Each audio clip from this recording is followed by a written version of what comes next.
You too.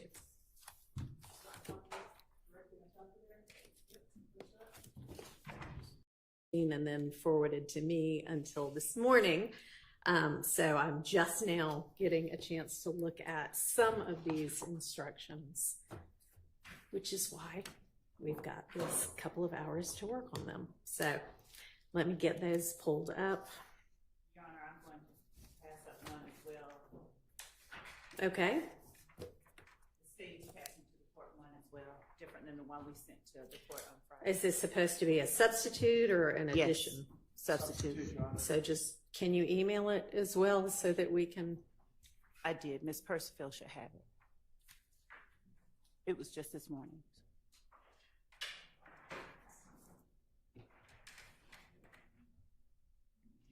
If you don't, please. And did you provide it to the defense as well? Yes, Your Honor, of course. Okay. And you have apologies for the late delivery. This issue came up while I was out of the country. I turned to it as soon as I got back. Okay. Everybody make sure you try to talk into your mics and also speak loudly so that everybody throughout the room can hear what's being said. Thank you.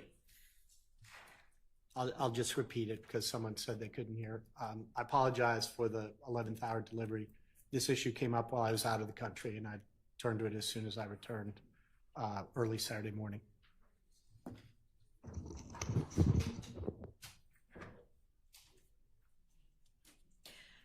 All right, so I mean, I'm just on page one of 3 pages of, well, 2 pages of the state's proposed instruction. I'm sure it's going to take the defense a second to get through all of it as well. I'm not sure, just on first blush, I'm not sure that I want to be this detailed in telling them all of the intricacies of RICO. What I'm trying to ensure at the defense request, which I think is a reasonable one, is that they understand how to consider whatever evidence comes in when they're considering RICO versus when they're considering the remaining counts in the indictment. So I don't know that we need quite this much detail.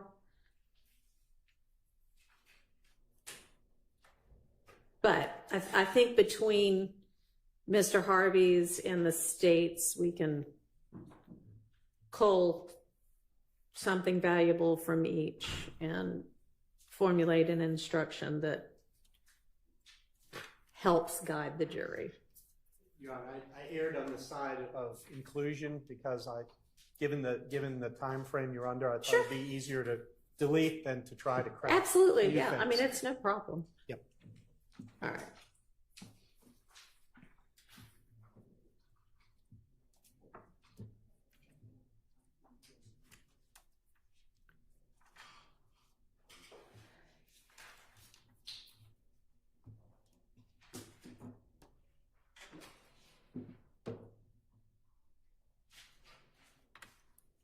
And then we also have the instruction about how to consider and what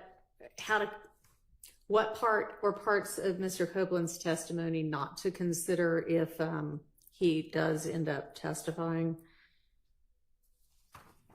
And I think there's only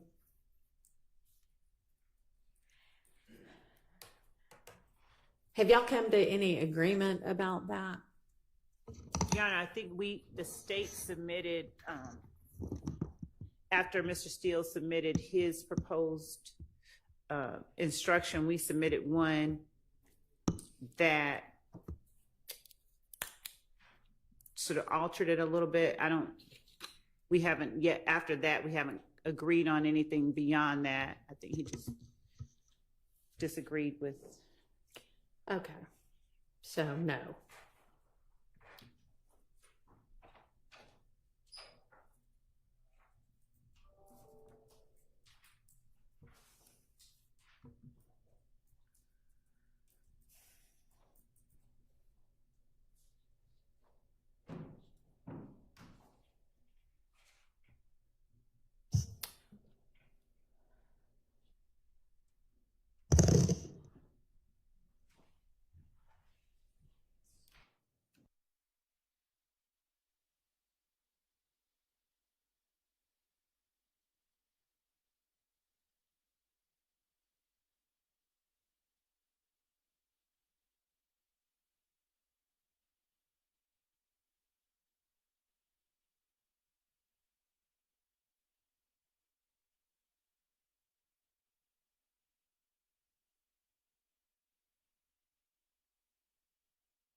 This computer has not updated since the 8th. And so even though when I was in my chambers, everything was here, nothing is here right now on this computer. So that's complicating things a bit. So I think I may just have to, turn it off and turn it back on and see if that works. So that's what I'm about to do.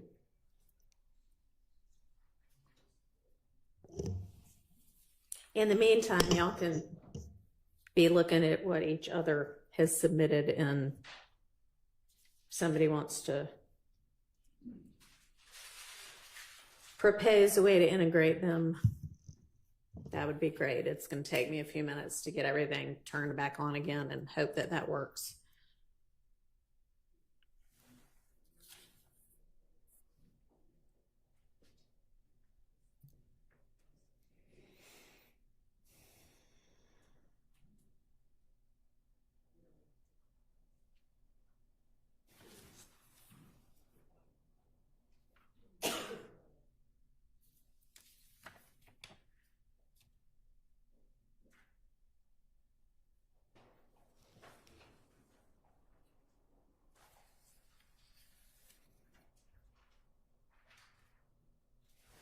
Thank you.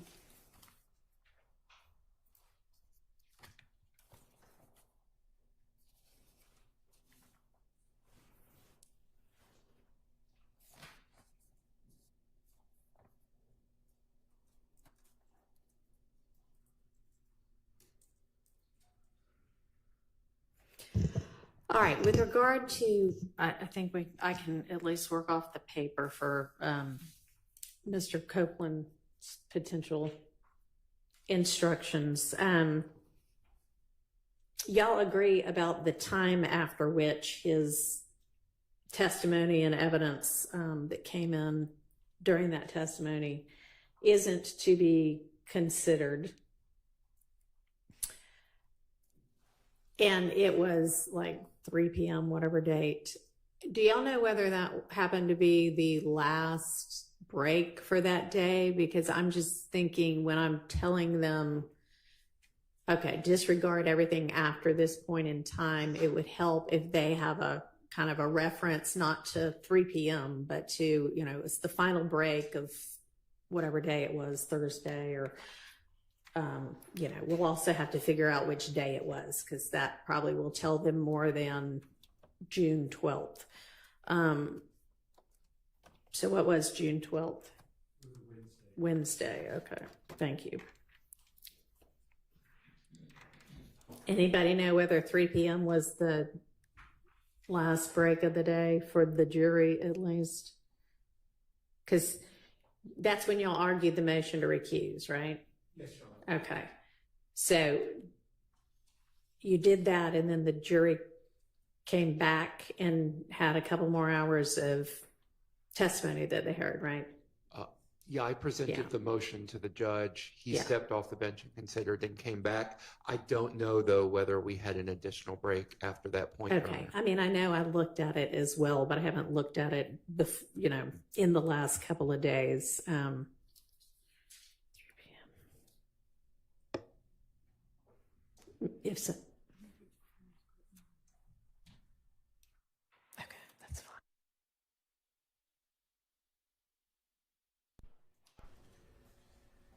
All right, if somebody doesn't mind, if you've got it at your fingertips, doing a quick look at that transcript and see whether that happens to be the last one. We're looking, Your Honor. Thank you. And I'll try to get signed back on in the meantime.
thank you.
To IT.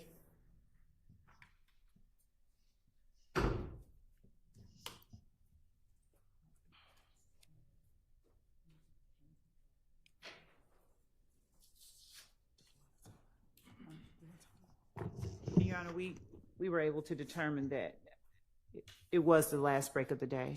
All right. Great, thanks.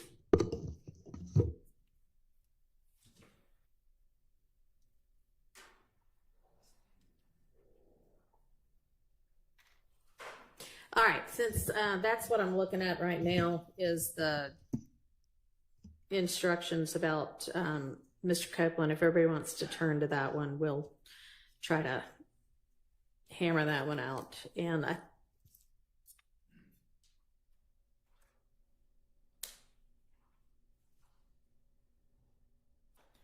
think I'm maybe looking at the states, and y'all had the two different proposed instructions. I guess one of them is if he doesn't testify at all, is the top one.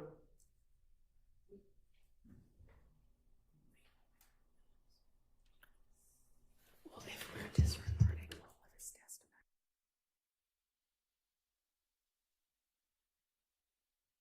testimony. Persefield put together, if he decides he's not going to testify, then obviously we're going to tell him or tell the jury disregard everything about his testimony and any evidence that was introduced during his testimony.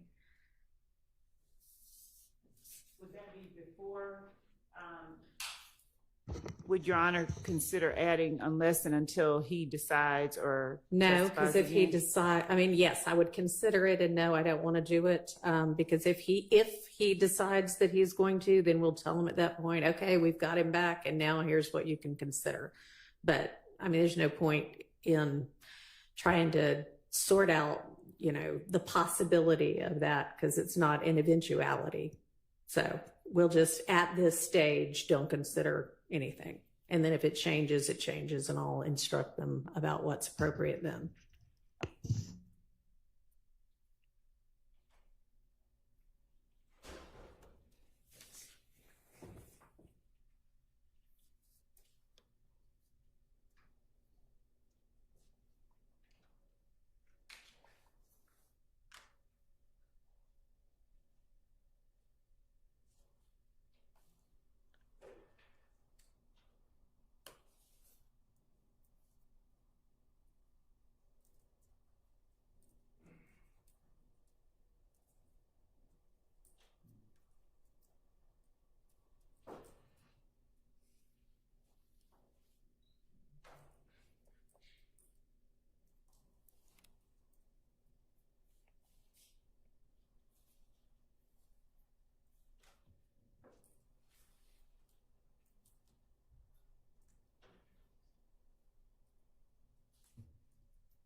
All right, and so I think that one is going to be pretty simple. What I would propose to say in the event that we don't have Mr. Copeland retake the stand, I'm just going to say, you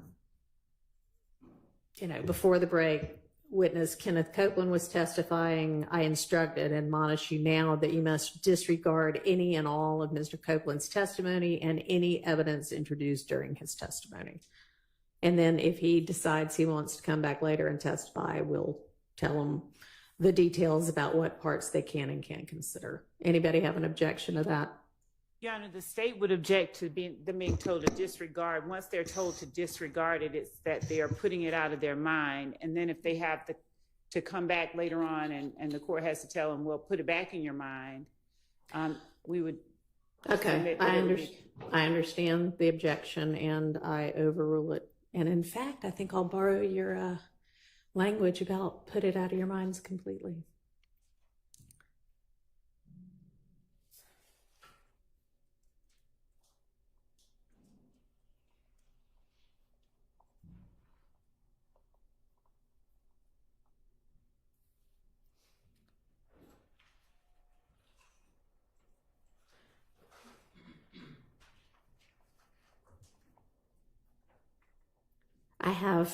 I'm thinking as I type, but let me get it down on paper.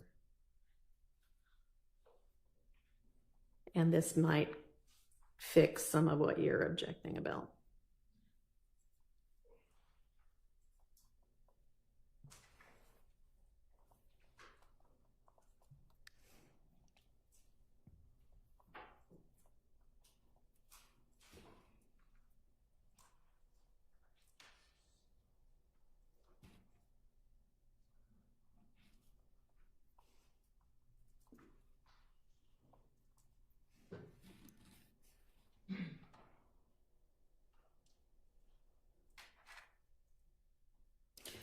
All right. I instruct you and admonish you now that you must disregard any and all of Mr. Copeland's testimony and any evidence introduced during his testimony. Unless you are later instructed differently, you may not consider this evidence at all in your deliberations and in reaching your verdict. No objection on behalf of Mr. Wood. Thank you. I'm going to take the silence as no objection from anybody else. No objection on behalf of Mr. Thank Stillwell. you. No objection on behalf of Mr. Healy. All right. All right. Silence. Okay, state. Unless you are instructed differently, if the court is not inclined to instruct as we requested regarding unless and until you hear from him again, then if that's the closest we can get to it, then. All right. That's the closest we're going to get to it. Okay. Sounds good. All right. Now, with regard to if he does take the stand, we're basically restarting the post 3 p.m. June 12th testimony. So we have to sort out. I think that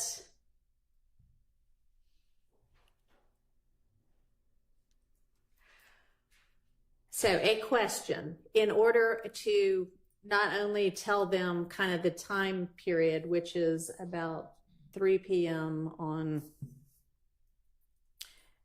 Wednesday, June 13th, or June 12th.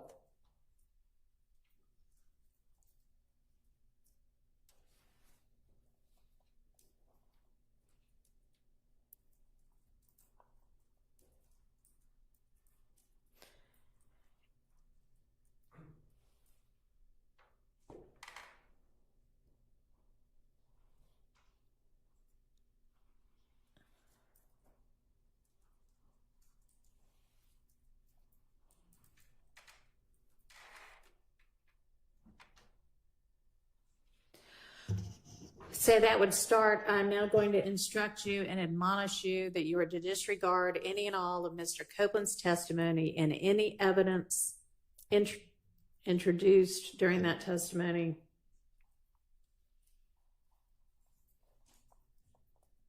Is Your Honor inclined to just, instead of pointing out Mr. Copeland's, just say any evidence or testimony beyond a certain point? He was the only witness that testified, but since the court will be I guess this is an either or situation. So, I don't know what you're asking. I mean, I'm going to direct them specifically, hey, we're talking about Mr. Copeland's testimony. So then I would say following the last break at about 3 p.m. Wednesday, June 12th, through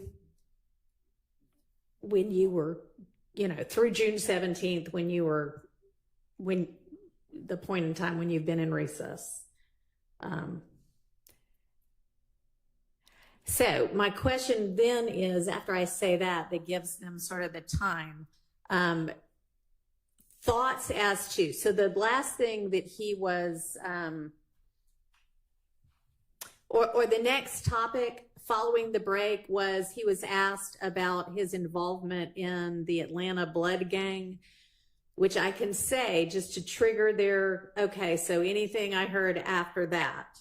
That is what the question was following the break. Any objection to asking that or telling them that, just to give them sort of a cue to what the topic was?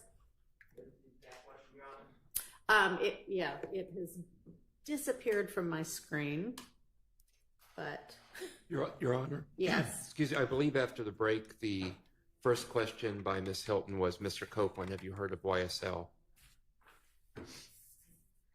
Okay. That was sometime just before 4 p.m.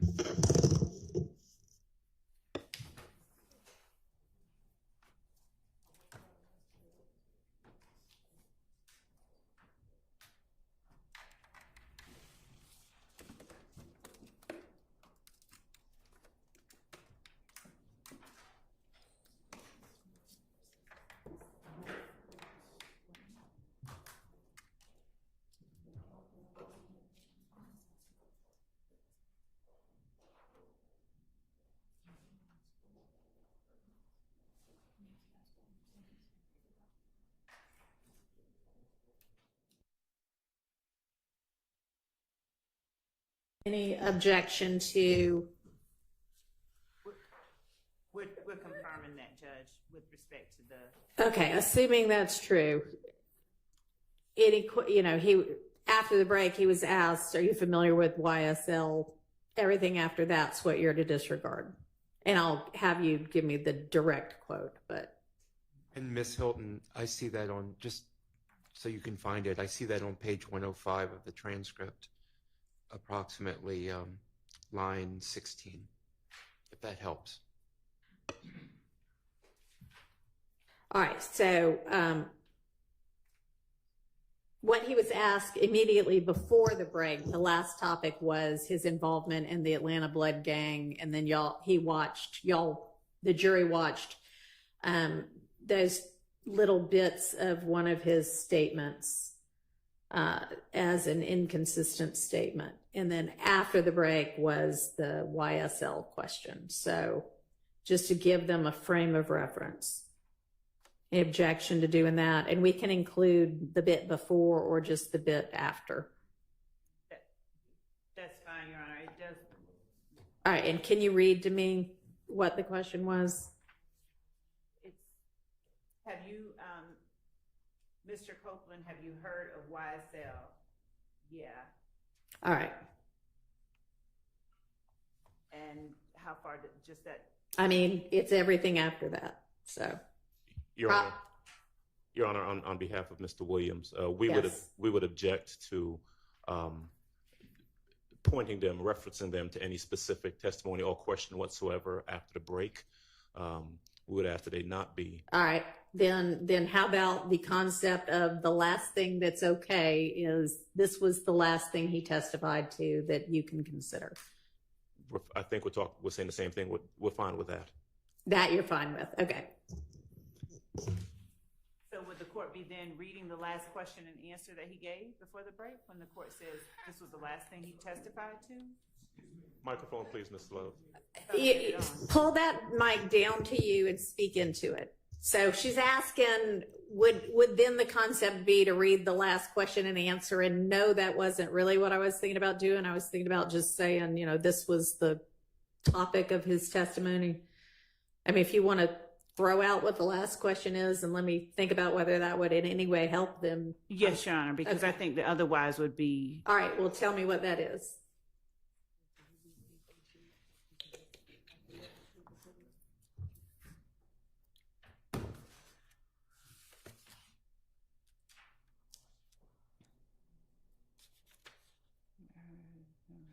to hear when he asked you, this was you?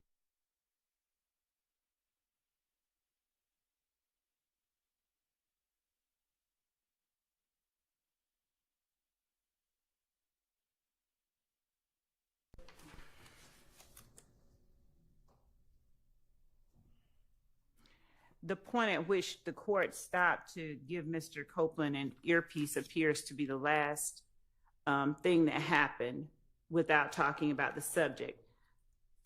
Okay, but I want to talk about the subject so that they'll have some concept of what's the last thing they can, and also y'all are wanting me rightfully to take their notes. And so they're going to have to figure out what part of their notes, The last or question. somebody's going to have to figure out what part of their notes are being taken. The last question that was asked was, and did you leave ABG? Mr. Steele objected and said, I don't think that's what was said. Ms. Hilton said, I'll play it again one more time for you. And the witness said, I can't hear it no matter how many times you play it. And the court asked to see counsel at the bench. Okay. So what I was proposing was just after he was asked about his involvement in the Atlanta Blood Gang ABG. Or after he testified about his involvement, was asked about, I don't know if he did.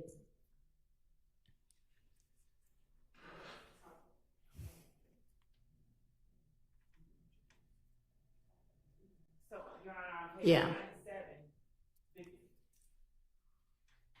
on page 97, before the break, Ms. Hilton asked, have you ever claimed to be a part of ABG? And the witness said, me. And Ms. Hilton said, Atlanta Blood Gang. He said, never. And then she asked him whether he recalled being interviewed by the Atlanta Police Department on January the 11th with Investigator Thorpe. He said yes. And then at that time, she tendered State's Exhibit 378 Yankee Alpha between 3/29/46 to 3/30/13. What was the date of that interview? January the 11th, Okay. 2015. Interview with whom? Detective Thorpe. Okay. And she played.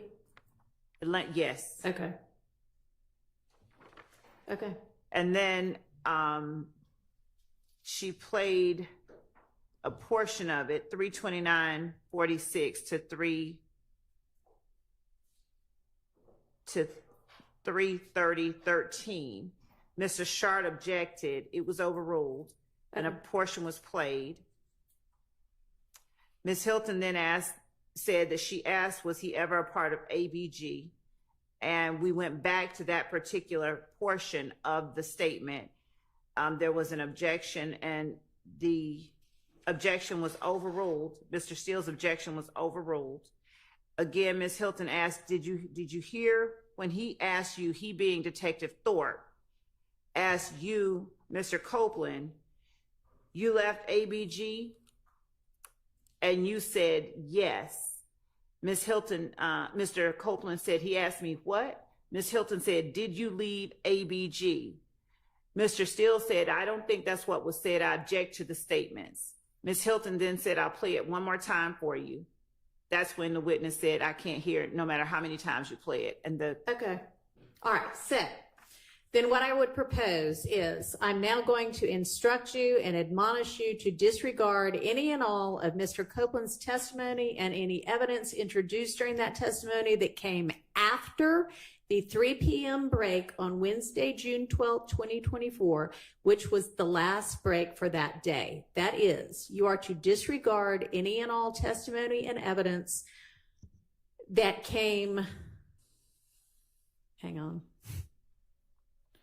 that came after the questioning and answers about Mr. Copeland's involvement in the Atlanta Blood Gang, ABG, and his January 11th, 2015 interview with Detective Thorpe of the Atlanta Police Department. Okay. That's All fine right. with us. And All right, thank you.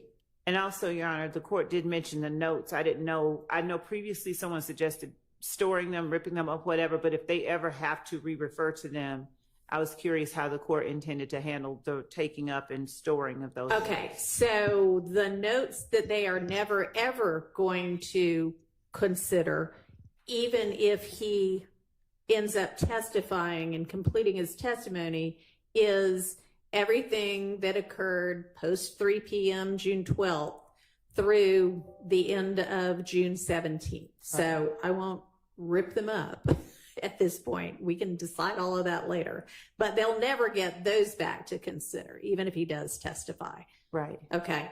I meant the ones that If he doesn't testify at all this time around, if he then I'll take does them all. testify, if he does testify, there's a portion that the court would then, you're telling him the jury to disregard right now unless they hear something different from you later. That's if he doesn't testify. Right.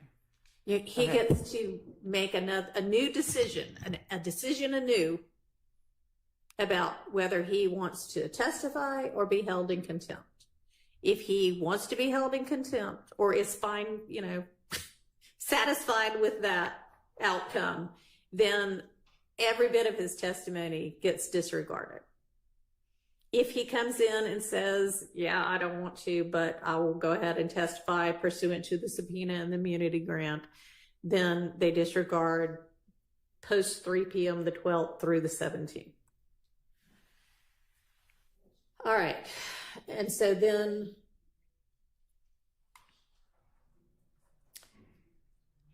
we're going to need to get the notes from them. Anybody have some suggestion as to the best way to do that?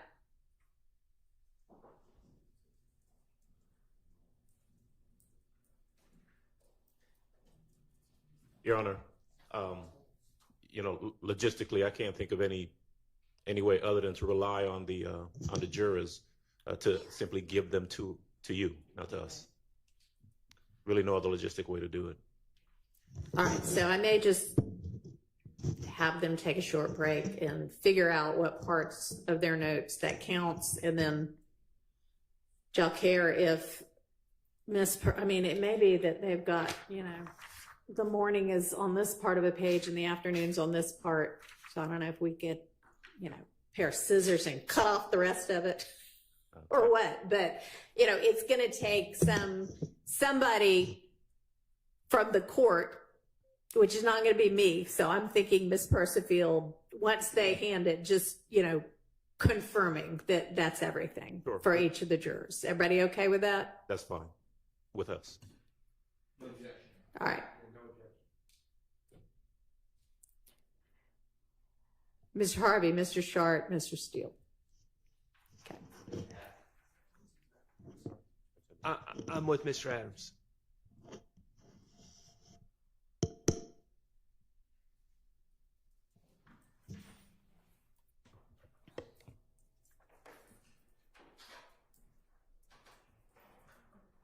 And Ms. Harvey, you still thinking about it? Or are you okay with that? All right. I didn't, you must have said that silently. Objection for Mr. Ryan. All right. Thank you.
All right, and then I think, as I mentioned when we were last together, I'm going to ask if there's anybody who thinks they're not going to be able to disregard that.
So for that, I mean, I'm typing out the words, but I'm essentially just going to ask them, if there are any of you who can't set aside and completely disregard that portion of Mr. Copeland's testimony and evidence in your deliberations, let me know now, and then we'll go from there on that. No, would you give us one moment, please? Sure.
Your Honor.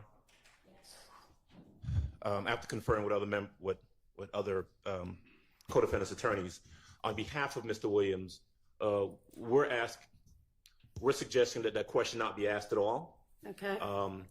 There are other members who represent other individuals who believe it should be asked, and so there's no consensus amongst the attorneys as to whether that question should be asked. But our position for Mr. Williams is that it should not be. All right, and why is that? We simply don't believe it's necessary. We don't think that it's necessary to draw the jury's attention. We presume that they can follow the court's instructions. And so we just don't believe it's necessary. All right, well, I agree that it's not necessary. I'm doing it as a cautionary measure so that if there is anybody that can't do it, that we just go ahead and find that out now. I understand. All right, so I'm going to ask that over objection. Okay.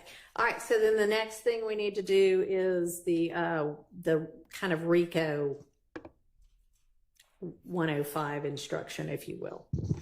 Got a proposal by the state and a proposal by the defense sent by Mr. Harvey. And I don't know if y'all have had a chance to look at each other's, but let's come up with one that's consolidated that is helpful to the jury.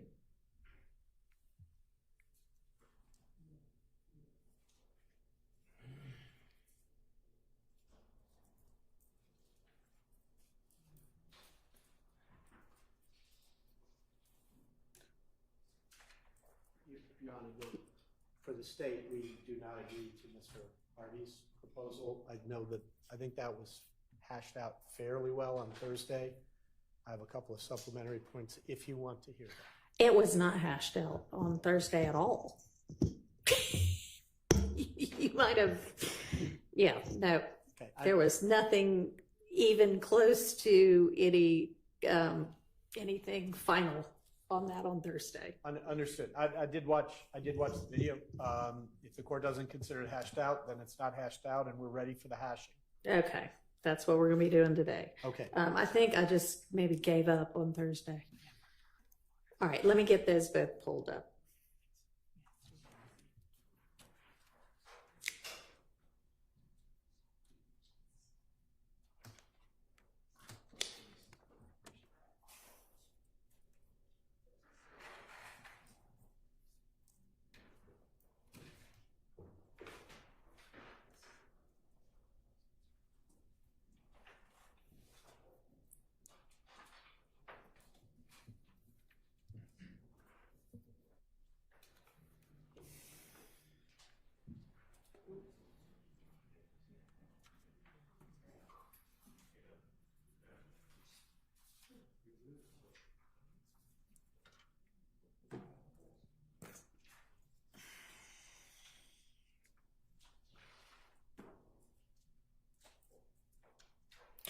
In fact, I don't even think we got Mr. Harvey's proposed instruction until, or at least the one I'm looking at now, until over the weekend.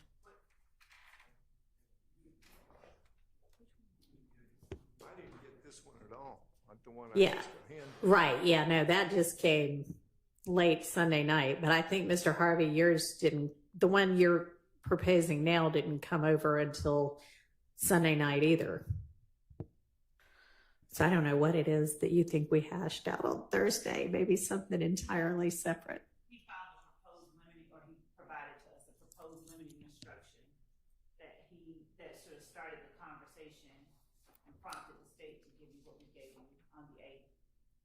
This is what we have in hand. But we'll,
But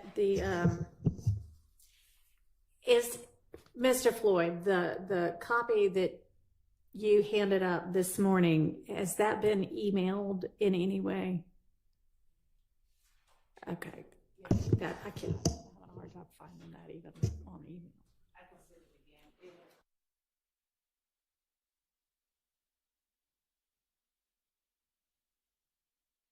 Email this one that's Mr. Floyd's, I guess, right now, so we can pull that up. Does the defense have this one that's got the style of the case on it? That's Mr. Floyd's? Your Honor, can the state tell us exactly what time they sent their last version so that we know we're working from the same thing? Honestly, I'm having them resend it to me right now because I can't find it. So please resend it to everybody. Thank you. I don't think they did either. And now that's the one we'll be working off from the state. So Just for clarity, Yeah. one, we've given the defense counsel a hard copy. Yeah. I understand the email will forward the email again. There is only one version. There haven't been multiple versions distributed.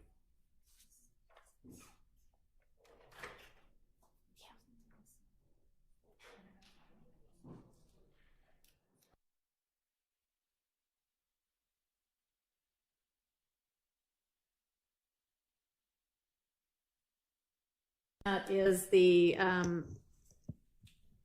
proposed instruction from Mr. Harvey that was sent Sunday evening.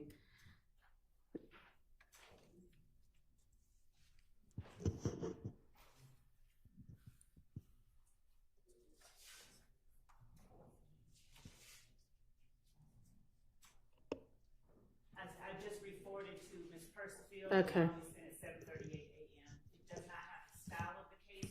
It's the exact. Okay. And we are.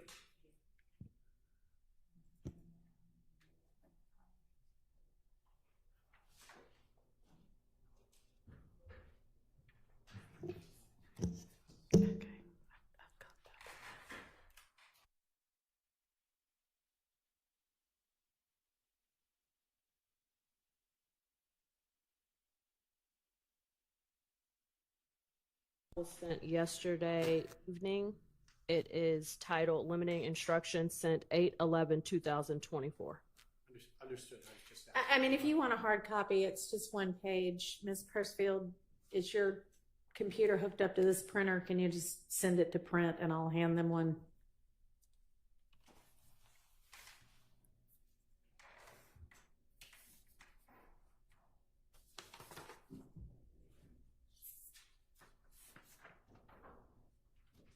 No. She's going to print it.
Generally, the first 4 paragraphs, if you will, of the state's proposed instruction is just kind of a, hey, here's why we're talking about this. Yes. On behalf of Mr. Williams, we have some comments on every paragraph, I believe, except paragraph 4 and 5. We do not oppose 4 and 5, but if I can say what the problems are in 1, 2, and 3, since you... Gonna need you to speak up a little bit more or pick that mic up. Okay. Paragraph 1. I don't think that that's appropriate to just start out with that instruction without talking about what the indictment is, not just a charging document, but that there's a presumption of innocence. It's not evidence at all. All right, let me pause, and I have requested from Judge Glanville's court reporter a copy of the preliminary instructions he gave the jury so that I know what got told to the jury and what didn't. I would have said that at the beginning of a trial, but I'm not sure. I haven't reviewed yet what he told the jury. He did. He did? Okay. So, I mean, I am not going to re-give all of the preliminary instructions. What I'm trying to do is just call the attention. So, I mean, if you want to ditch the part about an indictment, that's fine. Okay. And then We'll strike that. And then on second paragraph, Yep. it's sometimes referred to as RICO. It really is sometimes referred to as a conspiracy to violate the RICO Act. It's not just this is a RICO conspiracy, not a RICO violation. Oh, yeah. No, I think that when it says, which is sometimes referred to as RICO, I think they mean the Georgia Racketeer Influence and Corrupt Organizations Act. Okay. Paragraph 3, I did not have an objection for. All right. I did not have an objection. Okay. I have objections to others, but Okay, I hadn't gotten that far either. All right, so taking a little bit from Mr. Harvey's too to open it up. I'm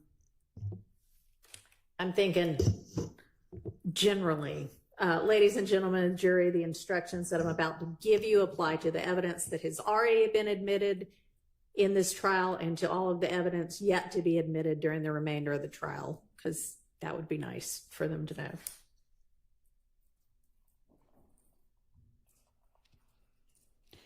And then count 1 in the indictment charges a conspiracy to violate Georgia's racketeer and blah, blah, blah. Okay. And then at the end of the case, you'll be given detailed instructions about what's required to establish a RICO conspiracy violation. At that time, I will also give you detailed instructions about the other charges, or I'm going to say counts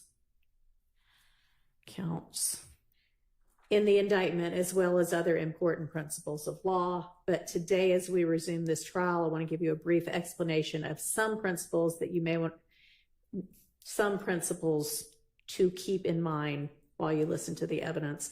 This is not a substitute for the more detailed instructions I'll give you at the end of the case. All right, that's as far as I've gotten in consolidating the two of them.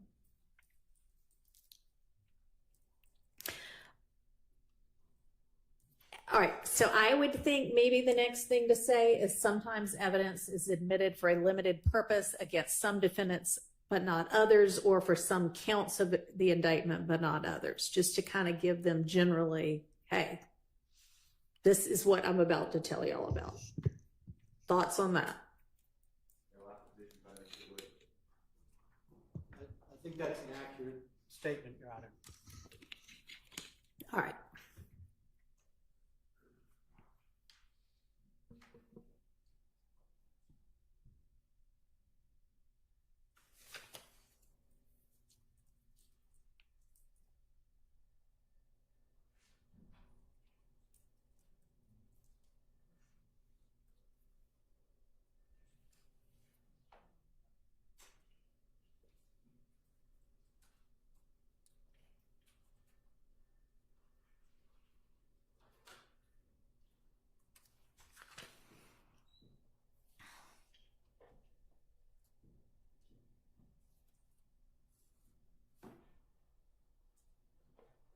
Your Honor, Yes. one thought on that. Yes. I think the statement you summarized is accurate. My only question is whether you want to add to it something that says, if you have been instructed previously that it's for a limited purpose, follow that instruction. If I instruct you in the future or at the end of the case, follow that instruction. It just moors them a little bit to how Okay. this works. That's all. Your Honor, we object to that. We think that it complicates it. Where are you, the person? Okay. Your All Honor, right. Westmoreland, we object to that. We think that it complicates it and it's unnecessary. I also believe, unless Mr. Floyd can refresh my memory, that there were no instructions given like this at all. Okay. I think what you propose would be true. I don't know that there's been any limiting instruction given. I don't think that there has been. Somebody can correct me, but and I'm about to hone them in on for this particular purpose. So I think that it's probably cleaner without that. I appreciate the thought, though. Understood. And I assume then that if you decide to give such a specific instruction, you'll just tell them at that time, follow by Here's one of those instruction, examples. and that would work fine for us. Yeah, okay. Thank you. All right, so I am thinking that with regard to the remainder of the state's proposed instructions, this is more detailed than I want to give them at this point in time. This is not the purpose of this set of instructions. So I may kind of move to Mr. Harvey's for most of what else I say, and then if the state thinks something else really needs to be added, I'll listen to y'all. But I'm thinking something to the effect of, and this is not final, this is me doing it on the fly right now, but I'm thinking something like, in this trial, count one charges each of the defendants with the crime of conspiracy to violate the RICO Act. Since all of the defendants are charged with count one, and since all of the other counts charged in this indictment is asserted to be an overt act in furtherance of the alleged RICO Act violation, you may consider all of the evidence that is admitted when you are considering whether the state has proved the RICO conspiracy as to each defendant in count one. I don't know where the in count one goes, but however, when you are considering the remaining counts, except as I have just instructed you concerning the RICO count, you may only consider the evidence of that count against the defendant or defendants who are charged with that count. You must not consider the evidence, well, I don't know if I've even thought about this part before, but the rest of Mr. Harvey's proposed instruction is you must not consider evidence related to one count as evidence of a different count. You also must not consider evidence regarding one person as evidence regarding a person uncharged in that count. I don't think we need that part, honestly. All right, so that might be then just the end of those instructions. So the burden, they have been told at the beginning, the burden's always on the state to prove everything beyond a reasonable doubt. They will be told in detail at the end about the burden. This is not the time for that. Other thoughts?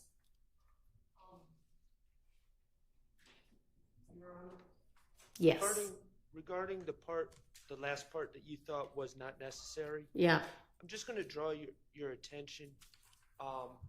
Mr. Zachary has asserted in his prior statements that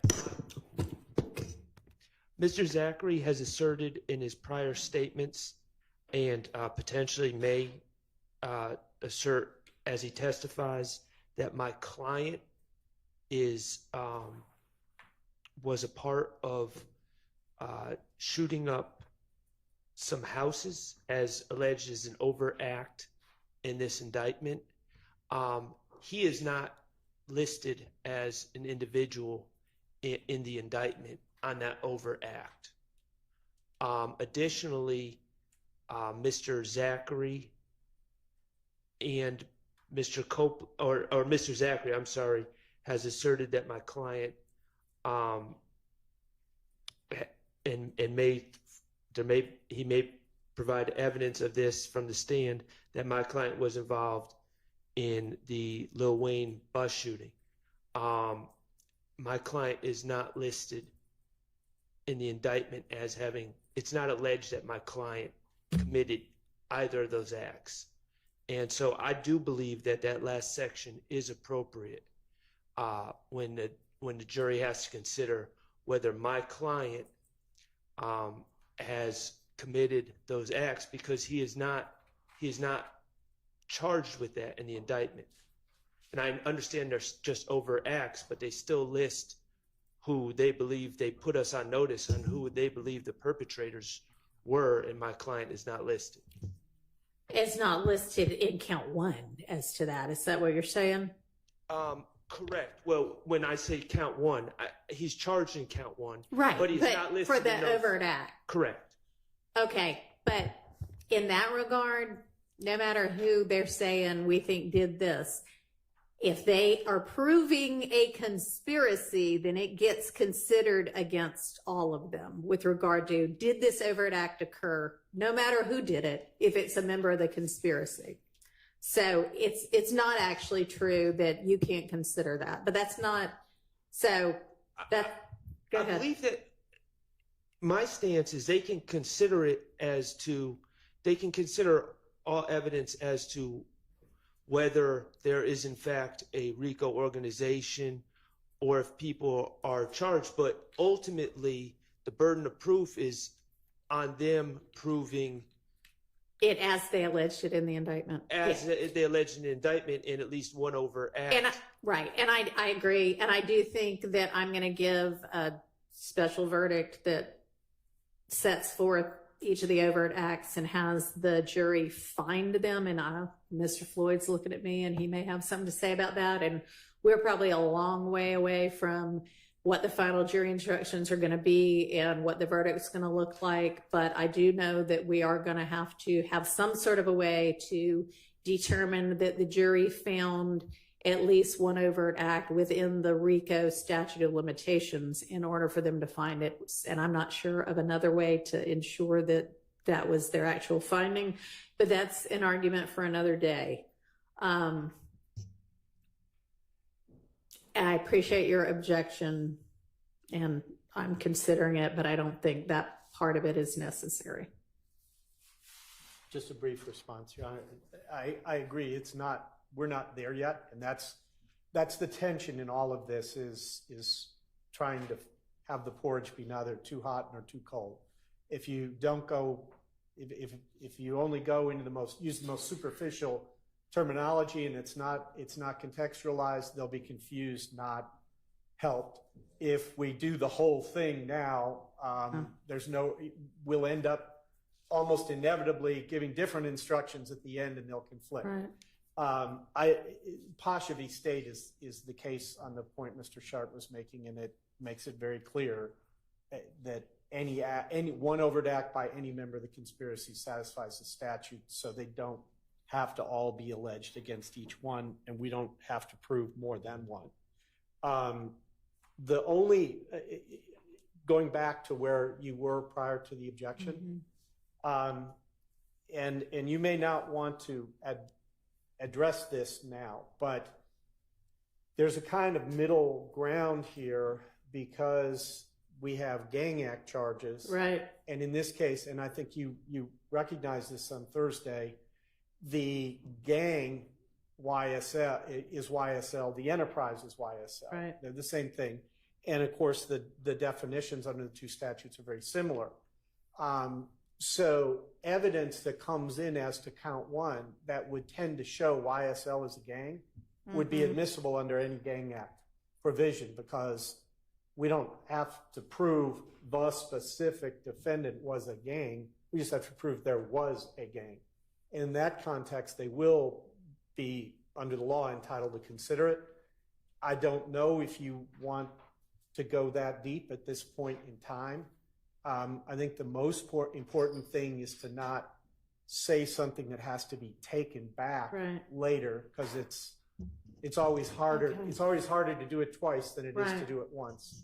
But I wouldn't That's just an issue for all of us to grapple with and be aware of. And, I don't know if you want to create an exception that says, unless I otherwise instruct you during the course of the case, or at the end of the case. No, but Okay. thank you.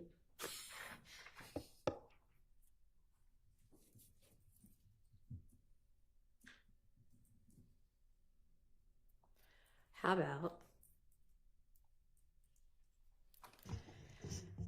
All right, after I say the paragraph about how they can consider it for the RICO count, I will give you more detailed instructions regarding the gang counts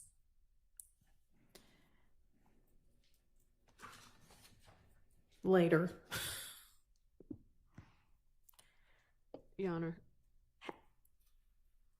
Yes. Yes. We would object to that. You cover that to the jury that you're going to give them further instructions as we go along at the end of the case. So we would object to specifying. I was about to add at every other count later. Just typing, thinking as I go. Appreciate that. All right. I will give you more detailed instruction regarding the gang counts and every other count later. However, generally, when you are considering the remaining counts, blah, blah, blah.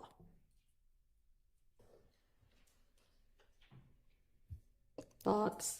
Well, Your Honor, we would ask that you reconsider pointing out the gang count to say the gang count in all other counts draws attention to it. I think it becomes confusing. We're dealing with a limited issue right now, and that will be fully covered by you to the jury later.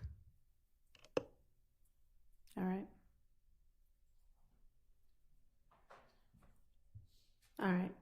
Then I'll just say, however, generally, when you're considering the remaining counts, and we'll just have to flesh it out later, unless you can come up with something, Mr. Floyd. Two thoughts. One is there are quite a few gang counts. It's not just one. So it's a whole category under the remaining counts. And therefore, given how substantial it is, the idea that you're overemphasizing one thing versus the other, I don't think that's a realistic objection or concern here. Secondly, if the court, and this is the state's sort of overriding concern here, is that the result of this not be to inadvertently paint the court into a corner that becomes difficult to deal with down the road, because the concepts are complicated enough. So as long as they know what they need to know now, and it's very clear to them the real instructions that will govern their verdict.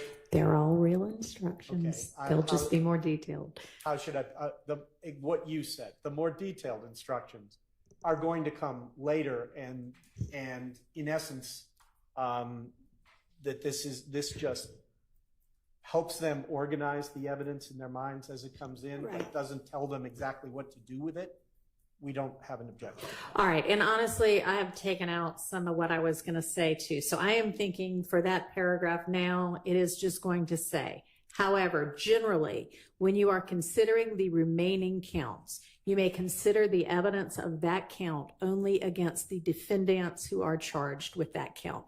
And frankly, that's true. You should only be considering it, even as to the gang counts, against the defendant charged in that count. So that does not in any way limit, when we get there later, consideration of that element of whether there's a gang and whether anything's in furtherance of the gang. That's just, you're limiting it to the defendants charged. So I think it avoids the issue that you appropriately raised. Understood, Your Honor. All right. We agree, Your Honor. All right, great. All right. So I think the next thing we need to do is get Mr. Copeland in and find out how he feels now that he has woken up on Monday. Excuse me, Your Honor. Yes. 5 minutes before we bring in Mr. Copeland. Sure. Thank you. All right, we'll recess shortly for a short break.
is finishing up the last edits that we discussed to those jury instructions. Anything else before we get Mr. Copeland in and find out his intentions? May I briefly address the court, Your Honor? Sure. Thank you.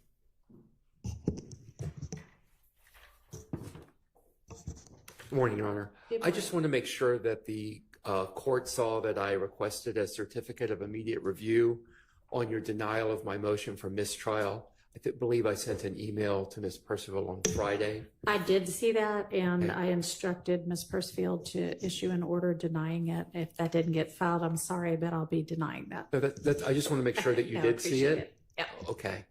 I would encourage you to grant it, Your Honor. I'm sure that you would, but I'm denying it. All right, thank you. Thank I won't you. continue to argue then. Anything else?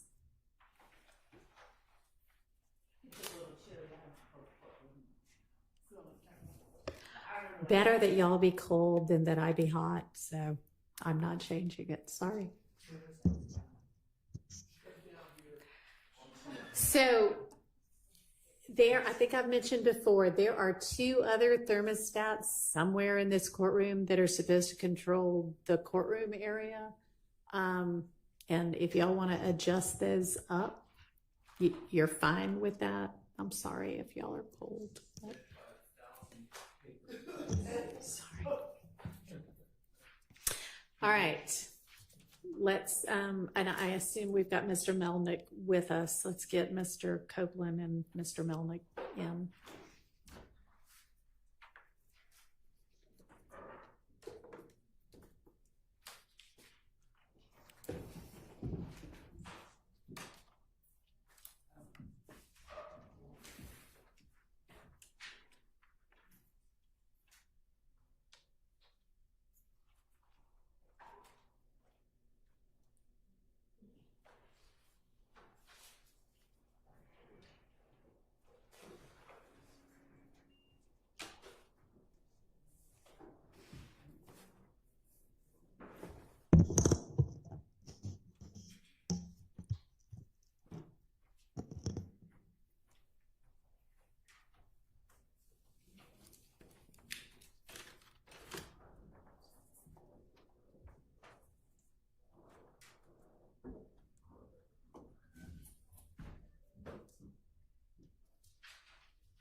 All right, it's Monday morning now, and I need to find out from you what your intention is with regard to whether you are going to testify in this case. You have been granted immunity so that the privilege of self-incrimination is no longer relevant because the state can't use anything that you might say in answer to their questions or any other questions against you.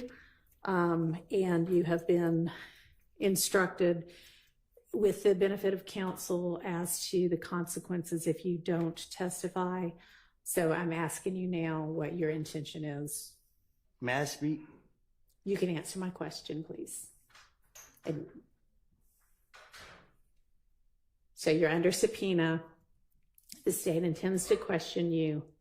Are you going to answer any of those questions? Are you going to testify in this case? Well, Your Honor, I've been pressured from the get-go.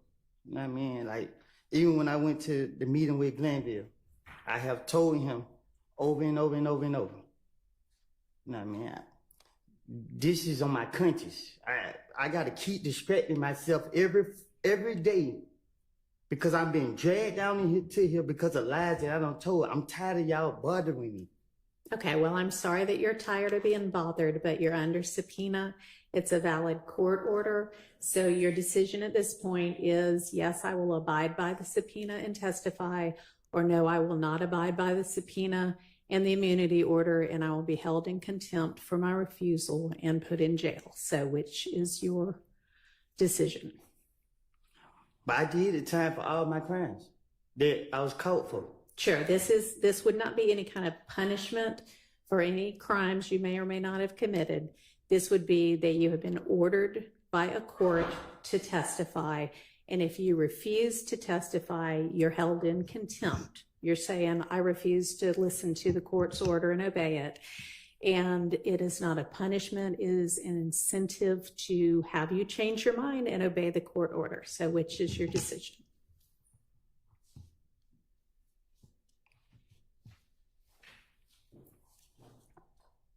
Can you explain that to me? So we talked about it. It's the same thing that Glenville doing to me? It is the same order that is still in control. You have a subpoena for your testimony. That is a court order. You also have a court order that says anything that you say can't be used against you other than if you get on the stand and lie and it amounts to perjury, you can be charged with that or with false statements.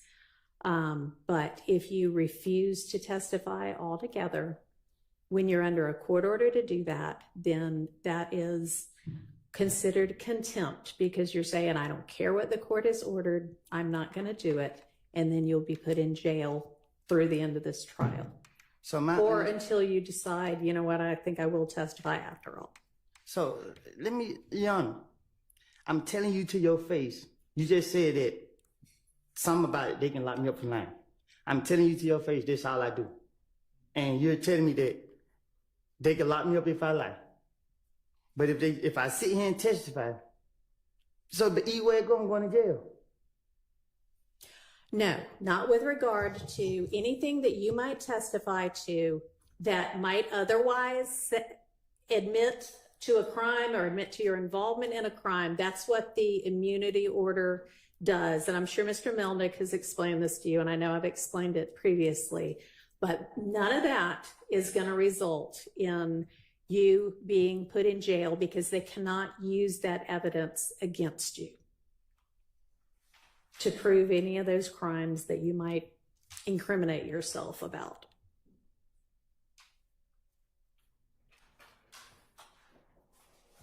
So are you going to testify or not?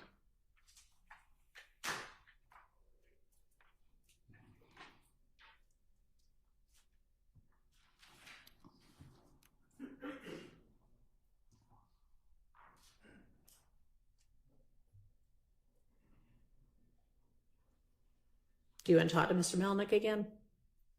No? Okay.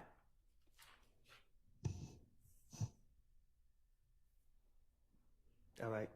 Okay. All right. Thank you. All right. So I'm going to have you step out for just a minute while we get the jury in. Mr. Melnick, if you could step out with him, please.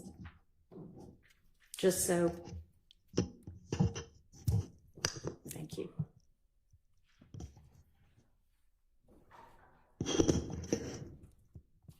Yes, ma'am.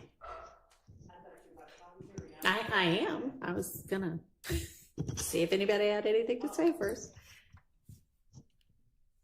Your Honor, I'm going to renew my motion for a mistrial based on coercion by Judge Glanville. This is based on the fact that Mr. Copeland, having now been properly instructed that he would only be incarcerated until the end of trial versus his instruction previously that he would be incarcerated forever. He's now deciding to testify. I think at this point, It demonstrates the coercion by Judge Glanville, so I'd like you to reconsider that. All right. I don't think it just demonstrates anything of the sort. I think it demonstrates that he's now been properly advised and he's making a decision anew. Thank you. Overruled. Yes. Housekeeping matter. Is the Harvey rule still under your Yes. guidance? Still in Yes. effect? Okay. Yes, it is. Thank you. Okay. And so I'm going to have the jury out. I'm going to give them the 3 instructions that we just discussed.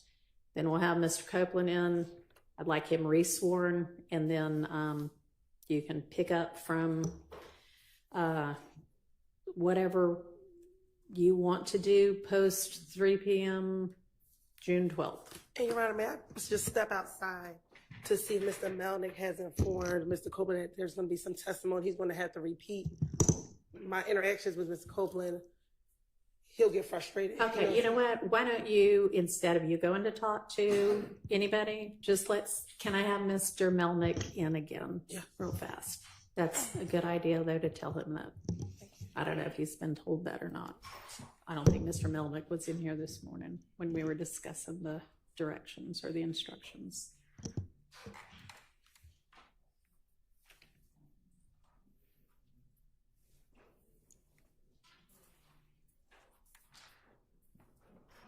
Just while we're waiting, you're going to bring them in after you give the instruction, they be excused. Certainly. Mr. Melnick, I just wanted to make sure, because you weren't in here this morning when we were discussing it, and you may or may not have been in here for any of the times we were discussing it, but we are going to be essentially redoing everything post-recusal motion, and I didn't know if Mr. Copeland was aware of that or not. So some of the things he's going to feel like, man, I already said this once, but he's going to have to say it again because I'm telling the jury disregard a lot of the last few days of his testimony. So I believe he's aware of it. Okay. As far as what he remembers about when he testified or didn't testify. Okay. All right. I appreciate it. Thank you. And Your Honor. yes. With respect to Mr. Copeland being resworn, I would ask the court to remind Mr. Copeland that he's still under oath. That's fine. Okay. Yeah. Since we are accepting the first part of his testimony anyway, sure, I'll do that. Anything else before we bring the jury in? Okay. Let's go ahead and get the jury.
Thank you very much. All right, ladies and gentlemen, y'all can be seated.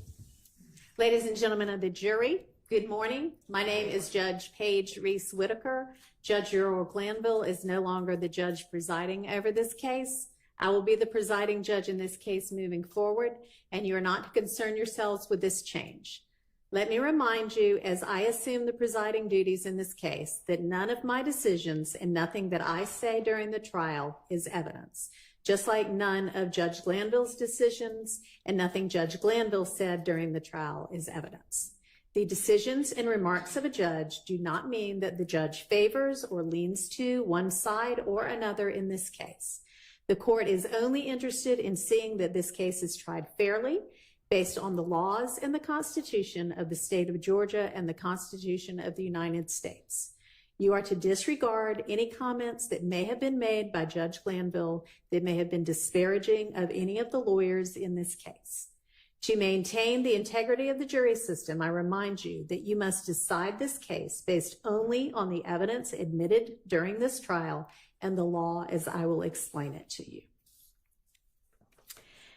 Now, I know that you have been on a bit of a break, but prior to that break, witness Kenneth Copeland was testifying. I'm going to instruct you and admonish you now that you are to disregard any and all of Mr. Copeland's testimony and any evidence introduced during that testimony that came after the 3 p.m. break on Wednesday, June 12th, which was the last break for that day. And that is, you are to disregard any and all testimony and evidence that came after the questioning and answers about Mr. Copeland's involvement in the Atlanta Blood Gang, ABG, and his January 11th, 2015 interview with Detective Thorpe of the Atlanta Police Department. The court is going to be collecting any of the notes you wrote during that portion of the trial, and I'm going to give you a short break in just a moment to identify those notes and provide those notes to my staff attorney, Ms. Persifield. And I'd like to find out at this point in time if there are any of you who cannot set aside and disregard that portion that I just mentioned of Mr. Copeland's testimony and evidence in the deliberations in this case. That is everything after his testimony about ABG and after the 3 p.m. break on Wednesday, June 12th. If there is anybody who cannot set aside and completely disregard that portion of the evidence in your deliberations, please stand up now and let me know if there are any of you. All right, thank you. Okay, so I'm going to give you a quick break to go back in and identify that portion of your notes and provide them to the staff attorney. And then I'll have you back out. I'll give you some other short instructions and we'll resume the testimony. So y'all can go ahead and do that for now for me. Thank you.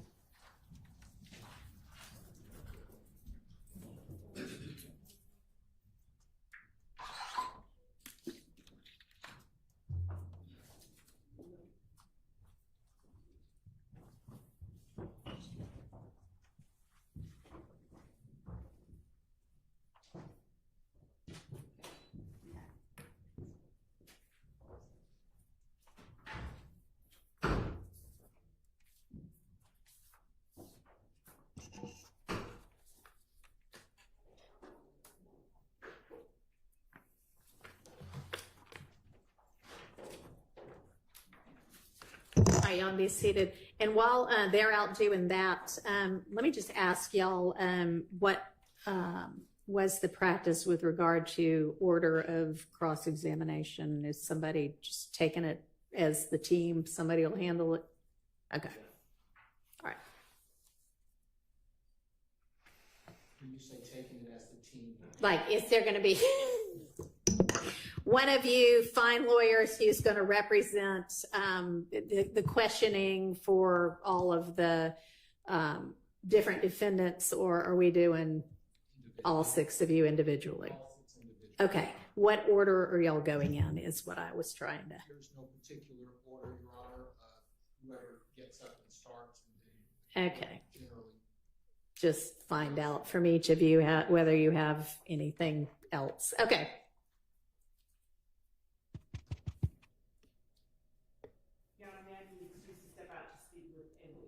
You may, but I'm not going to wait for you to get back to bring the jury back. Okay.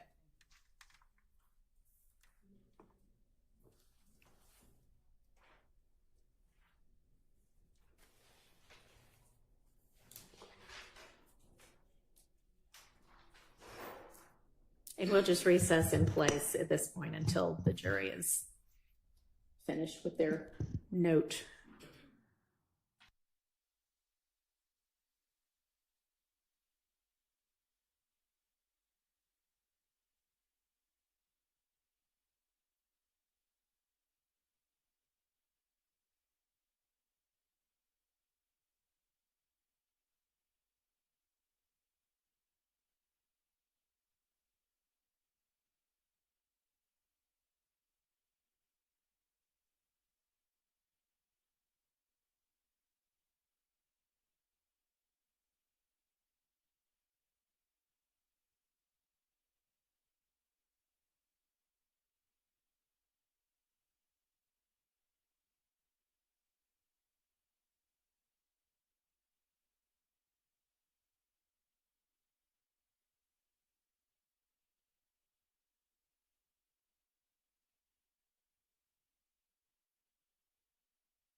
that the jurors, being good stewards of the environment, are taking double-sided notes. So it may be that something has to be erased from the first side, but they need it for the other side. So it's going to take just a minute because they're going to have to make copies and give back to them the parts that they can continue to utilize. So in the meantime, I believe, let's see, Miss DeWilliams, you filed a Jackson Deno about some statements by Mr. Ryan, so we'll probably deal with that during our non-jury week next week.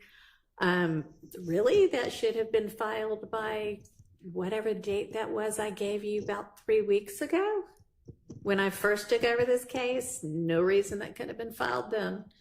And also, you are essentially just very broadly saying voluntariness, Miranda, and I need some specifics if we're going to actually sort that out. Okay, so you need to particularize that motion. All right, next. The motion in limine 49 now supplemented that had to do with that PowerPoint presentation with one of the gang experts. Can one of y'all speak to that? I know Miss Love's out of the room. It had appeared that there was an agreement that the state was not going to use that, but then it looked like nothing ever got reduced to writing as an order to that effect. What's the state's intention with regard to either version of that PowerPoint? Because if you're not going to use it, then I don't need to make a decision. And if a decision already got made, then y'all need to acknowledge that as well. You're right. I think we were trying to check whether or not there was an agreement made before we announced it. So we had. Well, Mr. Steele cited you to, page and verse, so it shouldn't take much more than that. And I'm sorry, Your Honor. I'm stepping in because I did not see Mr. Steele's motion. So if you give me 1 second. Well, that was filed on Friday, the supplement. So I need an answer to that. We can circle back on that at the end of the day. Just trying to do some housekeeping while we have time anyway. Your Honor, speaking about housekeeping, do we have the evidence downstairs for the case? It's somewhere. If y'all need it. We need the evidence, Your Honor. Okay, then we'll have to go retrieve it. Okay, thank you.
right. The jurors, we have retrieved the notes that they are not to have or consider, and they have back the notes that portions of the notes that they can have. So we are ready on that front.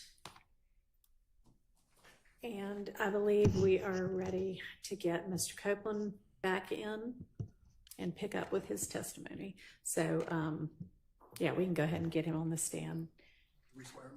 No, I'm just going to remind him that he is still under oath.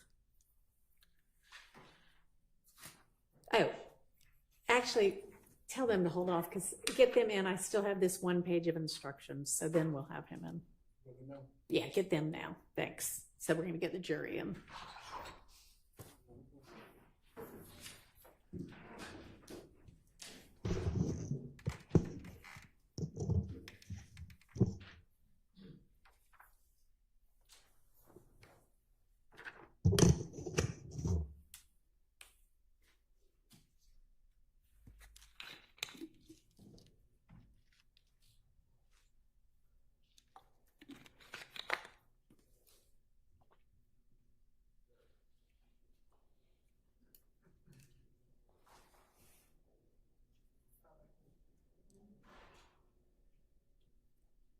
It's honestly fine either way if he's already on the way. He's not. Okay.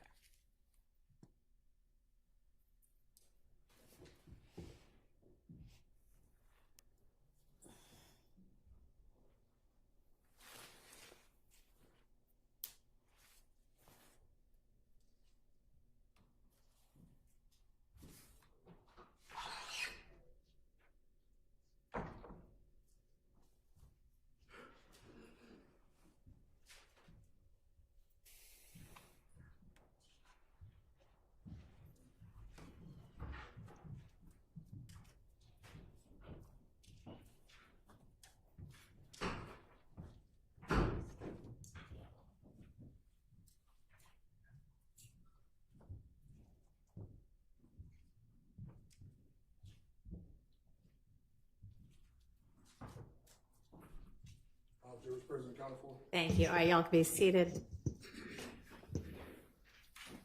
All right, ladies and gentlemen, the instructions that I'm about to give you apply to the evidence that has already been admitted during this trial and to all of the evidence yet to be admitted during the remainder of this trial.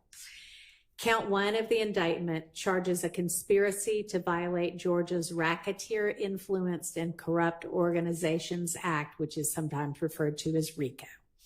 At the end of the case, I will give you detailed instructions about what is required to establish a RICO conspiracy violation.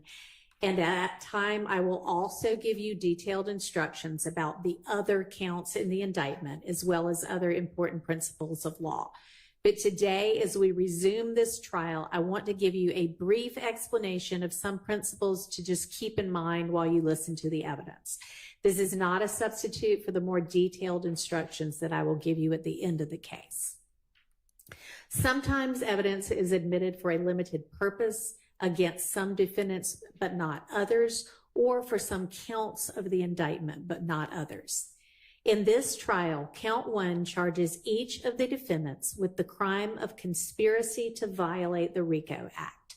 Since all of the defendants are charged in count 1, and since each of the other counts charged in this indictment is asserted to be an overt act in furtherance of the alleged RICO Act violation, you may consider all of the evidence that is admitted when you are considering whether the state has proved the RICO conspiracy as to each defendant in count 1.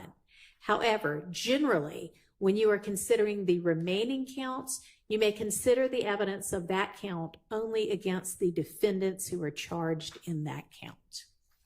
All right, we are going to go ahead and resume with Mr. Copeland's testimony. So let's go ahead and get him in.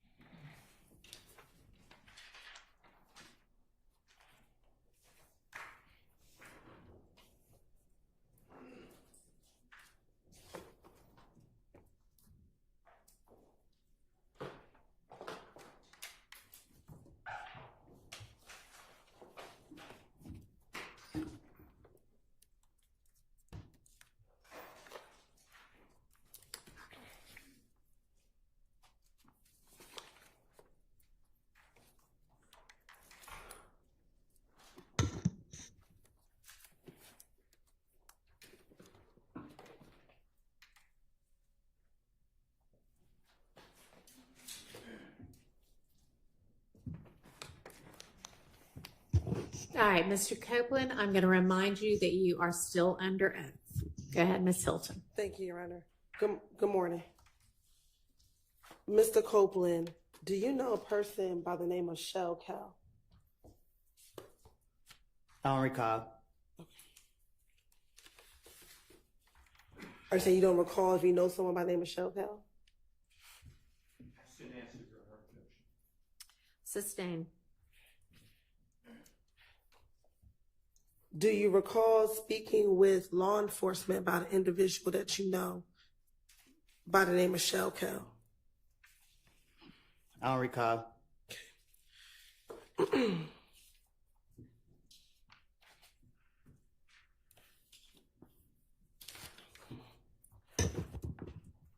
I want to go back to December of 2014 and into January of 2015. Were you present at a gambling house in Lakewood when the shooting occurred? I don't recall.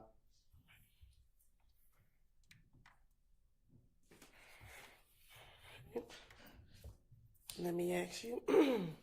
Also, back in 2015, do you remember being at a Cascade skating ring speaking with an individual by the name of Shell Cal? I don't recall.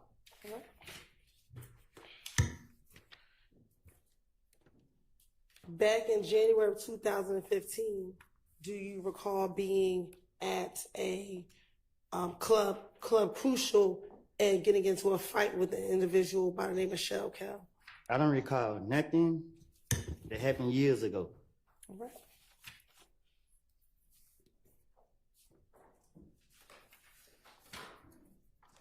Do you recall in January of 2015 having to go to the Atlanta Police Department to talk about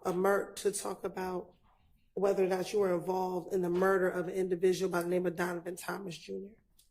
Say that again. Do you recall in January of 2015 having to go to the Atlanta Police Department to speak about your potential involvement in the murder of Donovan Thomas Jr.? I don't recall. All right.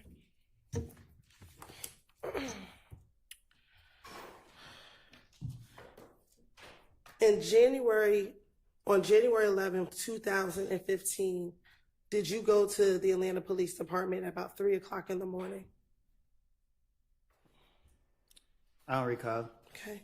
And did you speak with a detective by the name of Detective Thorpe? I don't recall who I speak with. I don't recall. And during that interview, did you go down there to speak with him about the murder of Donovan Thomas Jr.? I don't recall who I spoke with. Okay. And in that same interview, did you speak with him about not just the murder of Donovan Thomas, but events that led up to the murder of Donovan Thomas on June 10th, 2015? I'm a liar. So you want me to remember something that I done lied about in the past? Like, I don't know. So my question for you is, did you go to the Atlanta Police Department? Is your response you don't recall? I don't recall. Okay. And during that interview with Detective Thorpe at the Atlanta Police Department, did you provide him your name and your date of birth? Huh? When you went to the Atlanta Police Department and met with Detective Thorpe, did you give him your date of birth? I don't know. Okay. And is your date of birth July 25th, 1991?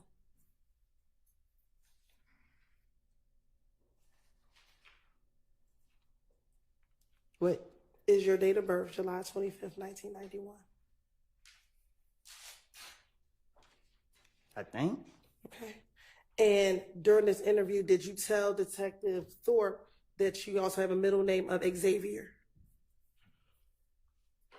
I don't know what I told. I don't remember what I told him. Okay. I'm not trying to say the wrong thing so y'all can lock me back up. All right. Well, just bear with me. We're going to go through that interview, okay? Objection to the commentary. Now, disregard the commentary by the witness.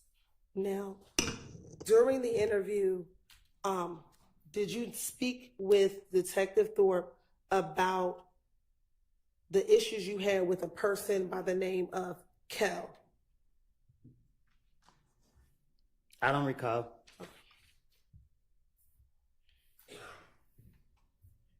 And did you speak with Detective Thorpe about a problem that the two of you all had in the club?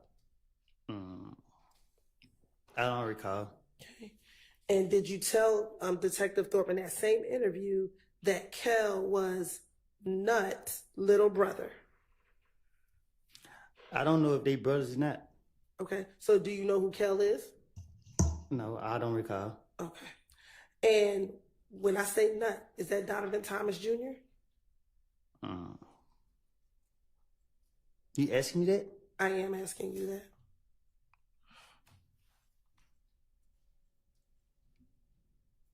Say that again? Sure.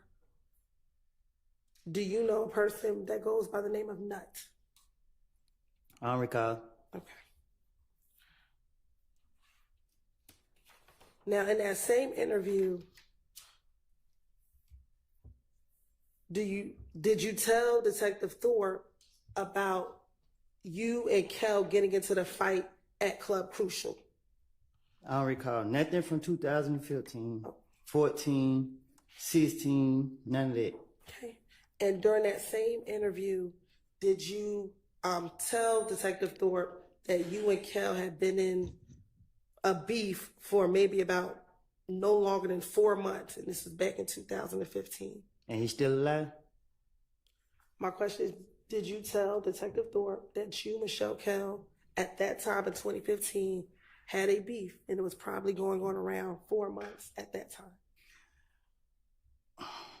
I tell the detective whatever they want me to say, whatever they want to hear, whatever.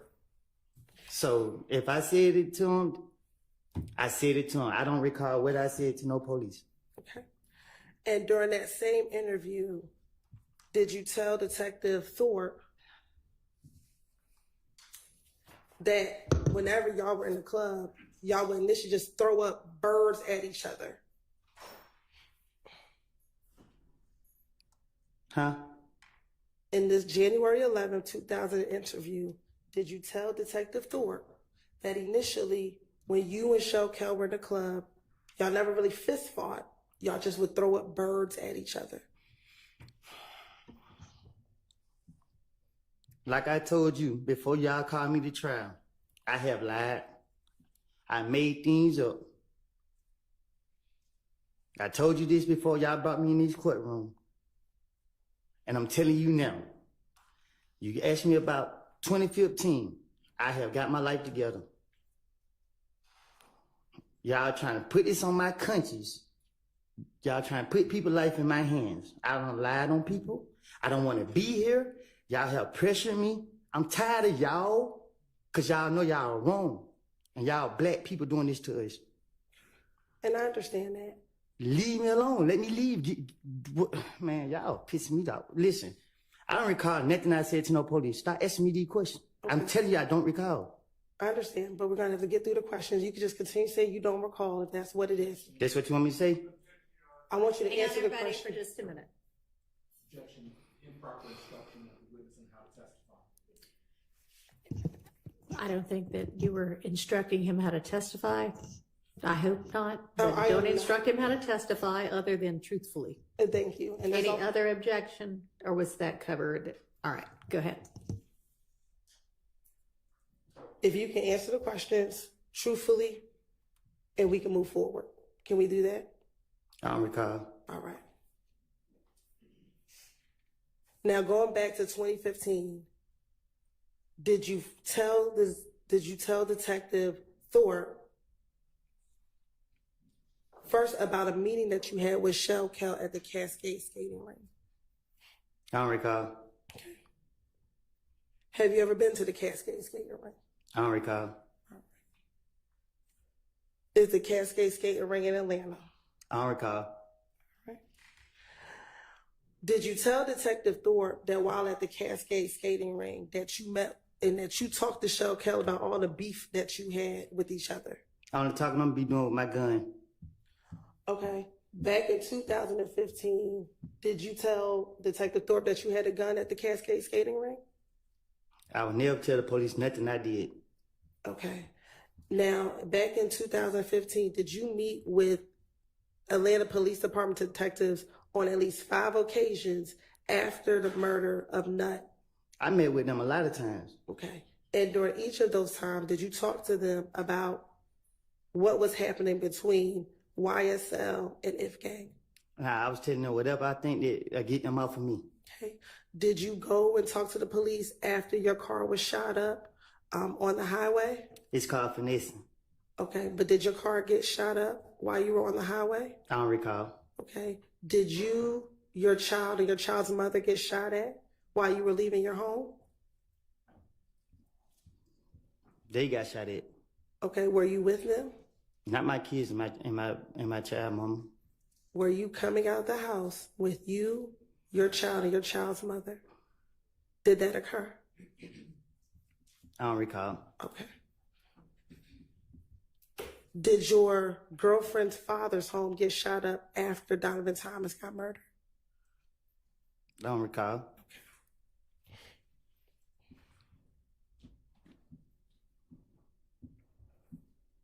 All right. So going back to January 11th interview with Detective Thorpe, did you tell Detective Thorpe that you and Kel talked about the beef that the two of you had with each other?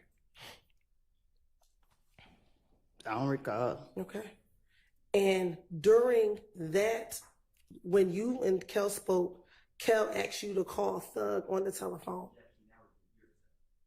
It's effect on the listener, Anna. It's a what? I'm sorry. Effect on the listener, Your Honor, not whether or not he called, but what he did in response to being asked that. All right. Overruled. So, did you tell Detective Thorpe that when you met with Kel at the Cascade skating ring, he asked you to call Thug? Okay, so this what happened. Okay. The police kept locking me up for whatever they could. Every time I came out the door, the police was on me. And they keep bringing up Thug's name. So what I did was, to get him off of me, I said, Thug did this, Thug did that, Thug did, because I knew they would never, I knew he didn't do it. And in my mind, I knew that the police would never go mess with him.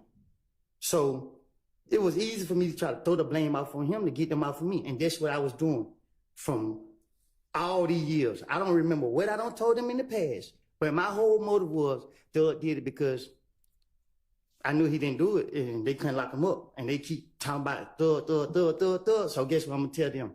Yeah. What else you want me to tell them? Yeah, he killed this person. Yeah, he did that. That's what I'm gonna do. And that's right now. If I walk out this thing and they say the police stop me now, hey man, give me something about Thug. Shit, I'm about to make something up about him again. On January 11, 2015, when you went to speak to the police, when they called you, did they ask you about Thug or did they ask you about the murder of Donovan Thomas? I don't know. I don't remember. Did you go down to the police department on your own to tell them that you did not kill Donovan Thomas? Did I go on my own?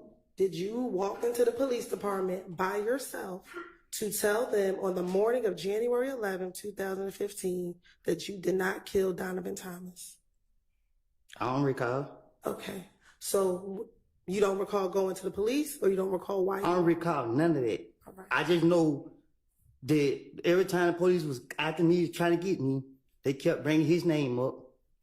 And I knew that they had me what I had, so I was like, yeah, whatever y'all want me to say, I would say it. And that's why I told Gaither and Dennis, and that's why they kept coming after me, because they felt like, okay, they can make a case out to him or whatever they trying to do. So they knew that, okay, we gonna get Woody today, he gonna have something to say about Thug, and it's wrong. And y'all is wrong because y'all know that I'm full of shit. And y'all keep trying to drag me in here to bring up bullshit that y'all know I don't say it. Why is y'all doing that? Leave me alone. If y'all gonna charge me for what I did, I don't did the time for the crimes y'all caught me for. Okay. Would you mind your language while we're sitting here in court? I'm trying to. I'm on. Y'all need to give me a break because my blood pressure is real high. I keep telling y'all, leave me alone. Okay. And the quicker we get through this, the quicker we can leave you alone. Do you understand? Okay, that? I don't recall. Okay. Going back to January 11th, I don't recall. Can I finish the Wait question? and listen to the question first. When you went to the Atlanta Police Department, Detective Thorpe didn't ask you about Thug. You brought up Thug. Do you recall that? I did. You did. Okay. So let's continue.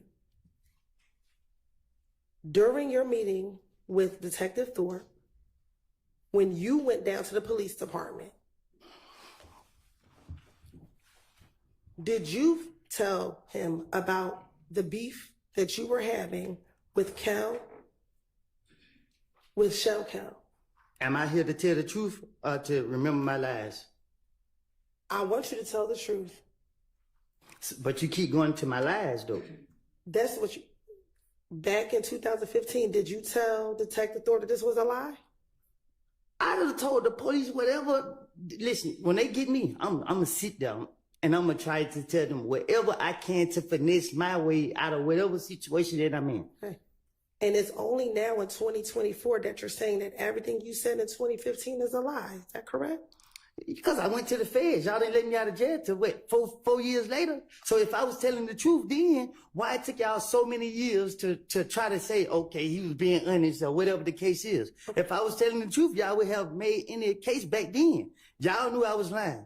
Y'all put me in jail. I go do my time. I get out of jail, try to get my life together. Y'all trying to drag me back into the lies that I done made. Y'all, what's up? Can I ask you this? In 2021, when you interviewed with Investigator Viverito after you got out of prison, did you tell her that everything you said back in 2015 was the truth, but we as a state didn't believe you back then?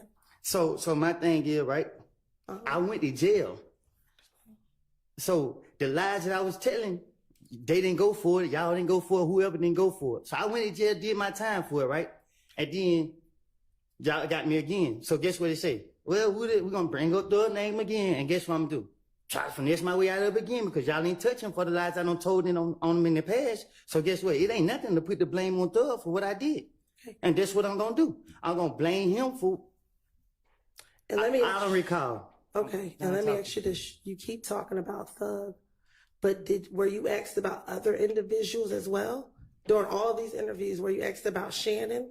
And I'm going to put the blame on him. Okay, were you asked about Demekion Garlington? I'm going to put the blame on him. Were you asked about Quindarius Zachary? I'm going to put the blame on everybody but myself. Okay, and during this time, did all the police, every time you spoke to someone, did they tell you that they are going to have to verify what you said? And did they? My question to Copeland, you, answer the question that she asked you. did they tell you that we had to verify everything that you said? I don't recall. Okay. And when they told you they had to verify what you said, you continued to talk to the police. Because with the knowledge that I have, it's nothing to trick the police. But if they had to verify what you said, they had to make sure that what you said was true. How could you trick the police? Easy. Overruled. How could you trick the police? Easy. How? I can't tell you that. Okay. Were you aware that the things that you talked about were verified? Sustained.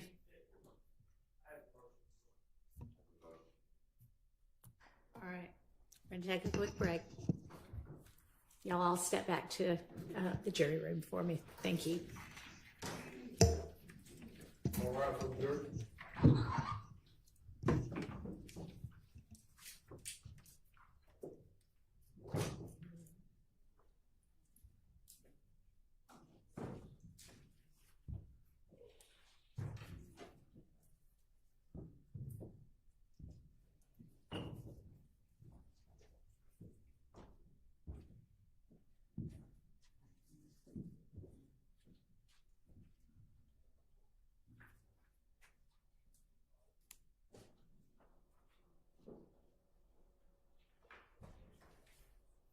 All right, I don't know which, y'all can be seated. I don't know which I gotta person. stand go out.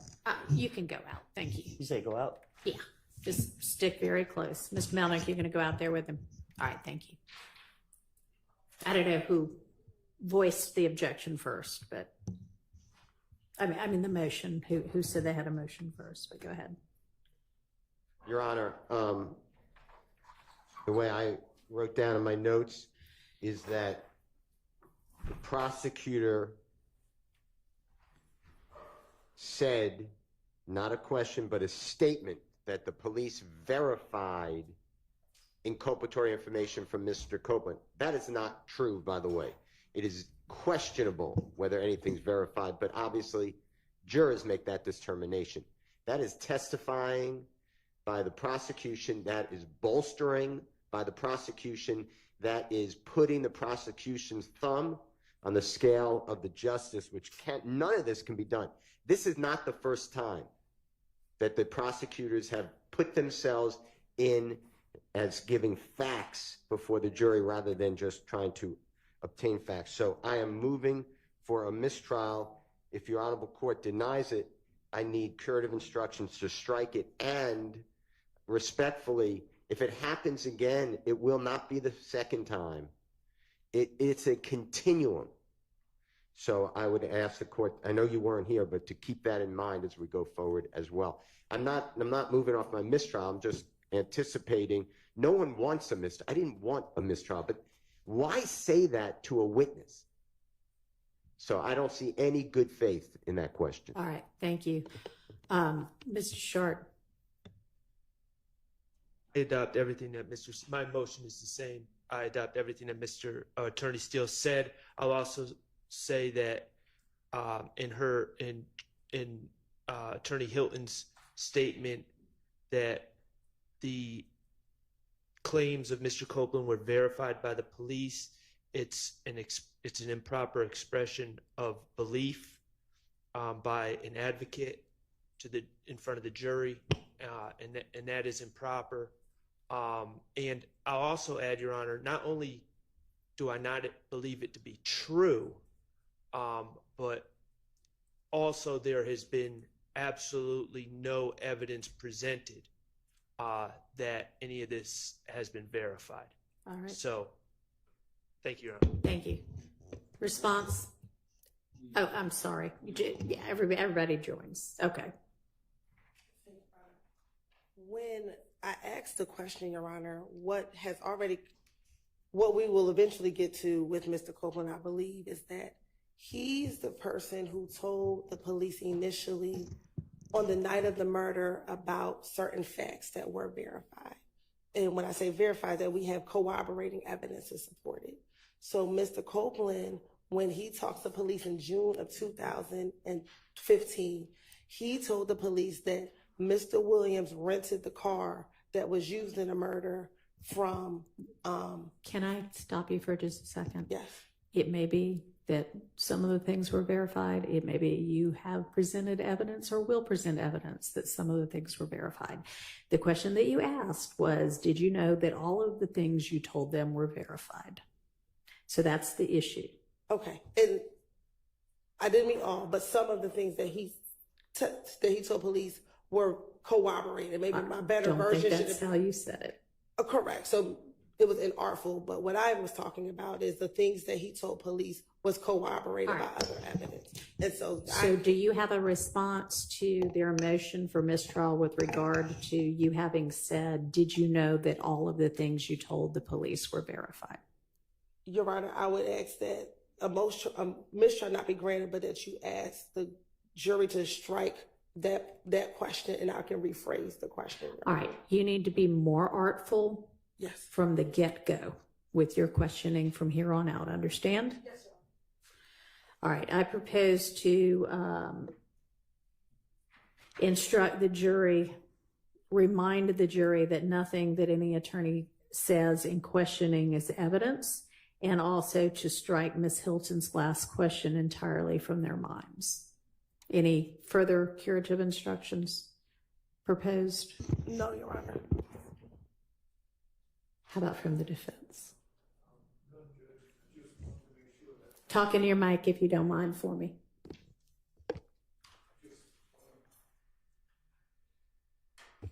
make sure that after the court gives that instruction, we do not abandon the motions that have been joined in by everybody, so I don't have to get back up and say, that's not good enough. No. We don't agree to. I'm asking you now, and I understand y'all would still prefer a mistrial, short of a mistrial, which I'm denying at this stage. These are the curative instructions I'm proposing. If understanding you'd still rather have the mistrial, is there anything further curatively that you all would like to add? On behalf of Mr. Stillwell, I have nothing. All right. All right. Nothing from anybody else. No, Your Honor, just the same thing. The rule is that before the next question is posed, we have to again ask for a mistrial, but you just said that that's preserved, so nothing further. Understood. All right. Thank you. All right. We're ready to get the jury back in and Mr. Copeland back on the stand. You can do that first.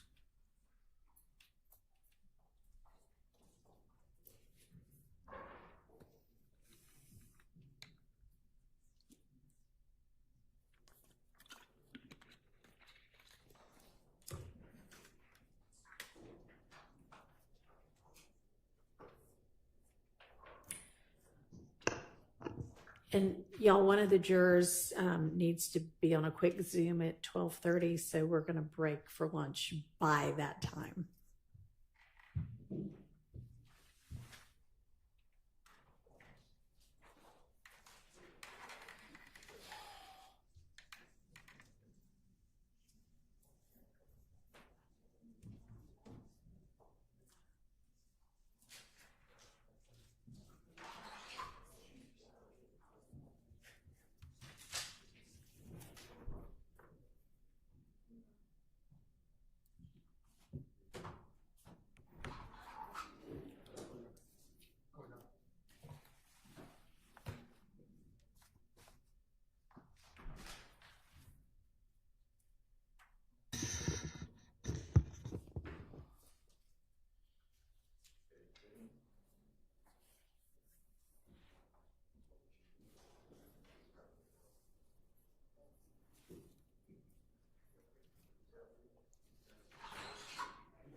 All right, everybody can be seated. Thank you. Actually, I'm not sure they are. Almost all jurors are present and accounted for.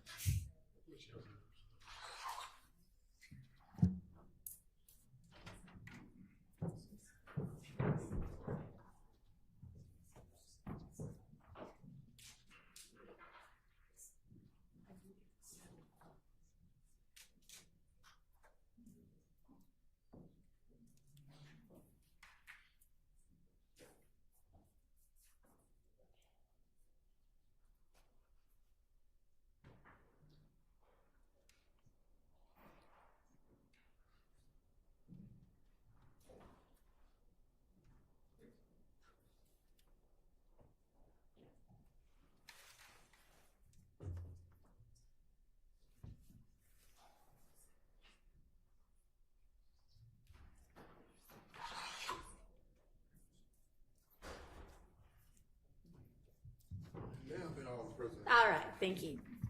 All right, y'all be seated.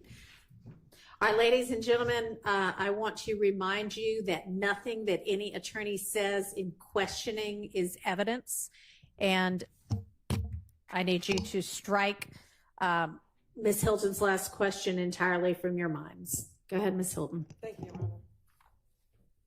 Going back to this January 11, 2015 interview, did you tell Detective Thorpe that once Thug and Kel had a conversation and you thought everything was squashed between you and Kel, back in January of 2015? What's your question? Sure. Did you tell Detective Thorpe in the January 11th, 2015 interview that at the Cascade Skating Ring, Kel and Thug had a conversation and you thought your beef with Kel was squashed once you left the Cascade Skating Ring? My motive was to get the heat off of me. The only way I was gonna get it off of me, what I thought, by putting on the, I felt he was rich, and the police locked me up and do what they want to do to me because I'm broke and I can't afford to pay for a lawyer. He rich, they're not gonna bother him. So I said, I got it off me by putting it on him. How is telling the police that the beef was squashed after a phone conversation puts anything on Thug? Because I gotta line it up to get it off of me. So you gotta set the pattern. Okay. Next, did you tell Detective Thorpe that you, on Monday, you all went to Club Crucial on the Monday before Donovan Thomas passed away? I don't know what you're asking. Okay. Going back to January 11th of 2015, did you speak with Detective Thorpe about going to Club Crucial on the Monday before Donovan Thomas passed away? I told the detectives, I don't know none by their name, but everyone they talked to me, as long as they sit in front of me, I was gonna put the blame off on everybody, anybody to convince them to get off of me. How was going to Club? I don't remember what I don't told the detectives. I don't have a clue what I don't told them. That's why I can't tell you exactly what I don't told them, because I can't remember what I said. Okay. Did you go to Club Crucial the Monday before Donovan Thomas was killed? I probably did. All right. And at Club Crucial, did you get into a fight with Kel? I don't recall. Okay. Did you tell Detective Thorpe that you got into a fight with Kel at Club Crucial the Monday before Donovan Thomas got killed? I probably did. Okay. And did you tell them that was after you were flashing money while you were on the stage? I probably did. I would, Detective Thorpe, his brain was the size of a squirrel brain. So you could just tell him anything, he gonna go for it. You're right. At this time, the state's gonna ask for permission to treat Mr. Copeland as a hostile witness under pursuant to 24-6-611, Your Honor. Granted. Thank you. What that mean? Don't worry about it. That's just for her to understand how she can ask the questions. You just continue to answer them truthfully. Isn't it true that in this January 11, 2015 interview that you told Detective Thorpe that at Club Crucial on that Monday before Donovan Thomas was killed that Kel punched you in the back of your head? I don't recall what I told the detective. And isn't it all? I'm sorry. I don't want to cut you off. I don't recall what I told him specifically, however you pronounce it. Okay. And is it also true that after Kel punched you in the back of the head, then other people came and began jumping on you as well?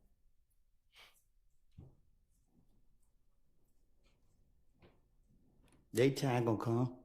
That's not the question I asked you. Is it true that you told Detective Thorpe during this January 11, 2000 interview that after Kel punched you in your head, that other individuals also began to jump on you as well?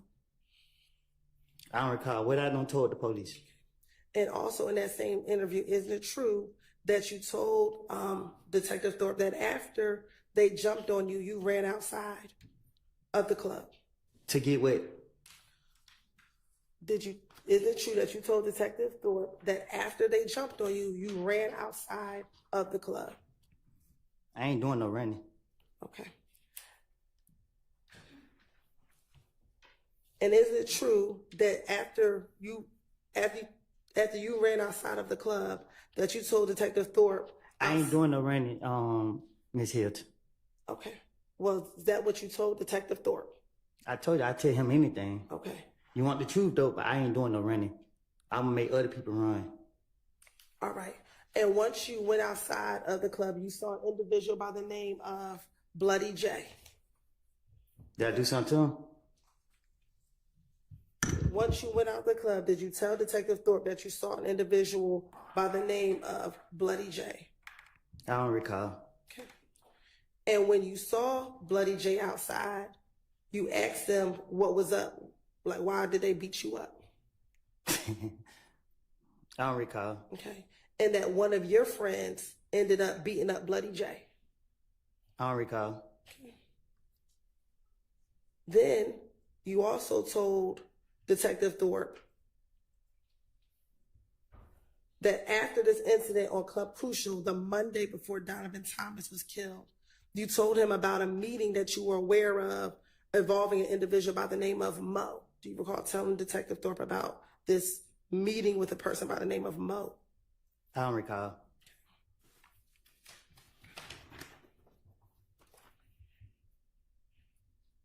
And that the meeting with Mo was about you and Thug. You and Thug were the topic of discussion at this meeting with this individual named Mo. Sound like something else I make up. Okay. And that at the time, Mo is actually in prison. I don't know who that is. Okay.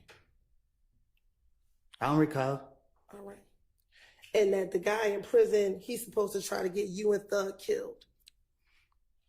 I don't know about Thug, but I'm still here, ain't it? That's not my question. Isn't it true that's what you told Detective Thorpe? Nobody gonna do nothing to me. So do you not remember telling Detective Thorpe that? I done told Detective Thorpe anything. Okay. Also, in that same interview, did you then tell Detective Thorpe that once you found out about this meeting, you reached out to members of If Gang and asked them if they were going to kill you and Thug?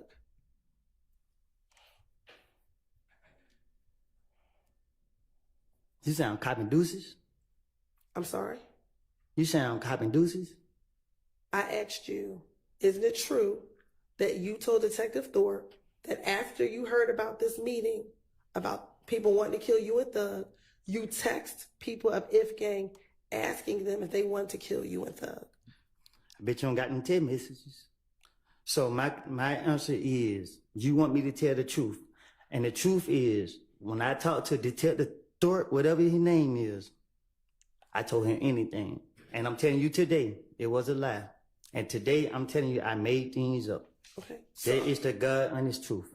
So is it your testimony today that that you were not aware of a meeting, that you were the subject, people wanted to kill you? My answer is, I don't recall nothing. I don't told the detective. So, okay. And I'm telling you, whatever I did tell him, I was making it up. Right. It don't take a rocket science to figure it out. Right. Did you also tell Detective Thorpe about a shooting at a gambling house in Lakewood? Huh? Isn't it true that you also told Detective Thorpe about a shooting at a gambling house in Lakewood? I probably did, just to try to make my story seem more convincing. I don't recall what I done told them. I don't know. Okay. And during the course of that shooting at the Lakewood house, Thug's car got shot at. I don't recall.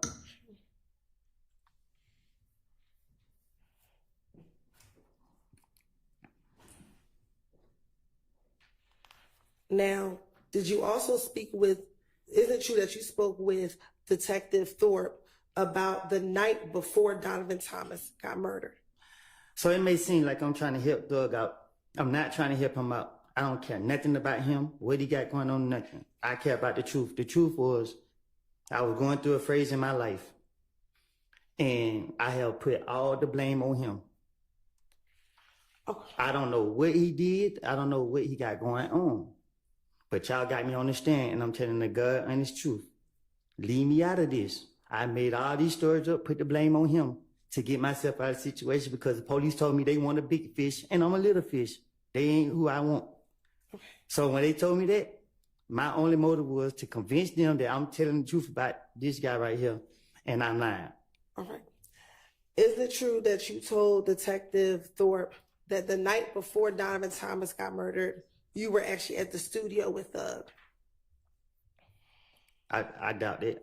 I don't recall. Okay. And that the studio that you were at was DJ Drama Studio. Yeah, I don't recall. I don't know that. I don't recall. All right. Have you ever been to DJ Drama Studio with I don't even know who DJ Drama is. Okay. Did you also tell Detective Thorpe that on the morning of Donovan Thompson's murder, you actually went to your girlfriend's house early in the morning, around 5 or 6 o'clock a.m. after you left the studio with? Can you say it again? Sure. Is it true that you told Detective Thorpe that after you left the studio on Friday night, the night before Donovan Thomas was murdered, you went to your girlfriend's house at about 5 or 6 o'clock in the morning, and that would be on Saturday, January 10th? I don't know. I can't remember what I told it. I don't recall what I told that man. Okay. And is it true that in that same interview on January 11th, that you told Detective Thorpe that you stayed at your girlfriend's house until about 7 p.m. at night, and that's when you left your girlfriend's home? I'm single. Back in 2015, did you have a girlfriend by the name of Deshawn Quarterman? You didn't have to say her name like that. Okay. Did you have a girlfriend back in 2015? My daughter mama, yes. Okay. And was she your girlfriend in 2015? She's my daughter mama. In 2015, was she your girlfriend? We had a child together in 2015. And during the same January 11, 2015 interview, did you tell Detective Thorpe that when you woke up at her house, that she was not present? She was not there at the house when you woke up? I don't remember what I told the detective. Okay. Do you remember her being at the house when you woke up the day that Donovan Thomas was killed? Okay. And when you woke up and she wasn't home, you actually called her to find out where she was. Do you remember did you tell Detective Thorpe that? I don't recall. Isn't it true that you also called your brother to get his car on the day that Donovan Thomas was killed? You say, is it true? Yes. Nothing I say is true. Okay. Is it true that you told Detective Thorpe that you called your brother to get his vehicle on the night that Donovan Thomas was killed? You said, did I call my brother to get his vehicle? Yes. Can you say that again? Did you tell Detective Thorpe that on the day that Donovan Thomas was killed, you got your brother's vehicle so that you could borrow his car? Yeah, that was another lie. Okay. So you never borrowed your brother's car? No, that was my car.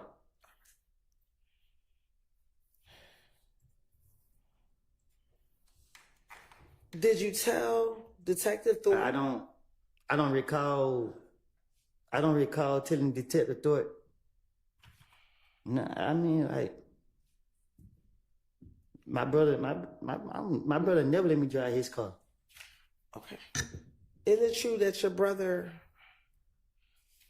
lived in the same neighborhood as your girlfriend back in 2015? I don't recall. Okay. And that on this same January 10th, 2015 date, you actually left your girlfriend's house and went to your brother's house to change clothes and to get his car so you can use it? I don't recall. Okay.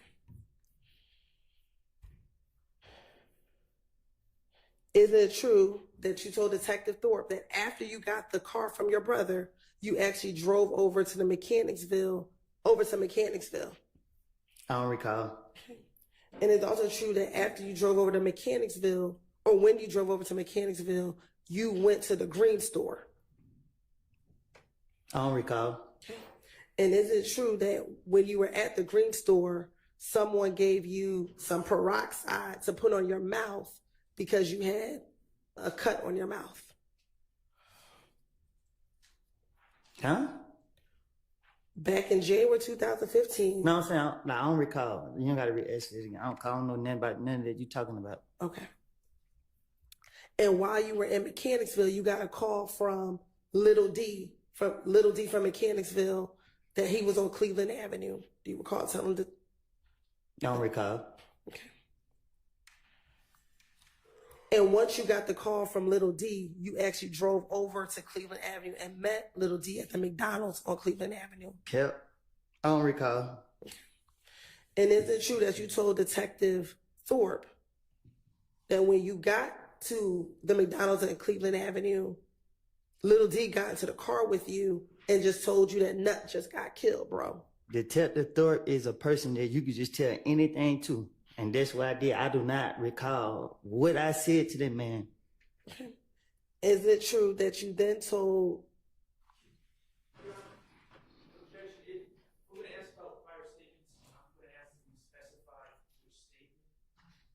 All right. Okay. Can you be a little more specific in your questioning as to which statement it is? Sure. In the same January 11, 2015 interview, did you tell Detective Thorpe that you met Little D at the McDonald's on Cleveland Avenue? I don't recall. Okay. And in that same interview, when you met with Little D, he told you that Nut just got killed, bro? I don't recall. And you responded, really, bro? I don't recall. And then you asked him what happened. I don't even know what happened. Okay. Do you recall telling Detective Thorpe that you asked him what happened? I don't recall.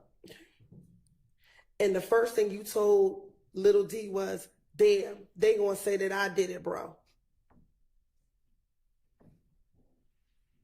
Huh? Isn't it true that you told Detective Thorpe in this January 11th interview that after Little D told you that Nut got killed, you said to Little D, damn, they gonna say I did it, bro?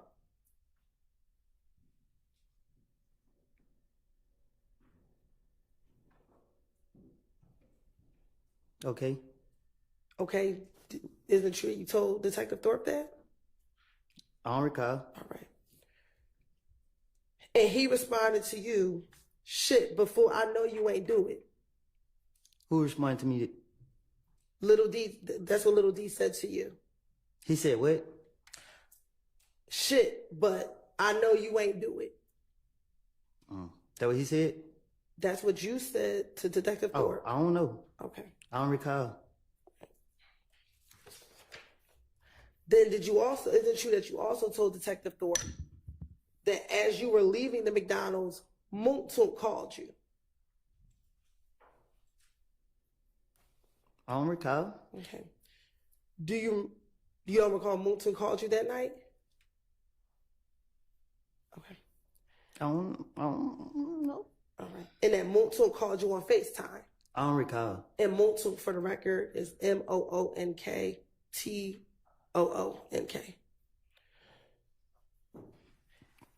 And is it true that when Moontoon called you, you told Detective Thorpe that you told Detective Thorpe that they think that you and Moontoon killed Nut? I don't recall. And at that time, Detective Thorpe asked you for a number for Moontoon. He did? Do you remember him asking you for a phone number for Moontoon? I don't recall. I don't remember what we talked about in the interview. Okay. And also during that interview, you told Detective Thorpe that Moontoon actually FaceTimed you. Told you could tell the Thorpe anything, he'll go for it.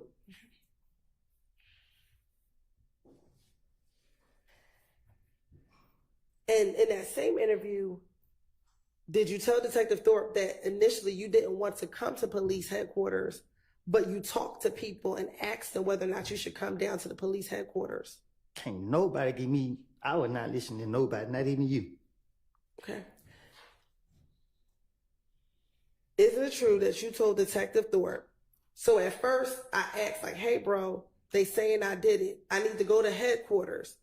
And he's like, nah, we need them to call you. And I told everybody I didn't have nothing to do with it. So I called. I was trying to get the best advice I can. Then the next you know, they was like, oh, I called my girl's mama I was talking to her before they shot her house up. Me and her was talking on the phone. You put me here to tell the truth. The truth is I made it up. I'm gonna have to keep telling you this. So the police come get me. Man, we got you. You put a gun out on us, man. Just give us your boy Thug. Shit, what y'all want me to say? On January 11th, did you pull the gun out on anybody? On January 11th, 2015, did you pull the gun out on anybody?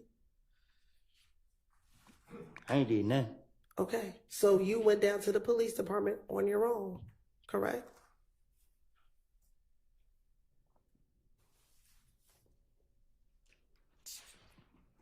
I don't recall. Okay, and when you went to the police, that was to clear your name that you did not kill Nut, correct? I think that was the motive. Okay, so you went down on your own to tell them about whatever you knew about Nut, correct? Say that again? You went to police headquarters on your own to tell them whatever you knew about Nut, correct? Is it a trick question? No, it's not a trick question. Can you ask it again? Sure. Back in January of 2015, the night that Nut was murdered, you went to Atlanta Police Department, correct?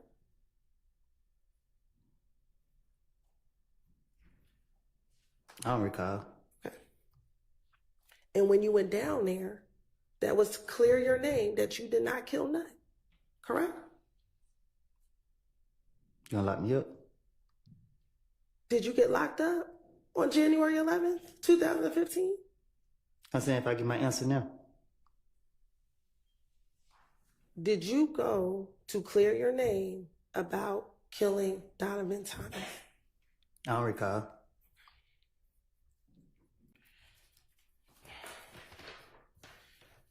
In that same interview, you were asked who dropped you off to the police department. And you told them it was Multo who dropped you off to the police department. Is that correct?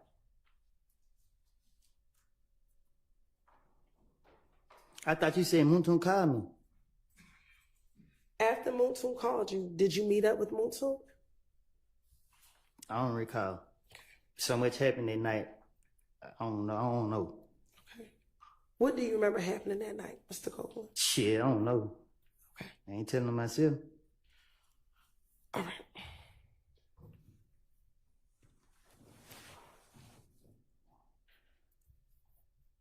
And back in 2015, isn't it true that Multo was driving a blue or gray Malibu vehicle? Ask him. I'm asking you. I don't recall. Okay.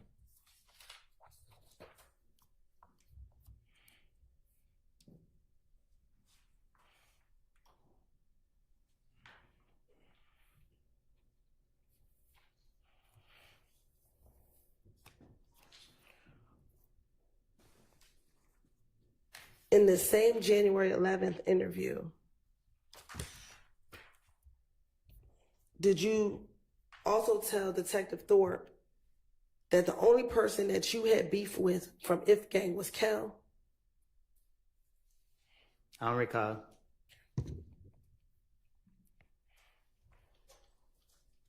What I told the detective. But if you asking me for the truth, I keep telling you, I will tell detectives whatever they wanted to hear or whatever they wanted me to say to get out of my situation. All right.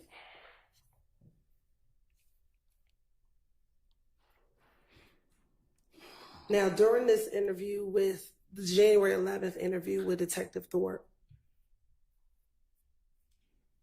did you talk about the gang that Kel was involved in? How can I tell you about something? I don't recall. Okay. Did you tell Detective Thorpe that Kel was a part of Nine Deuce Inglewood ABG gang? I don't recall.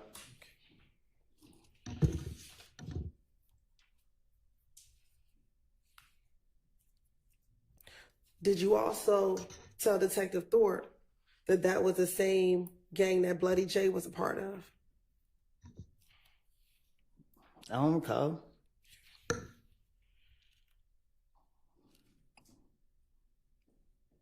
I thought I was here to tell the truth. Okay. And what's your new version? What's your truth today? That I lied. And that you lied about everything back in 2015? My truth today is I lied and put the blame on others for a lot of activities. I ain't telling on myself. I ain't got nothing else to say. I don't recall. Okay. Now, did you also talk to Detective Thorpe about you at one time being cool with Bloody J or being friends with Bloody J? I don't recall what I told detective, investigator, what deputy, whatever you want to call them.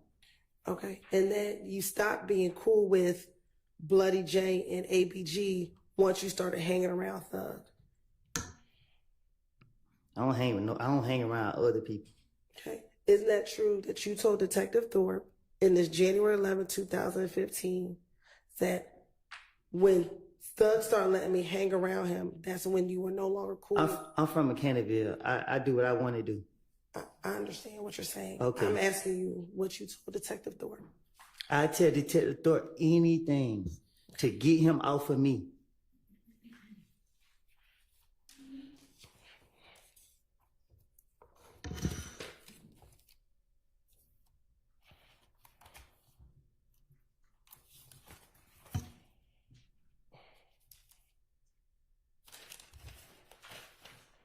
Y'all believe me so much, why? Never mind, man. Look.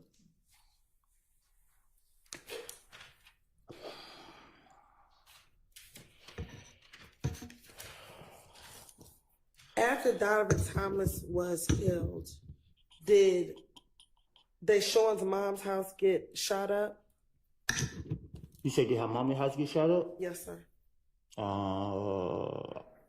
Yeah. Okay. And do you call telling Detective Thorpe about the fact that her mother's house got shot up after Donovan Thomas was killed? I don't remember if I said it to him, but I know her mama's house did get shot up, so I don't know what I told him.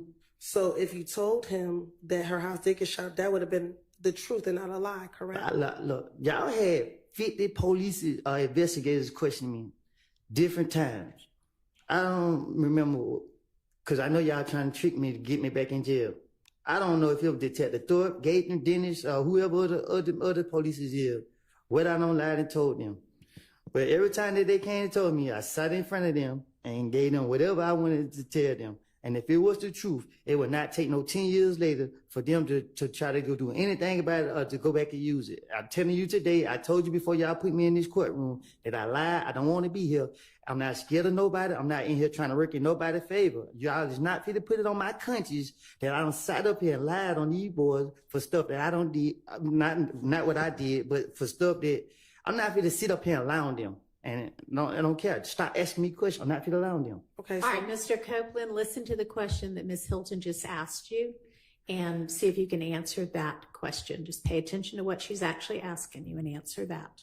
Yes, ma'am. So my question was, on January 11, 2015, you told Detective Thorpe about Deshaun's mother's house being shot up, correct?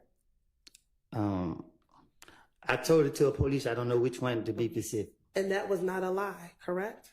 Her house was been shot up. Okay, so that wasn't a lie when you told Detective Thorpe that, correct? I don't know if it was him I told it to. Okay. I don't think we've gotten a clear answer yet. Overruled. So that wasn't a lie, though, correct? If you told any police, whether you remember being Detective Thorpe or Gaither, was that a lie? That her house was shot up? Yes.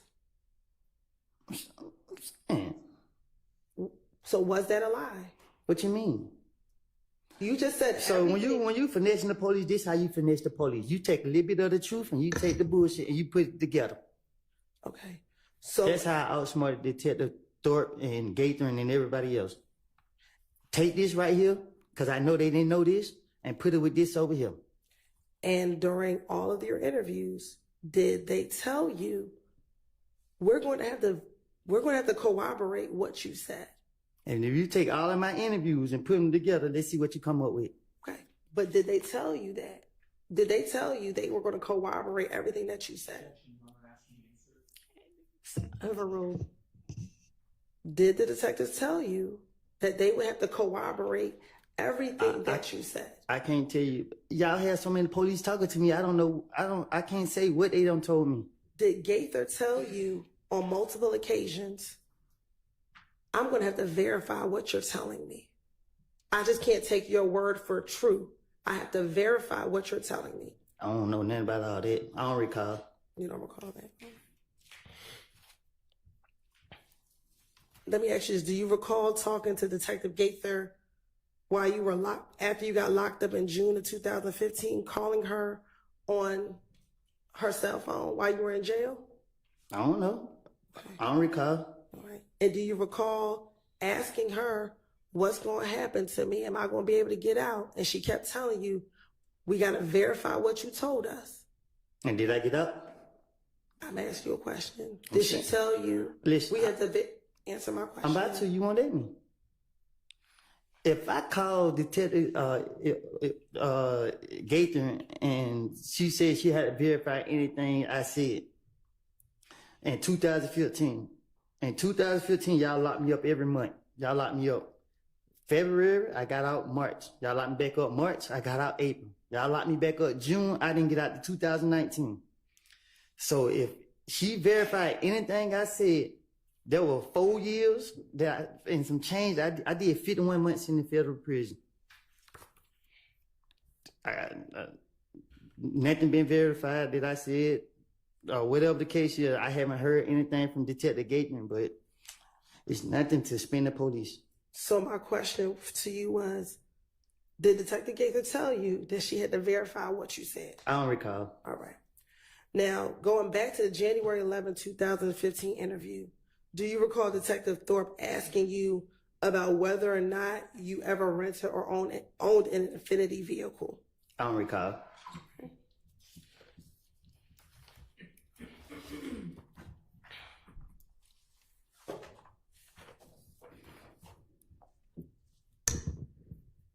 And earlier you said that your brother never gave you a car or let you borrow his car. Did you remember saying that? I bought my own car. Okay.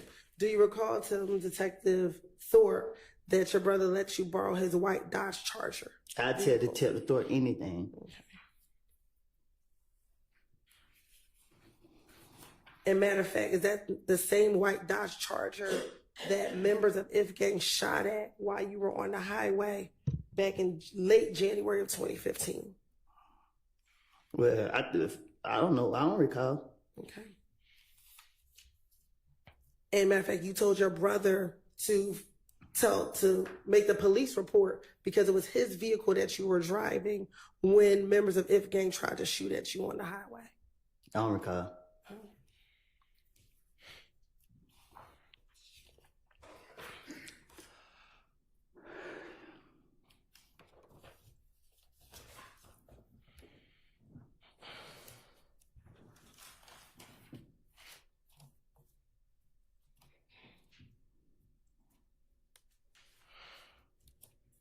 And during the course of this January 11th interview, isn't it true that you talked to Detective Thorpe multiple times about all the incidents that occurred in the weeks leading up to Donovan Thomas getting killed? I better have a different story every time. Okay. Specifically, you told him a couple times about the incident at the Cascade skating ring. Isn't that true? I don't recall. Okay. And that's specifically what I said. I know if you take any time I talk to the Detective Thorpe, I bet you ain't none of my stories gonna be the same. Okay. Well, isn't it true that in January of 2015, when you first talked to the police about what happened with Donovan Thomas, you were actually trying to protect your friends and you didn't want to give them all the information back in January of 2015? I'm just trying to protect myself. Okay. But then I got a family to protect. Okay. But by June of 2015, you finally disclosed everything that you knew about what happened the night of Donovan Thomas's murder and everything that happened leading up to Donovan Thomas's murder?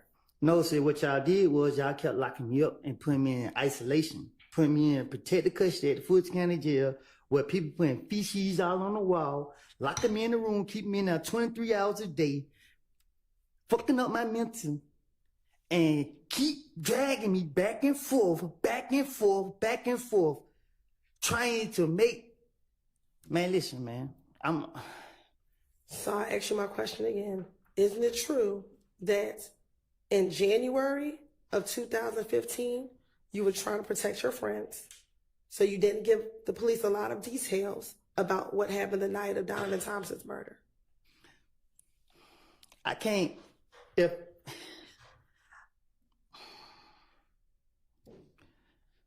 you ask that again? Sure. Isn't it true that in January 2015, when you first spoke to Detective Thorpe, you did not give him a lot of details about what happened the night of Donovan Thomas's murder because you were trying to protect your friends?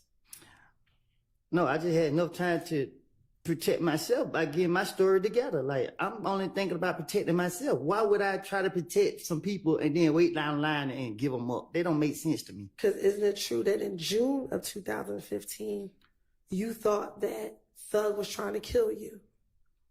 That's if I thought Thug was trying to kill me, I was trying to get him. Okay. In June of 2015, did you think Thug was trying to kill you? That's what I told the investigators. Isn't that true? I don't recall. I don't recall. Okay.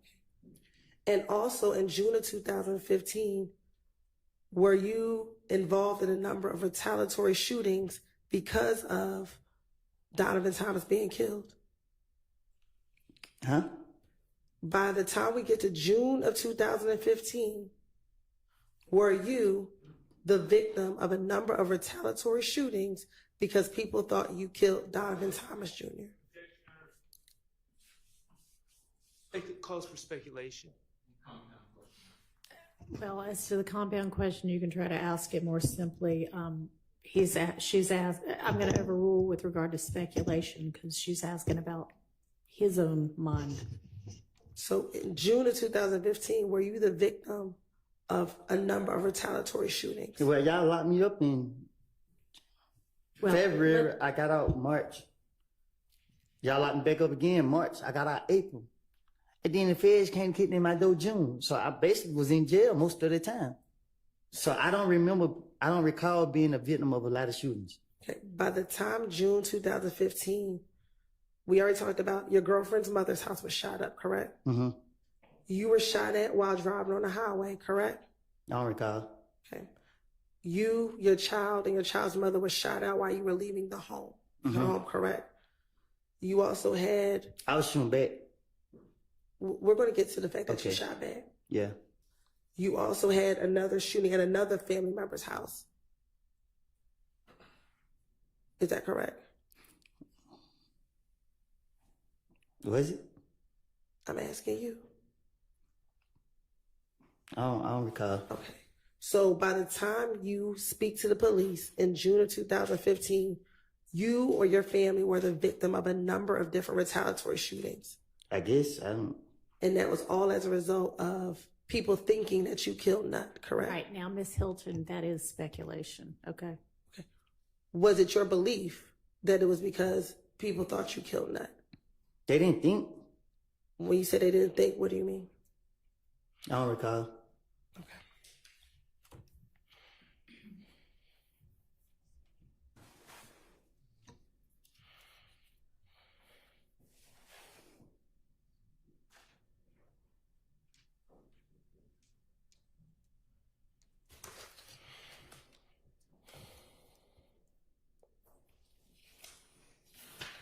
Now,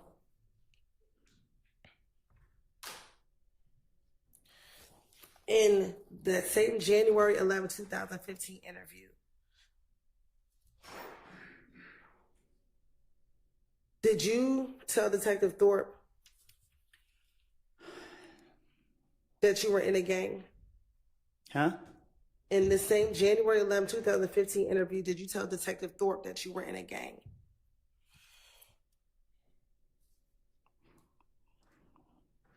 I don't recall. Okay. And did you tell Detective Thorpe that some of the beef that you were having with Kel is because you were not down with ABG anymore? I'm from Mechanicsville. We never liked it them. Okay. I'm asking, did you tell Detective Thorpe that the reason this beef is because you were no longer down with ABG anymore? I'm from Mechanicsville. My neighborhood is known for killing them. That's not my question. I would never be part of their gang. Okay.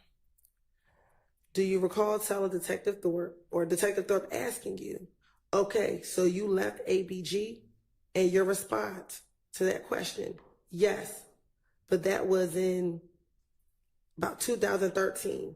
I went to jail in 2013 or 12. I went to jail in 2012. I did a year. But when I went to jail in 2012, I didn't get down with the gang no more. I told him I wasn't in it. Do you recall telling Detective Thorpe that? Being questioned by the police, the main goal is to be a victim. And that's what my motive, to play a victim. So if Detective Thorpe asks me any question, I'm going to play a victim. So I'm going to say whatever that come to my mind to make myself look innocent and to be a victim. Okay.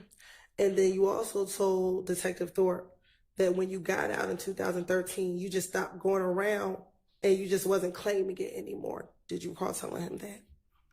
Can you say that again? Sure. You also told Detective Thorpe that once you got out of jail in 2013, you just stopped going around and that you weren't claiming it anymore. I don't run behind nobody. Okay. And then did you also tell Detective Thorpe, so now they think I'm with Thug, I'm claiming YSL? Again, I'm talking to Detective Thorpe. So if I did say that. Okay. And as you said, that is about, so because you rap, I'm going to get some money, but I'm going to claim YSL. Can you say that again? Sure. You told him, so now they think I'm with Thug, I'm claiming YSL. It's about rap, so I'm going to get some money, but I'm claiming YSL. I don't know what you're saying. Okay.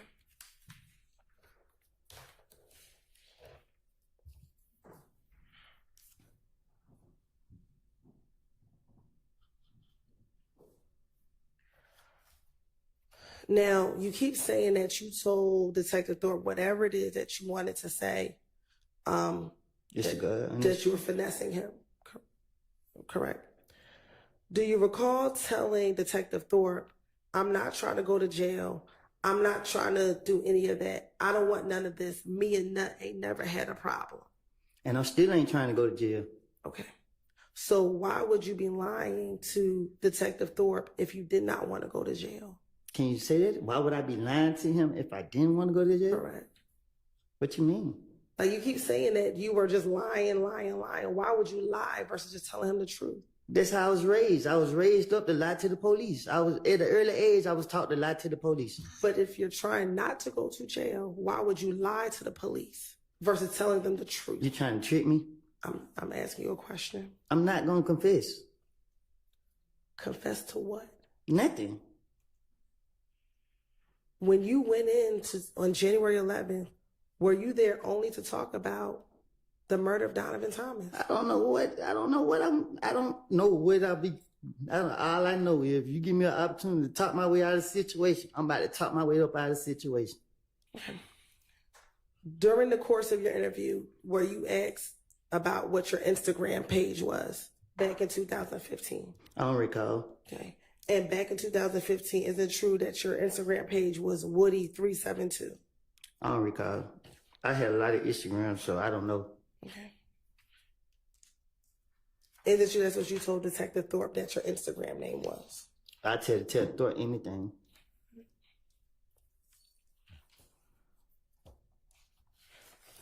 Do you also recall telling Detective Thorpe that because people thought you killed Nut, that you were getting a lot of threats on your social media page?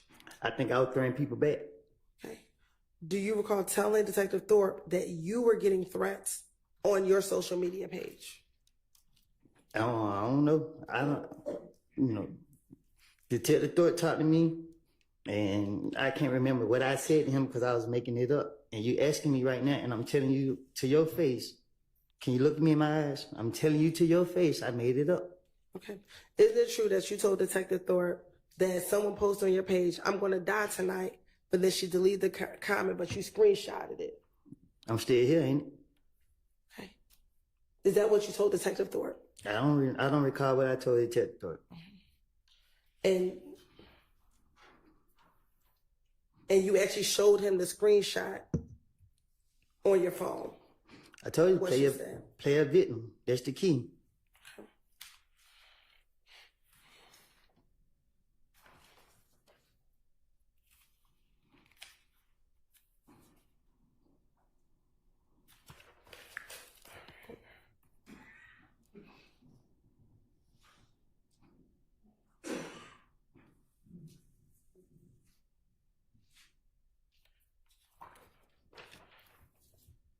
Do you recall how many people back in January 2015 that you asked whether or not you should go down and talk to the police that night of Donovan Thompson's murder? I never take people advice. Okay. Do you recall, or is it true that you told Detective Thorpe that you spoke to Deshaun's dad about whether or not you should go down and talk to the police? I never had Deshaun's dad number that I recall.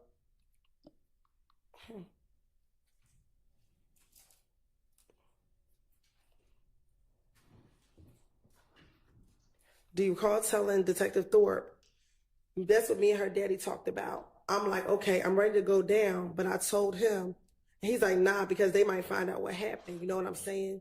And then you ain't got nothing to do with it. So just wait until they come and talk to you. Don't go down and talk to them. So I was raised up that if when nobody with you, they don't need to know. So I ain't on all that what you talking about. It was a lie what I told Investigator Thorpe. It's something that I came up out top. I was making it up. That's why I can't remember what I said to him. You want me to say something that I didn't say so you can put me back in jail? Okay. I don't recall what I said. I don't. Did you kill Donovan Thomas, Mr. Huh? Copeland? Did you kill Donovan Thomas, Mr. Copeland? Huh? Did you kill Donovan Thomas? You shaking your head? Is that a no? No.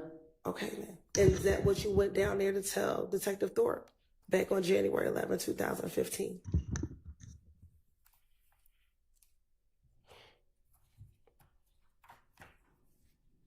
What? Is that what you went down there to tell Detective Thorpe, that you did not kill Donovan Thomas? I don't understand. I don't know if this is a trick question. When you went down there, did you go down there to tell Detective Thorpe where you were the entire day and that you did not kill Donovan Thomas? Melvin, can I answer that? Yeah, you need to answer that. I don't know how to answer that. Do you need to talk to Mr. Melnick? No, I don't know if it's a trick question that she asked me. All right. I'm not understanding. Hang on. Let's break. We're going to need to break in just a few minutes. Anyway, so let's break now. If you need to talk to Mr. Melnick in the interim, you can do that. And then we'll come back after lunch and you can answer that question if, depending upon what you and Mr. Melnick decide. Your Honor, I'm going to object to the question on the basis that it's a compound question. All right, well, that is true. I will sustain that objection. So Ms. Hilton, during the break, formulated into something that is not a compound question. Yes, Your Honor. All right. So let's break until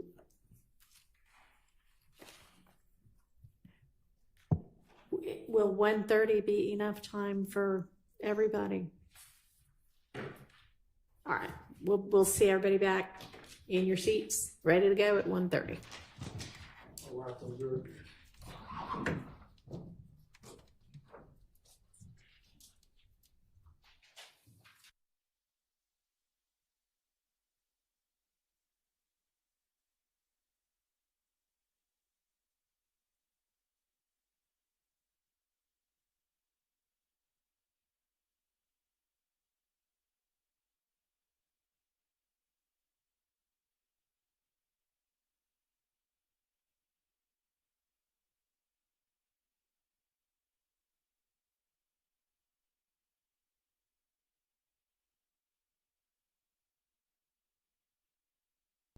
before we break for lunch?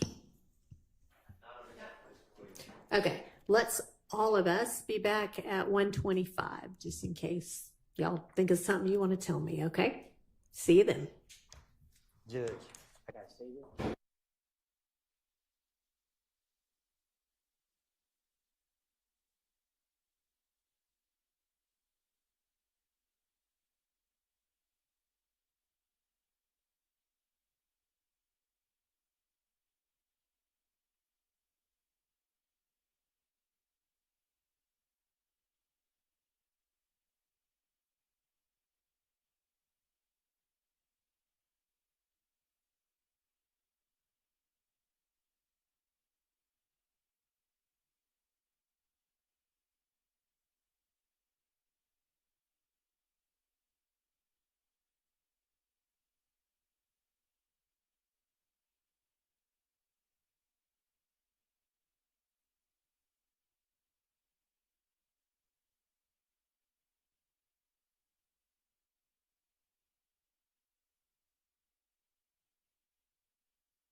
Have anything to bring to the court's attention or that we need to take up before we have the jury back out and the witness back on the stand?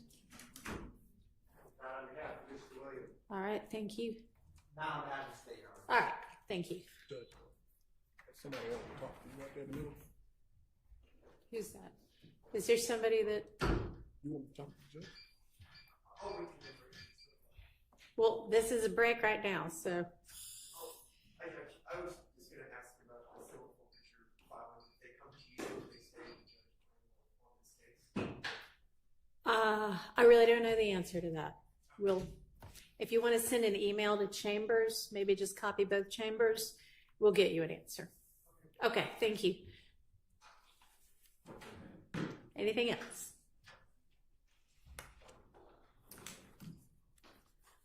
All right, we have the jury ready? Yes. Let's get Mr. Copeland back in.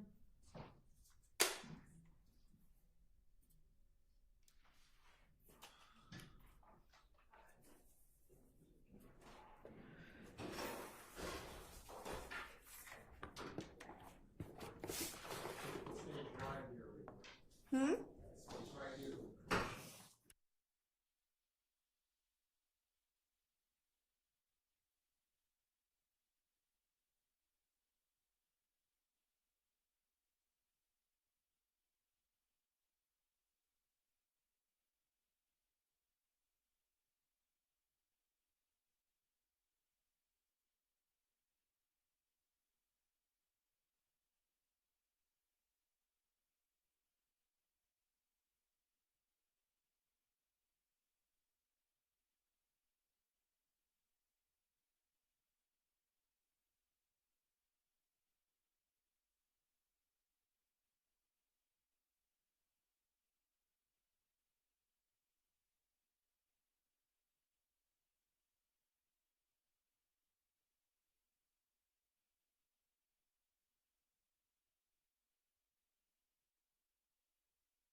Now,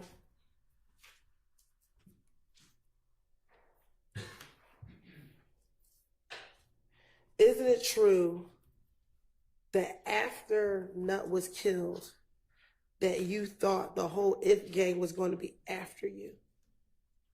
I don't recall. Okay. Isn't it true that you told Detective Copeland it's not a gang, it's the whole clique, you know what I'm saying? The whole gang. They're after me. No, No, you did not say that. because I don't know who the hell Detective Copeland is. Excuse me. I meant to say Detective Thorpe. I don't recall. All right.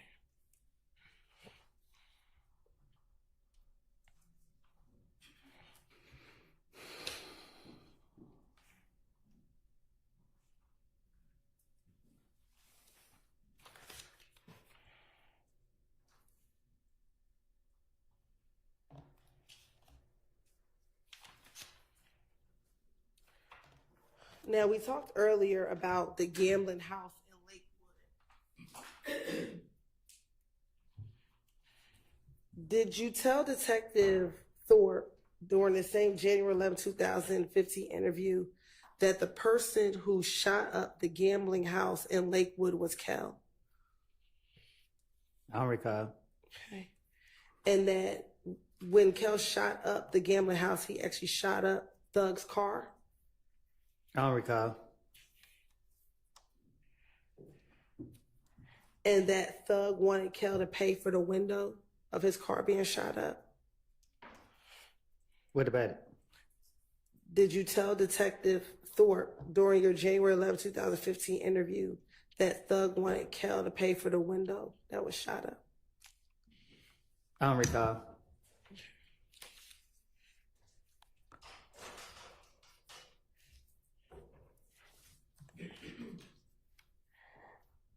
Also, in that January 11th interview, didn't you tell, excuse me, strike that, let me ask.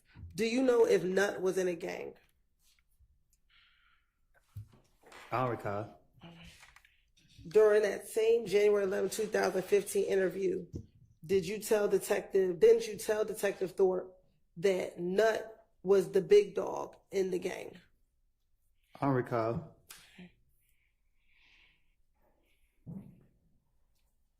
Specifically, didn't you tell Detective Thorpe Nut, he wasn't the big dog, but he was they big dog?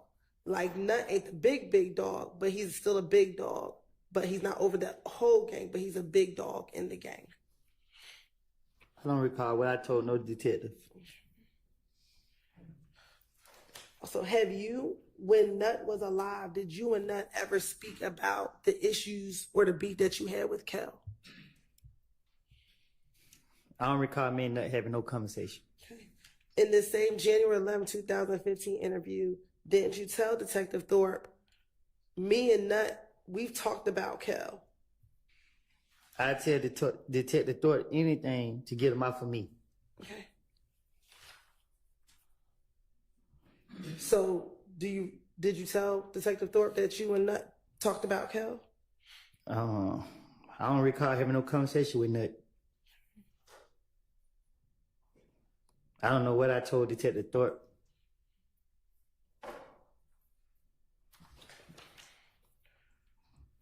When you went and spoke with Detective Thorpe on January 11, 2015, were you concerned about If gang harming your family members? It's been so long, I don't recall. Hey, didn't you tell Detective Thorpe in that same interview, I don't know what to say. What can I do? Where can I go? When I leave here, what can I do? Because I have a lot of brothers and sisters. My mama had 10 kids at the house.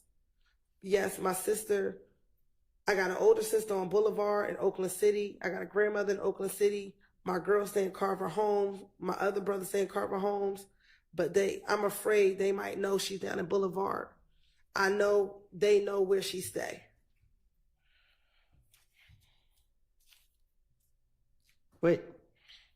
Is it true that you told Detective Thorpe you were concerned about If gang retaliating against your family members?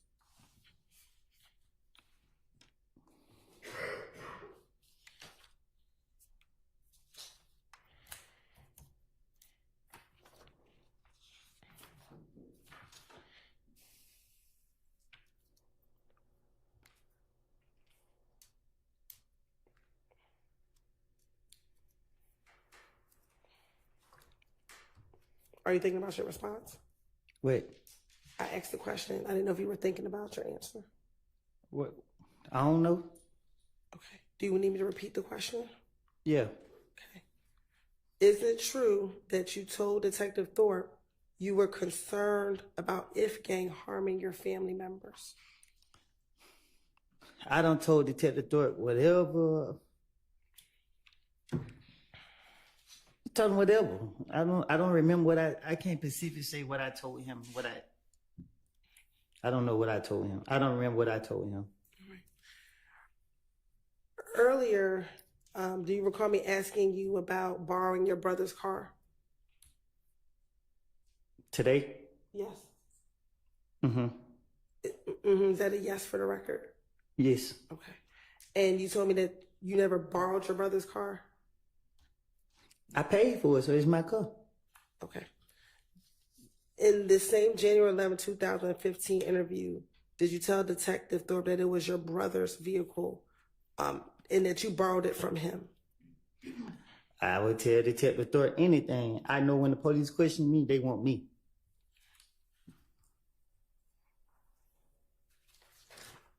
In your January 11, 2015 interview, you did not go there as a suspect, did you? That's what I was told. But when you went there, you were never arrested, correct? On January 11, 2015? I don't recall. Okay. Did you leave the precinct after you interviewed with Detective Thorpe on January 11, 2015? Yeah, I think. Okay. So you were never arrested, correct? I don't recall. I don't know. And when you went there, did Detective Thorpe ever accuse you of killing Nutt?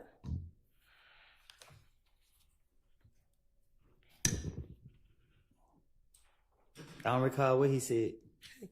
Did Detective Thorpe in that entire interview give you an opportunity to tell him what happened the night of the murder?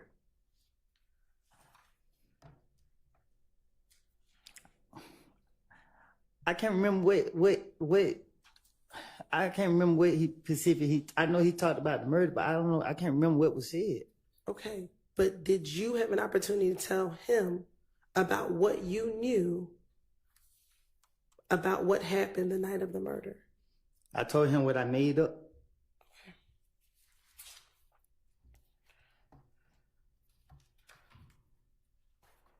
So you made up going to your girlfriend's house?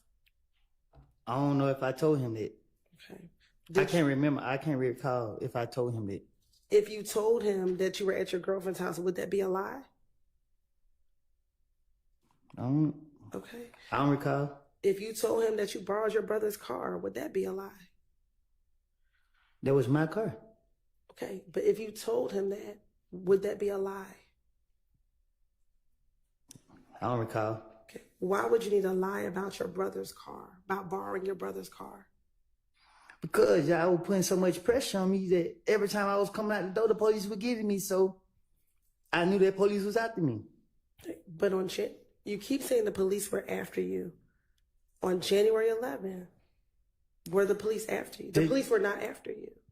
When Detective Third questioned me, I don't know when was it. Like, I don't know. So when you saying January 11th, from my understanding, I thought I walked in and walked right back out. I don't even remember sitting down having no discussion with Detective Thorpe. Okay. So I don't know. Detective Thorpe talked to me more than one time. I don't know which time, what he said at which time. I don't remember what was said. I just know that I was just saying whatever that came to my mind. I don't know. I was going to jail. I remember going to jail, trying to talk my way out of jail.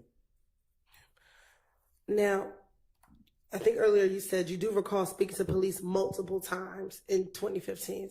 Is that correct? Nah, I talked to them a million times. And isn't it true that when you spoke to them on the different times you spoke to them, you told them different stories? No, you told them the same stories each time you spoke with them. Do you recall that? I did. I don't know. Okay. Now, after January 11th, I know you don't remember the date. Do you remember speaking with police again after your car was shot at on the highway? You said my brother made a report. What I need to talk to them about? Did you speak to Detective Gaither and Detective Dennis after your car was shot up or shot at on the highway? Do you recall going to the police department and speaking to Detective Gaither I don't recall. and Detective Dennis? I'm sorry. I don't recall. Okay.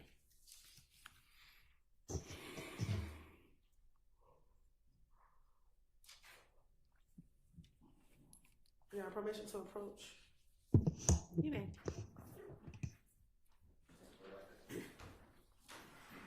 You can come and look at that.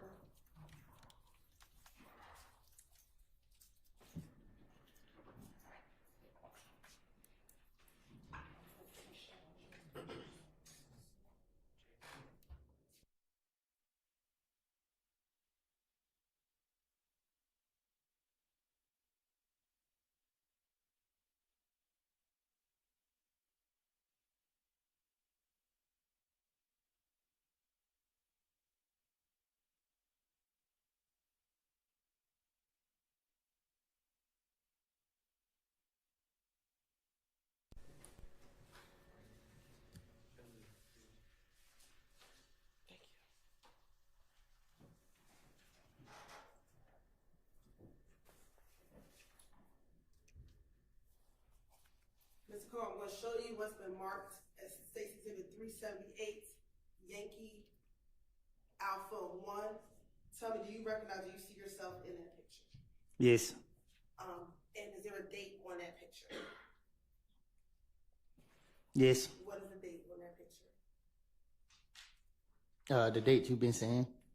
Is that January 11, 2015? Yes. And is that the interview room? Is that the interview room at the Atlanta Police Department where you interviewed with the detective? I don't recall. Right. You're right. This time the state like the tender state did a 378 Yankee Alpha. Yeah. Your Honor, the state would like the tender state exhibit 378 Yankee Alpha 1 into evidence. All right. It's admitted without objection. Next, I'm going to show you 378 Yankee Bravo 1. Tell me, do you see yourself in that picture? Yes. And is that date January 28th, 2015? Yes. Your Honor, this time the state like the tender state exhibit 378 Yankee Bravo 1 into evidence. Admitted without objection. Now, looking at 378 Yankee Bravo 1, do you see yourself, Detective Gaither, and Detective Dennis in that photo? Yes. All right. And on that date, do you recall, did you speak with them about your car being shot at on the highway at University and Pryor? I don't know. Do you recall ever speaking to police about your car being shot at on University and Pryor Road? I don't know. All right. In this interview back on January 28th, 2015, didn't you speak with Detective Thorpe and Detective Dennis? Excuse me, strike that. Were you arrested on January 28th, 2015? I don't know. Did you go into this police interview voluntarily? I don't remember this at all. Okay. Do you remember speaking at all, whether it was on January 28th or any other date, about the shooting on the highway to the police? I don't recall. Okay. In that interview on January 28th, 2015, didn't you tell Detective Gaither and Dennis about being at a pool party before being shot at on the highway? I don't recall. Okay. And while you were at the pool party, there was an individual by the name of Bushi at that pool party. I don't recall. And that Bushi was the girlfriend of Yak Gotti. I don't recall. And that after you all left this pool party, you were driving on the highway in your brother's vehicle. I don't recall. Do you not recall being shot at on the highway? You don't recall telling this to the detectives? I don't recall none of this you talking about. Okay. So you don't recall being shot at on the highway? I've been shot at a lot of times. Specifically in January 2015, do you recall being shot at on the highway? While in your brother's vehicle? I don't remember. I don't. Do you remember telling the detectives that you were shot at on the highway while in your brother's vehicle? I don't remember what I done told the detectives.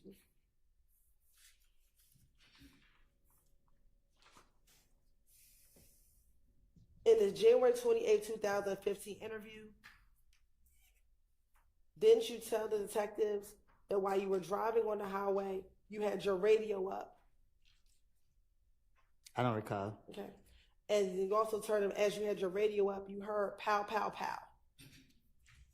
I don't recall. Okay. And did you also tell detectives that you then again heard another pow, pow, pow?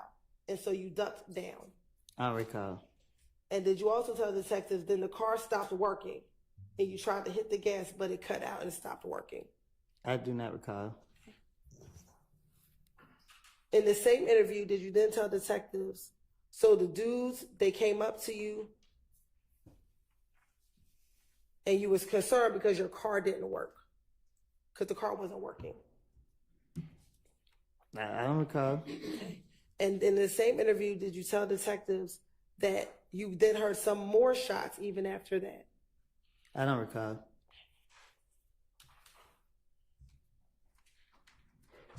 And that the two cars that you saw that were shooting, one was a gray Impala with tinted windows. I don't recall. And then you saw another car that was also shooting at your car. I don't recall.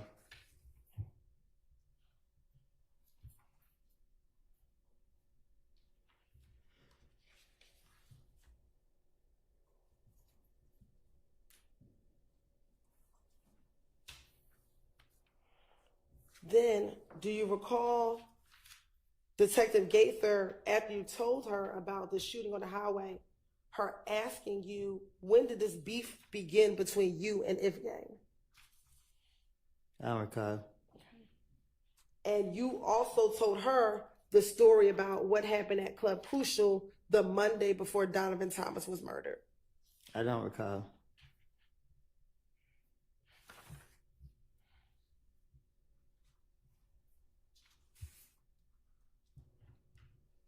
Did you also, in this interview, when Detective Gaither asked, when did this beef begin, that Cal told you the beef began because you hung around a person named Boo? I don't recall. And that they were mad because they thought Boo was a rat and that you were hanging around a rat? I don't recall.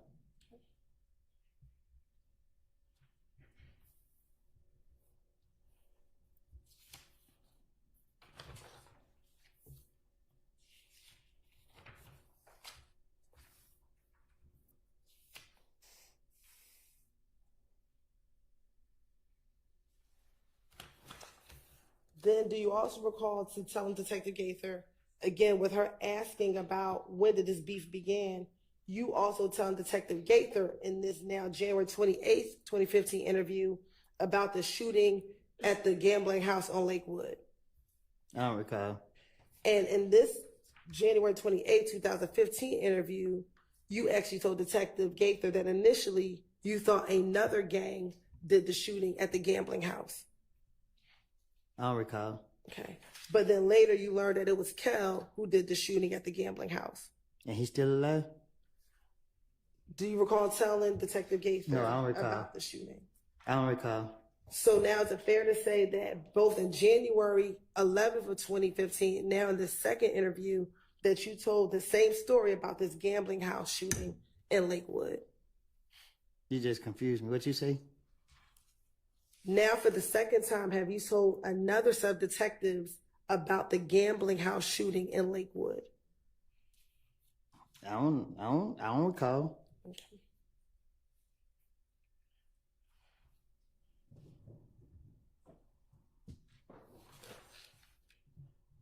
Do you also recall in the same January 28th, 2015 interview telling Detective Gaither that Kel wanted to speak with Doug on FaceTime?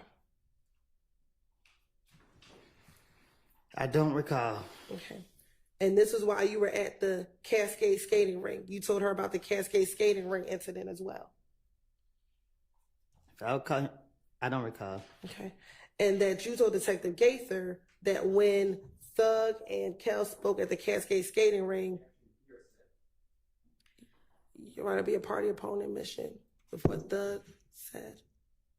Go ahead. Overruled. That Thug told Kel he wanted Kel to pay for the window that he shot up. The man rich, why would he? I don't recall. Okay. Do you recall telling Detective Gaither that that was the conversation that Thug and Kel had? I don't recall. And that Kel said that he wasn't going to pay for the window. I don't recall. Okay. And in the same January 28th interview, you also then told Detective Gaither and Detective Dennis about the fight at Club Crucial that Monday before Donovan Thomas was killed. I bet I was a victim in every interrogation, right? Did you tell Detective Gaither and Detective Dennis also about the Monday night fight at Club Crucial? I don't recall.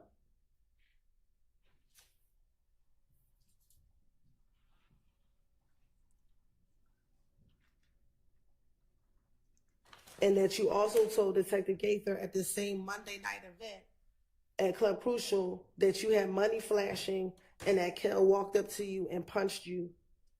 Boy ain't living like that. He ain't living like that. But did you tell Detective Gaither that this occurred? I don't recall.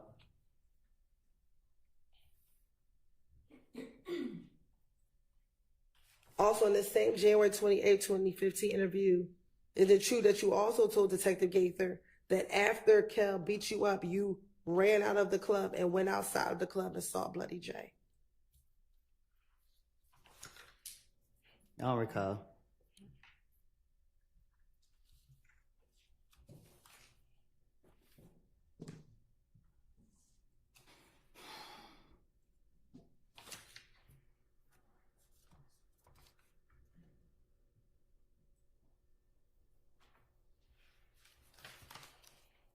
And in the same January 28, 2015 interview, did you also again then tell Detective Gaither and Detective Dennis that people in your crew jumped Bloody J? People in my crew? Yes. My Right. crew in prison. Okay, back in January 2015.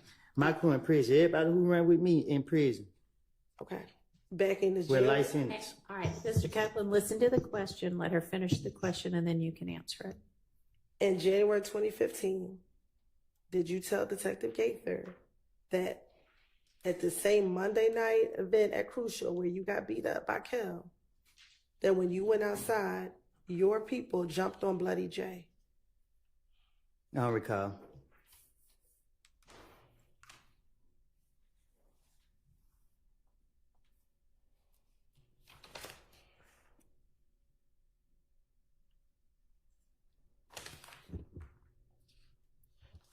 Now, also during this same interview with Detective Gaither and Detective Dennis,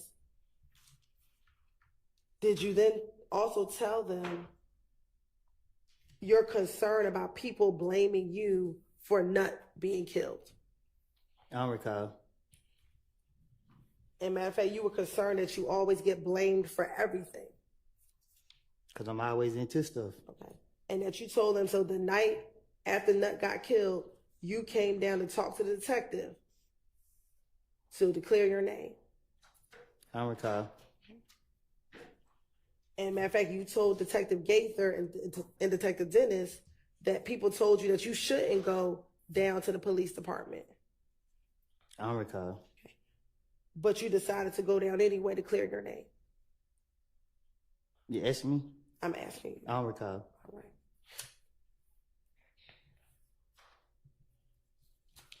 did you also tell Detective Gaither and Detective Dennis that on the night of Donovan Thompson's murder, you actually told your girlfriend to call the police and tell them what was going on, tell them everything, because you again wanted to clear your name about being involved in Donovan Thompson's murder? I don't recall.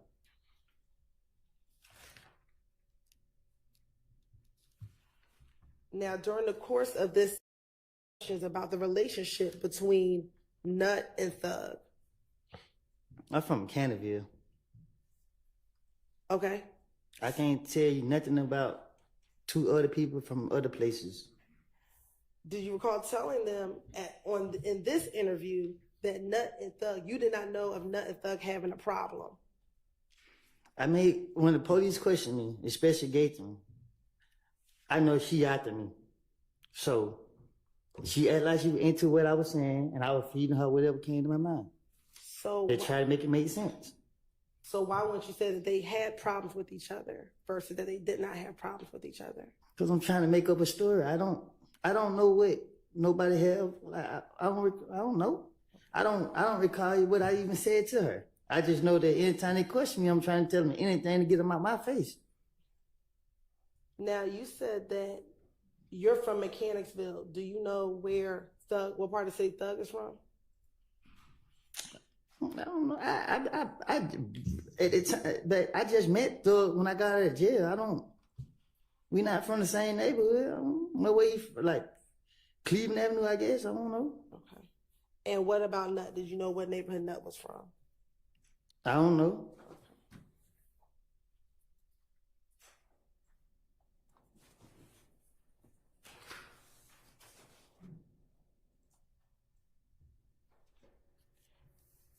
Now, after Nut was killed, did you go to Miami?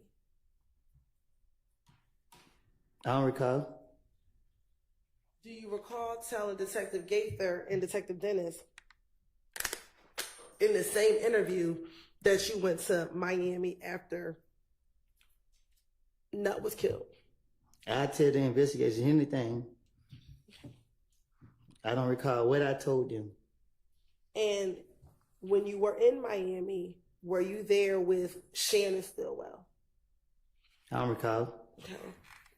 What about Quindarius Zachary? Who? Little D from Cleveland. I don't think me and him ever traveled together. I don't recall. Do you recall him being in Miami while you were in Miami? I don't recall being in Miami. Okay. Do you recall telling Detective Gaither that you and your child's mother went to Miami to lay low after the shooting of Donovan Thomas? Back then, I tell so many lies. I tell 15 lies in 1 second. I don't recall what I said, and I'm not even trying to remember what I said either. Okay. Do you recall telling, or didn't you tell Detective Gavin Dennis that Thug actually told you to come down there with him to Miami to lay low? Thug can't tell me nothing.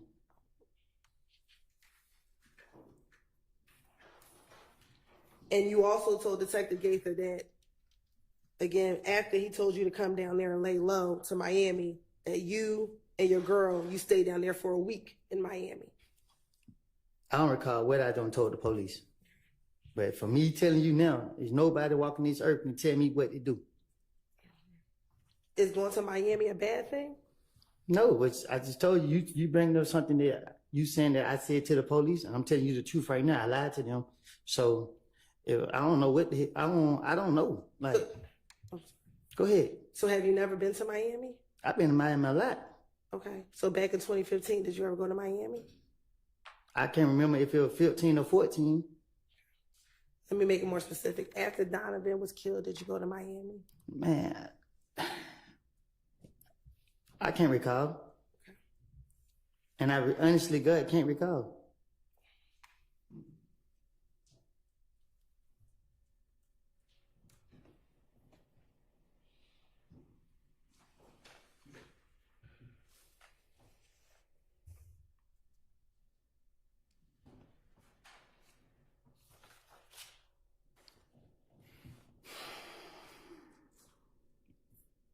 Now, when you spoke to Detective Gaither and Dennis, did you tell Detective Gaither and Dennis that you thought Thug was trying to get rid of you?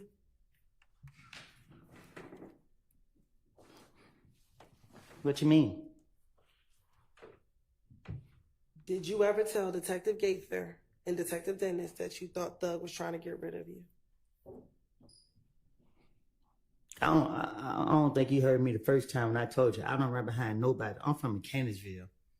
Okay. So I don't know. I don't know what you're talking about. Okay. So what does being from Mechanicsville have to do with my question? That mean I don't run behind nobody else. I didn't ask you about running behind anyone. Saying something about getting rid of me, like you can't get rid of me. Okay. So, is it your testimony that you did not tell Detective Gaither and Detective I don't know. Dennis? I don't know what I done told the investigator, detective, whatever you want to call them.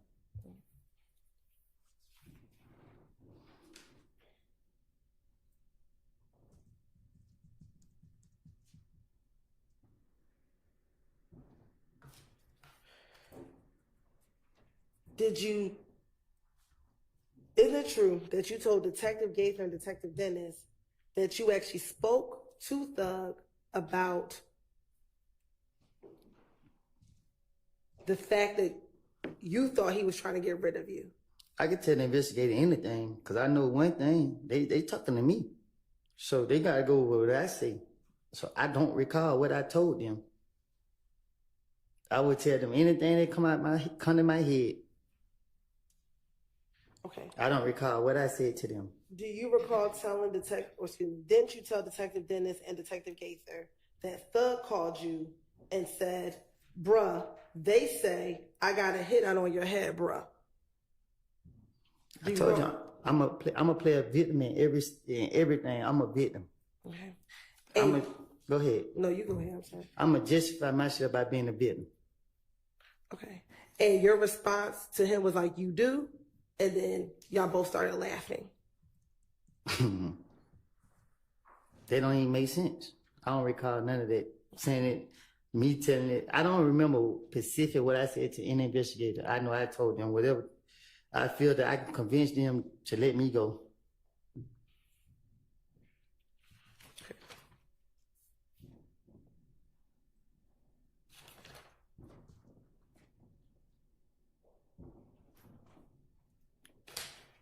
Now I want to go back to going to Miami after Donovan was killed. Isn't it true that you told Detective Gaither and Detective Dennis that while you were in Miami, initially Thug treated you like a brother, but then things felt different? Did you got proof of me being in Miami? Did you provide us your phone number so we can get your phone records, Mr. Copeland? Which phone? The phone you had in 2015. Did you give police your phone number so we can get your phone records? I don't recall. Now you're talking about. Okay. Did you give police your phone number in any of these interviews so that we can get your phone records? Which phone? Your phone that you had back in 2015. I had more than one phone. Okay. So did you give any phone number to the detectives back in 2015 so we can get your phone records? Any phone you have? Shit. I don't know. I can't remember. I don't recall. Did you, matter of fact, tell the police to go get your phone records so that they can confirm where you were on the night of Donovan Thompson's murder and afterwards? I probably, I don't know. I probably did. Ain't no telling. Okay. And did Detective Gaither tell you that that was one of the things that she was going to have to verify was your phone records and where your phone put you? I don't remember. I don't recall.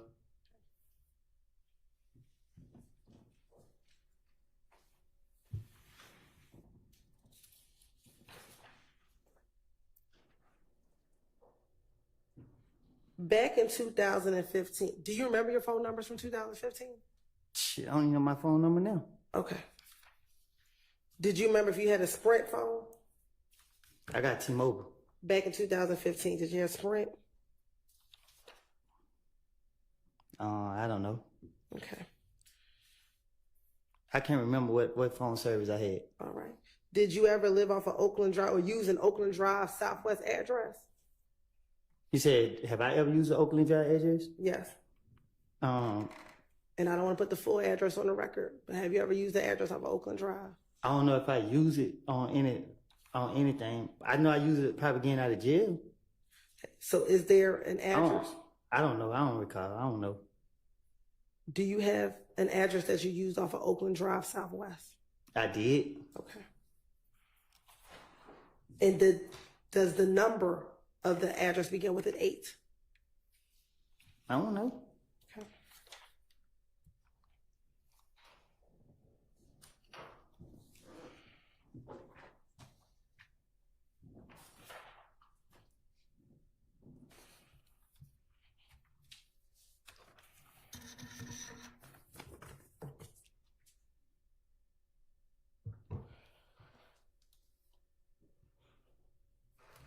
Okay.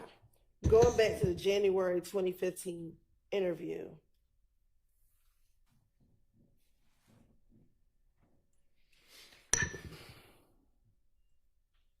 Isn't it true that you told Detective Gaither and Detective Dennis that while you were in Miami, he wasn't happy with you being around him anymore? It felt different.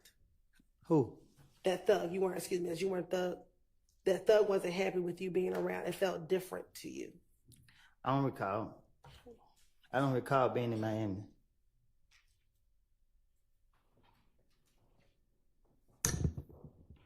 After Nut was killed. Bless you.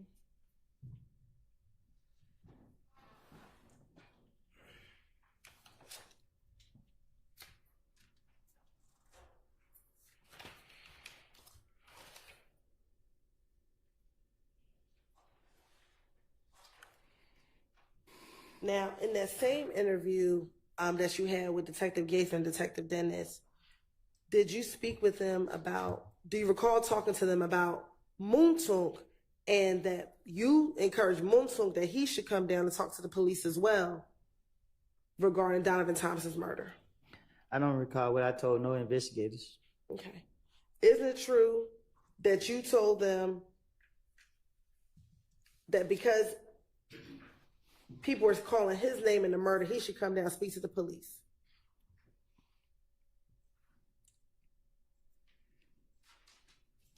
The only truth it is, I made these things up. I don't know about nothing going on. Why would you need to make up something about Moonsoon coming down to clear his name from a murder? I'm speaking in a general, like you got me up here like I know what's going on. I don't know what's going on. Okay, so I'm asking you now. I don't remember what I don't told the police. I keep telling you that. You can't keep asking me what I told the police if I'm telling you that I lied to the police. I can't remember no lie. Mr. Copeland, Yes. I think that she understands, generally speaking, what your position is with regard to what you remember and what you don't, but she's still going to ask you specific questions and you need to answer the specific questions also. And you don't have to preface every one of them with your general position about it. Yes, ma'am. But may I speak? I'm not trying Wait to. till there's another question on the floor. And I understand. I'm not trying to be difficult. I understand. Go ahead, Ms. Hilton. Thank you, Your Honor.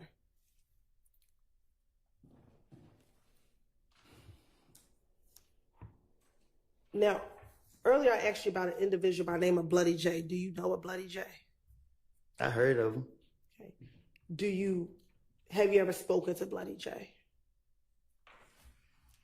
I doubt it. Okay. Back in the same January interview that you had with Detective Gaither and Detective Dennis, do you recall telling Detective Gaither, or didn't you tell Detective Gaither and Dennis that you were trying to hook Bloody J and Thug back together?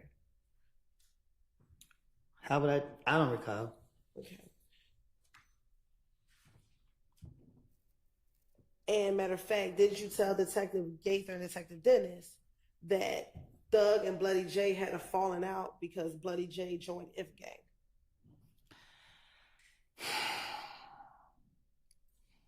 If you going off what I said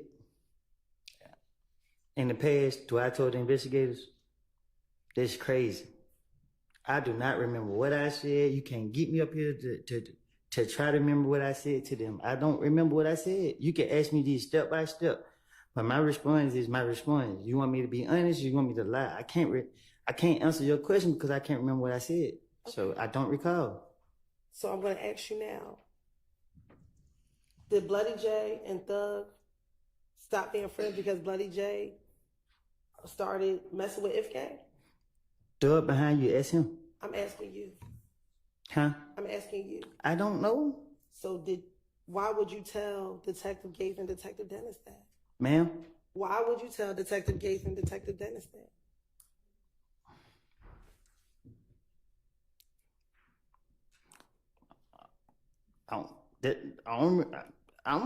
I can't recall. Okay.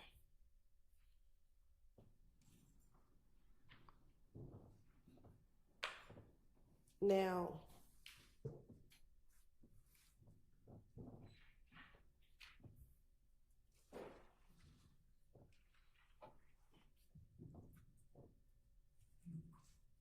going back to the January 28th interview.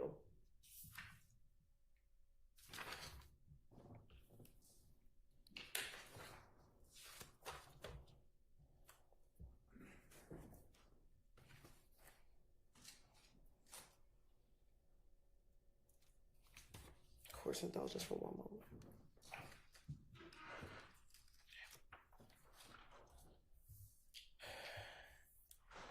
After speaking with them briefly about the murder, did you then go into more details about the shootout not the shootout, but the shooting of your car on the highway? Do you recall telling them about who you believed shot at your vehicle on the highway? I don't recall.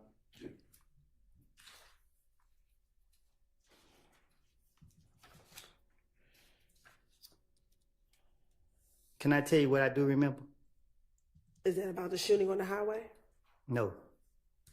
Then no, not right now. Okay. Or let me ask you this: do you remember what you told Detective Gaither in January of 2015? No, I was gonna tell you what I remember from when Nut was killed. Okay. Tell me what you remember the night that Nut was killed. I remember everybody said I killed him. That's all I remember. Then that's the only thing you remember. That's all I remember. I don't remember nothing that night. I don't remember where I was. I don't remember what I told the investigator. I thought that when they called me down there, I thought I walked in and he let me walk right back out. I don't remember sitting down talking to him. I don't remember him doing no ballistic. I don't remember him. I remember he said one thing and he left. He said, the man sitting on the street and everybody saying you did it. He like, man, I still got a bite on the street. That's all I remember. I thought I walked in and walked back out. I don't remember nothing. Like, okay. And that was the first time when you went to go speak with Thorpe. I don't even know if it was. I know. Yeah, I think something happened with the mic. They all went out. With whose mic? All of us. Yeah. Of course. I don't have a way to fix it. Yeah.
things working okay. So we will get Mr. Copeland back out up here, get the jury back out, and keep moving forward. Yes.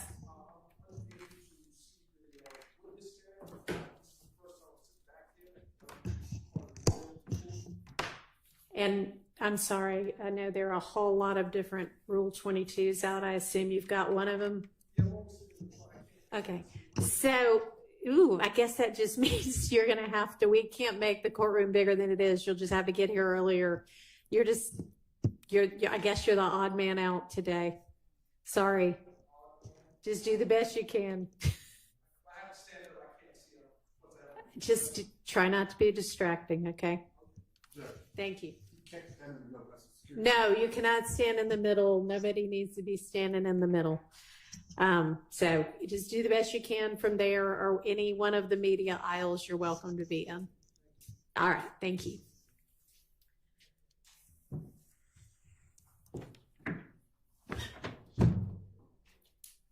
All right, let's get the jury back out. Hang on, sorry.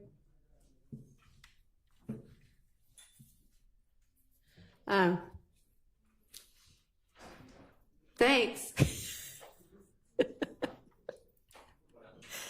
There's so many of y'all, it's hard to keep track.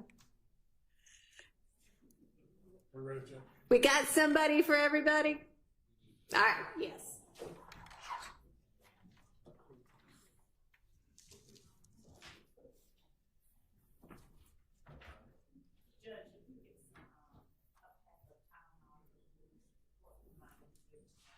I have it. Tylenol? Yeah, no, that's fine.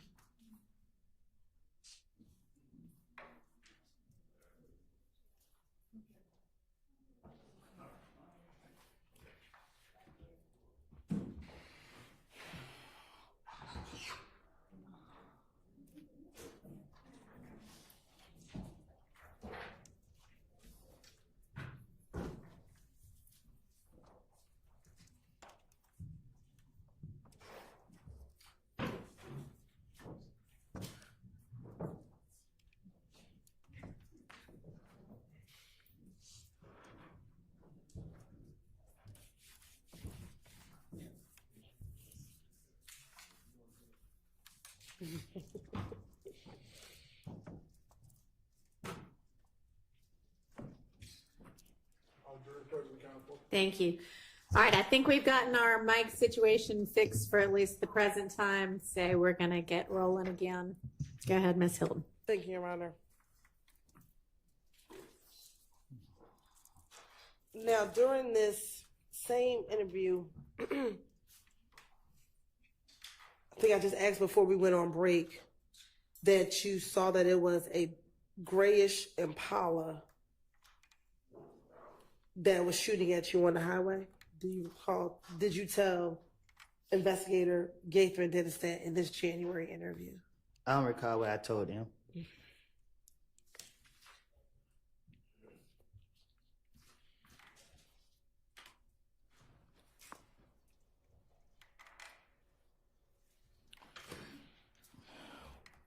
When you were shot at on the highway while in your brother's vehicle, was there anyone else with you? I don't recall. Was Demekion with you? I don't recall. What about Shannon? Who? Shannon. I don't recall.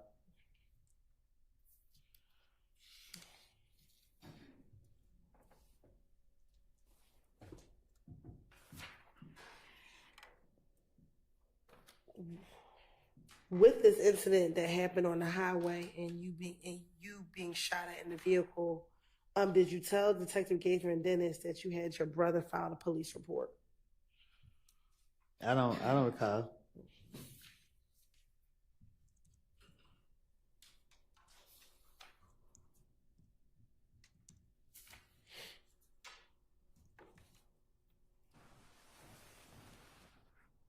And do you recall them asking you, why did you have your brother file a police report? I don't recall. Okay. And you told them because you didn't have a license. I don't recall. Okay. And were you ever arrested for filing a false police report in January of 2015? I don't comprehend my charges. Okay.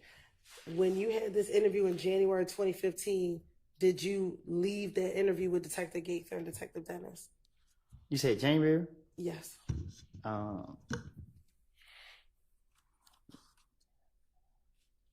I went to jail in February. So I didn't go to jail in January. So is it fair to say that you did not get locked up for filing a false police report? I guess. I don't know.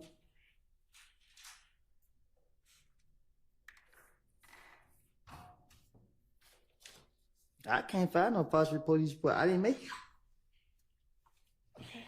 And matter of fact, do you recall that Gaither and Dennis told you that in this case you were a victim? So they just wanted to find out from you what happened because you were a victim, because you were shot at on the highway. Yeah, that's how they were tricking me. But I don't recall saying it.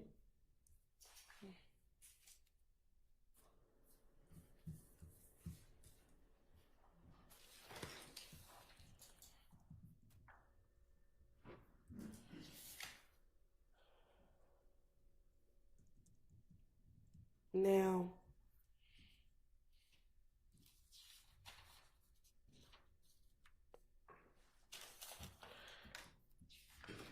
in that same interview, do you recall Detective Dennis and Detective Gaither? And you told them you didn't want to leave Atlanta. I'm still here.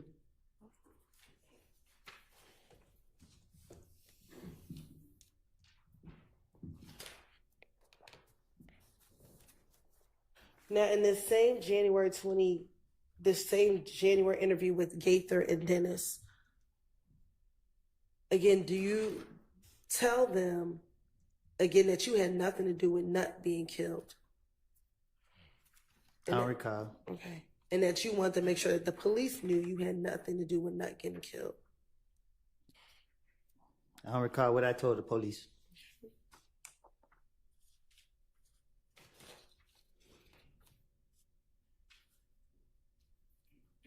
Also, during this same interview back in January of 2015, then do you recall telling Detective Gates and Detective Dennis that you had one of your friends buy a gun for you? I don't recall.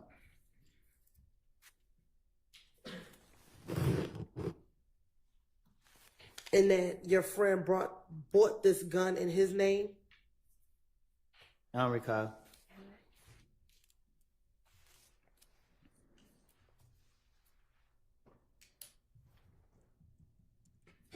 And that the reason why you purchased the gun was to defend your house? I don't recall. Okay. And that you actually told the detective you don't want any trouble, you just want to protect your home. Do you recall telling Detective Gates and Detective Dennis that? I don't recall. And in January 2015, had you been convicted of a felony prior to January 2015? Huh? Prior to January 2015, had you previously been convicted of a felony? I don't know. What you mean? Do you remember when you were first convicted of a felony? After my mama died. About when was that? After she died. Okay, when did your mom pass away? 2008. All right. So if you caught your first felony after 2008, is it safe to say in 2015 you had been convicted of a felony? I don't recall. All right. When you told the police that you had a gun in this January interview, were you arrested for telling them that you had a gun in this January interview? Was I arrested in January? Yes. What year? 2015. No, I got locked up in February. All right. So even after you told them that you had a gun, the police in this January interview did not arrest you.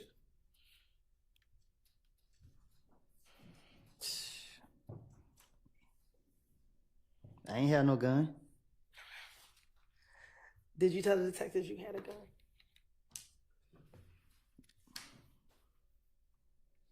I don't know.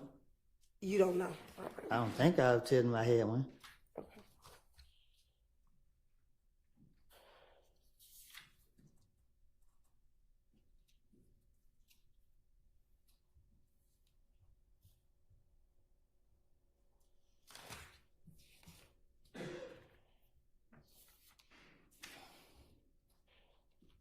Now, in the same January 2015 interview, you also told Detective Gaither and Detective Dennis about this meeting with an individual by the name of Mo who wanted you and Thug killed.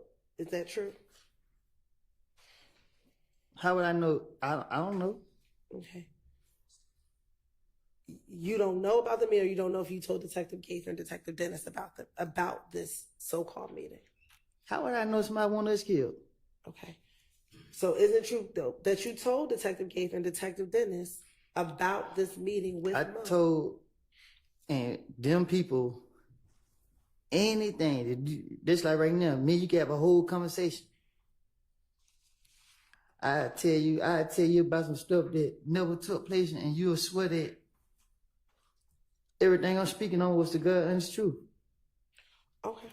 But now you've told two detectives, first Thorpe, now Gaither and Dennis, so excuse me, three detectives, about this meeting that Mo had and that they were going to kill you and Thug. I'm going to play. Objection, Your Honor. I didn't hear a question. All right, I think that was supposed to be a question. Did I'll you rephrase it. have an implied, is that right, at the end of it? Yes. Try to just form it into a question. Yes, Your Honor. Isn't it true that you told Detective Thorpe and Detective Gaither and Dennis about this meeting that Mo had in which you and Thug were supposed to be killed? I tell you, I'm going to play a victim in every situation. All right. And you actually gave them details about this meeting. Is that correct? I don't know what I told the investigators. Matter of fact, you told the investigators somebody else that was in there that felt like I deserved to know. They came back and they said, hey, I had to get rid of everybody, bro. But they said they're going to kill you. They're going to take me to a gas station and kill me. Like, who's saying it? Mo, and everybody said, woo. Bloody J was on the phone with Mo, standing next to the person that was telling me. Said he ain't know the name of the person that was talking. And after everybody, I just said, kill him. And Bloody J said, woo. And everybody said, woo, woo. As in, that's a confirmation that they were supposed to go and kill you or have you killed.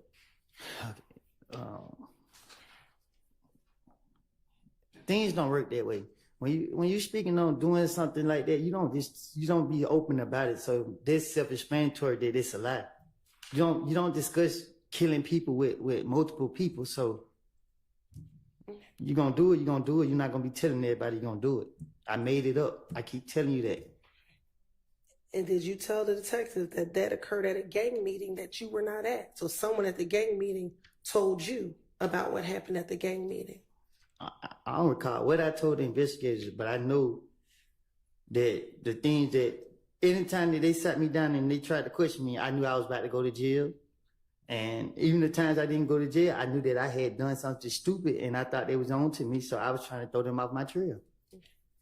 And that this meeting happened before Donovan was killed. Yeah, I don't know. Okay. And that the reason why they wanted to kill you is because they thought that you had Bloody J jumped. Huh? The reason why they wanted to kill you is because you had Bloody J jumped. I believe that if any gang wanted to kill me, I'd be dead by now.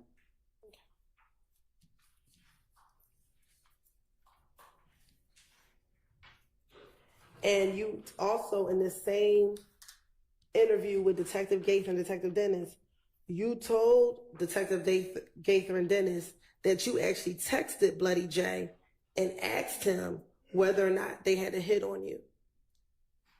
No. But he never responded to you. No, I don't remember. I don't recall. I don't know nothing about none of that. I wouldn't have their number and they wouldn't have mine.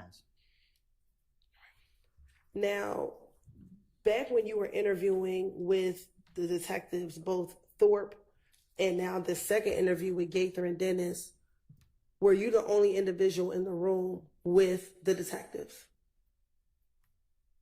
I don't know. Looking at that picture, are you the only person in the room with the detectives? This one? Yeah, I want you to look at 378, Yankee Bravo and Yankee Alpha. It looked like I'm in there by myself beside with the police. Okay. And this is when you're telling the detectives all the things that I'm asking you about, correct? I don't recall what I done told them.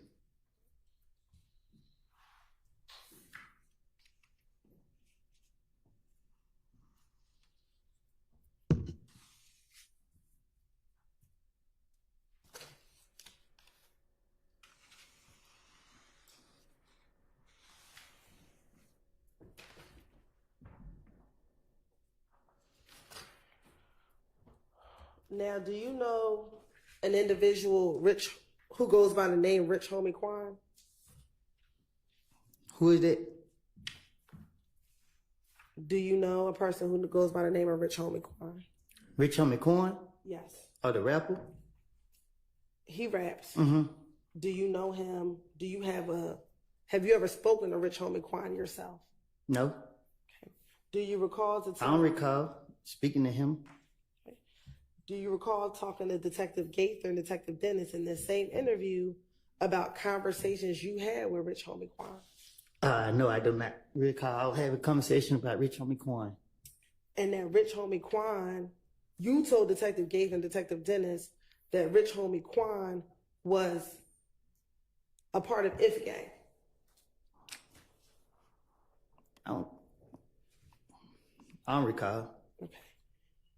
And that you told Detective Gaither and Dennis that Rich Homie Quan felt torn between being with If Gang and being friends with Thug. Again, I'm just telling police whatever they convince them that I know what I'm talking about. Okay. So why would you bring Rich Homie Quan into any of it? Why would that be necessary? I'm sorry, go ahead. I didn't hear you. Why would it be necessary to even talk about Rich Homie Quan So to the police? So when the police question me, my whole motive is to get them off of me. So if they sitting me down, laughing, hee ha ha, like you doing when y'all was up there asking me, and I told you I was lying, this is the same thing going on. They sit here, I don't know about them asking me about Rich Homie Quan or nothing, but if they bring up a name, or if they ask me something, I'm going to come up with something that act like I'm in the midst, like I know what's going on.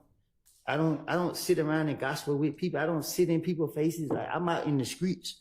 I like to be I like to be outside. I'm not sitting around trying to listen to what nobody got to say. Okay. But when you originally went to the police, it was to talk about being shot at on the highway. So what would anything about Rich Homie Quan, why would you need to talk about Rich Homie Quan at all? That's what I'm trying to tell you. I don't have a clue what you're talking about. Okay. Isn't it true that that you told the detectives that Rich Homie Quan said to you, we the same set. You right here hitting these niggas this and that. So we talk.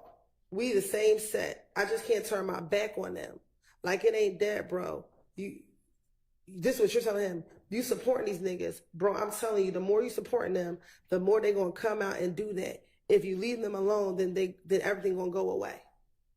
And this is what you're telling Detective Gaither and Dennis that you said to Rich Homie Quan. So Gaither was a gang investigator, and what she do is she sit in the neighborhood, watch us all day, and she put cases on it.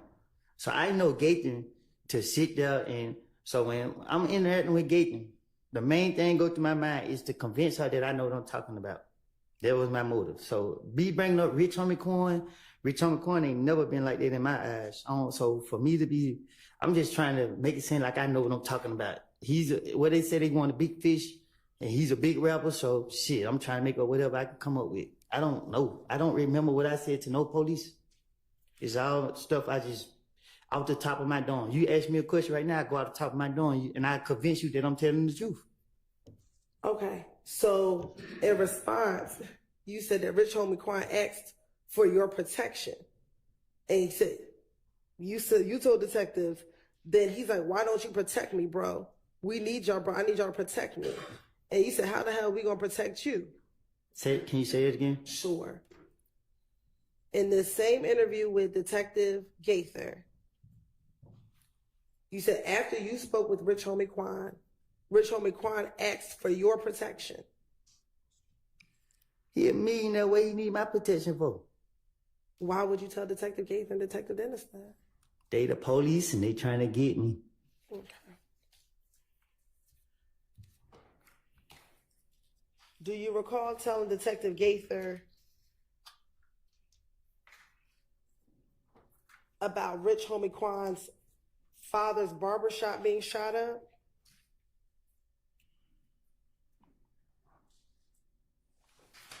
I don't recall nothing I said to no investigators. And A detective. he thought that someone by the name of Tay shot up his father's barbershop? I told you I did it. No. Oh, You told the detectives that Rich Homie Quan thought that a person named Tay shot up his father's barbershop. well, I probably did. Ain't no telling. But you were convinced that it wasn't Tay that shot up the barbershop. What you mean? You told Detective Gaither Dennis that you don't think it was Tay that shot up his father's barbershop.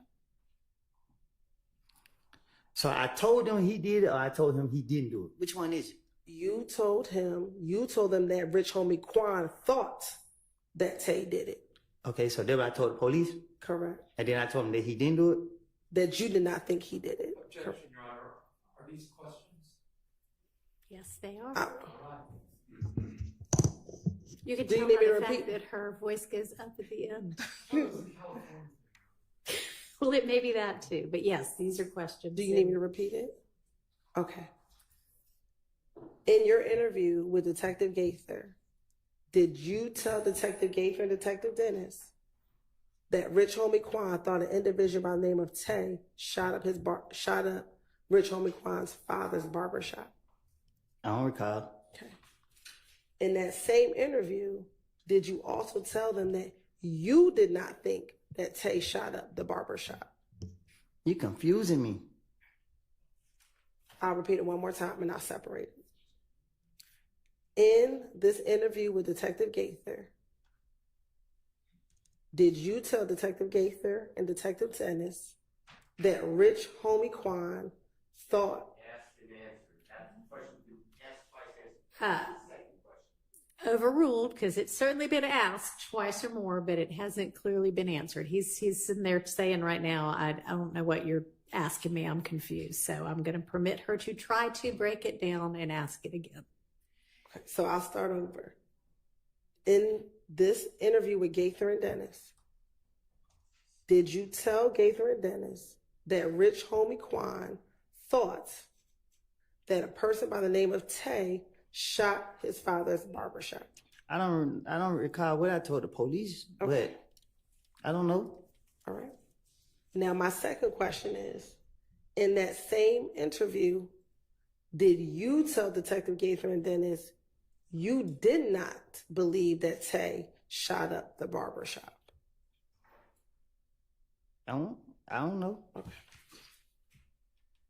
I don't remember what I said to them.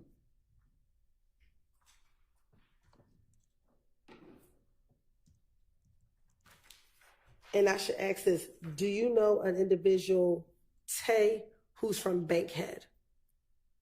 There's a million Tays in them. Okay. Do you know a Tay from Bankhead? A Tay from Bankhead? Yes. Not off the top. In this same interview, did you tell Detective Gaither about this individual named Tay from Bankhead?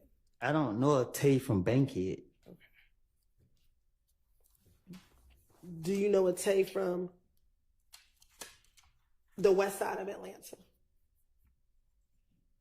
Yeah. I'm sorry? Yes. How many Tays do you know from the west side of Atlanta? Too many on the count. but not from Bankhead.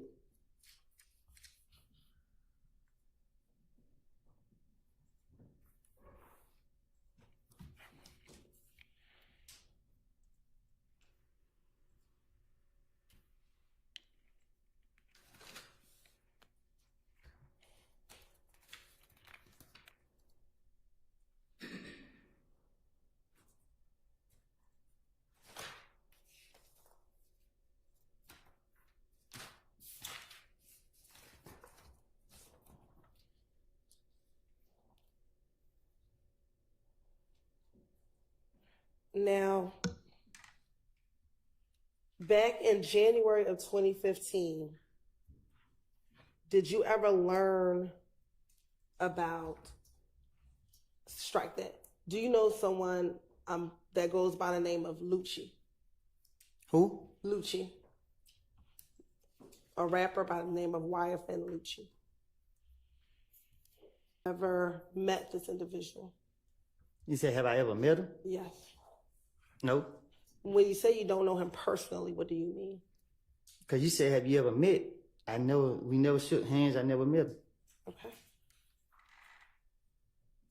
How would you describe knowing YFN Lucci? He's a rapper. Okay. Do you know him outside of being a rapper? No. Right.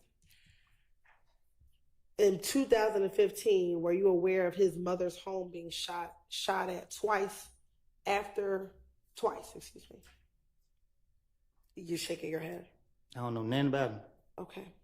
Do you recall in this January interview with Detective Gaither and Detective Dennis talking to them about Lucci's mother's house being shot at?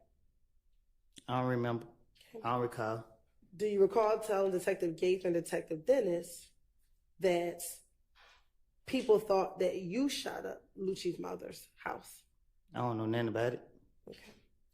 Do you recall in this same interview back in January of 2015 with Gaither and Dennis that you were with Big Boo when Lucci's manager called trying to find out who shot up Lucci's mother's house? I don't recall. Okay. And do you recall during this same interview telling Detective Gaither that when the manager called Big Boo, you were present and overheard the conversation? I don't recall. And in the same interview, you told Detective Gaither that the manager told Big Boo that he had $20,000 for whoever shot at Lucci's mother's house. I don't know nothing about it. Okay. And that you actually took the phone from Big Boo and told them that you had nothing to do with shooting up Lucci's mother's house. Okay. Okay. Do you remember telling the detectives about that? I don't recall. Did that occur? I don't know. You don't know if you were present with Big Boo and took the phone away from him? I don't know what y'all talking about. Why would you need to tell Detective Gaither and Detective Dennis that if that did not occur? Cause these things I'm hearing in the street, so I'm trying to convince them to get off of me.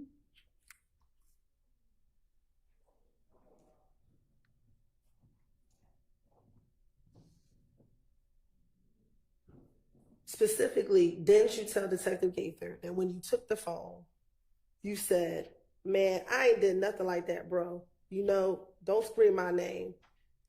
I ain't got nothing to do with it. I ain't said he did. I ain't do that. I don't care about nothing. Dennis, that you were concerned because you thought that Boo was going to set you up and tell people that you shot Lucci so he can get the $20,000.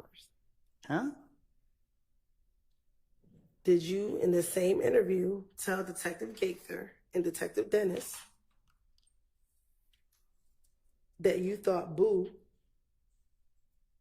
would have set you up and told people you shot at Lucci's mother's house to get the $20,000? I don't know nothing about that. I don't recall.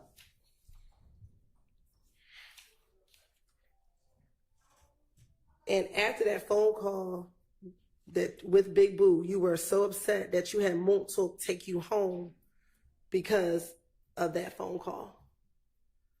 I don't know. I don't recall.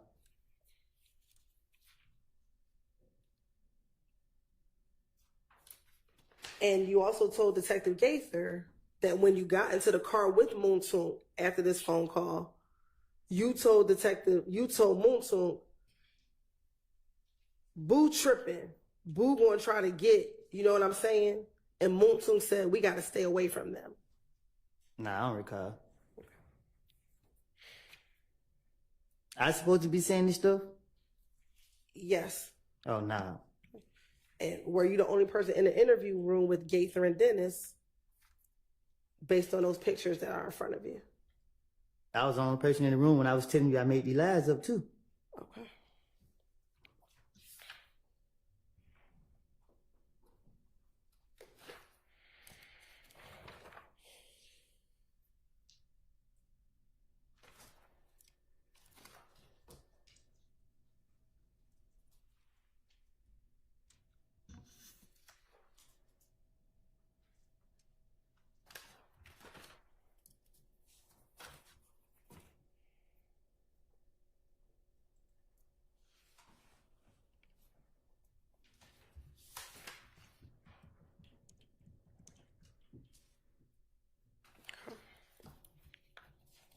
Of course it don't. Just one moment. All right. In the same interview with Detective Gaither and Detective Dennis,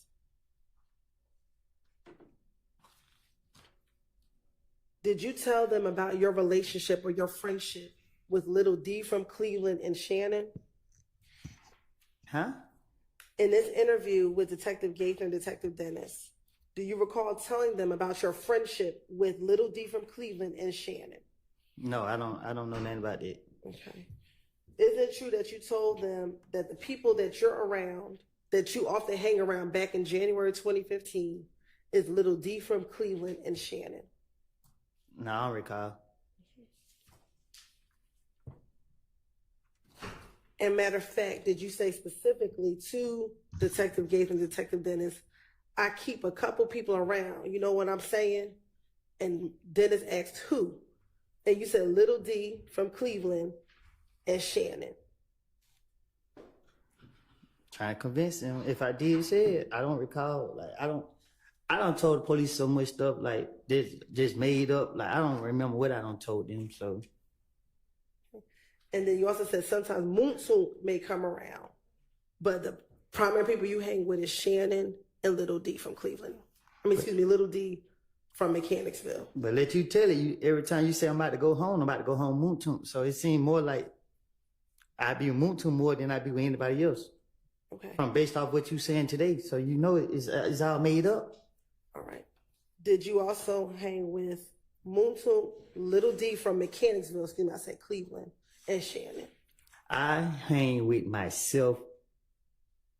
I don't hang with nobody. I don't run behind nobody. I don't know none of that. Okay. All right. Well, back in 2015, didn't you tell Detective Gaither and Detective Dennis, I really have my trust in him. I wouldn't want nobody around me but Little D. And it's Little D from Mechanicsville. You know, Little D ain't going to turn his back on me. That's cap. You said that that's cap. I don't remember saying it. Do you remember, God bless you, when we were here back around June 10th, June 11th, that you said that Little D was the person you called your son? Who? Do you remember back in June of this year, around June 10th, June 11th, stating that Little D was like your son? No. Okay.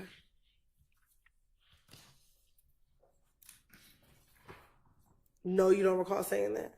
I never said Little D from Cleveland Avenue with my son. Not Cleveland, Little D from Mechanicsville. What y'all talking about? Okay. Do you want me to repeat the question? Yeah, I don't know what you're talking about. I don't recall. All right. I'll ask it, then you can answer it truthfully, I hope. Do you recall in June of this year saying that Little D from Mechanicsville is like your son?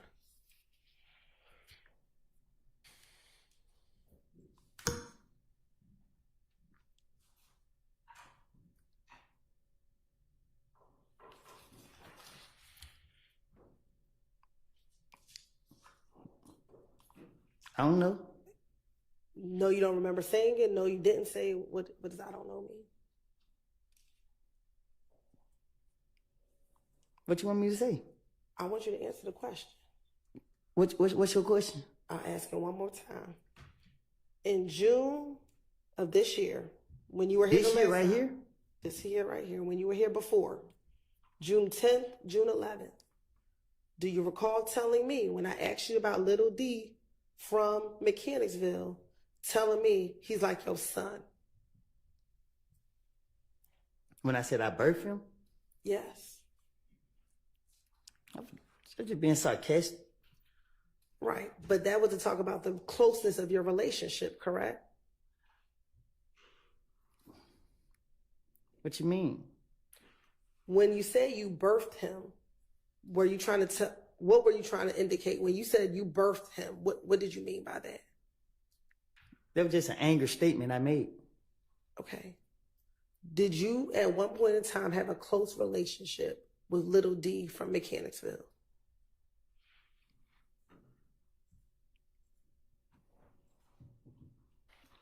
I don't recall.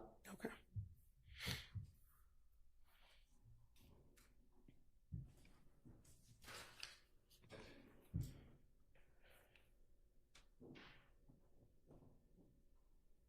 All right.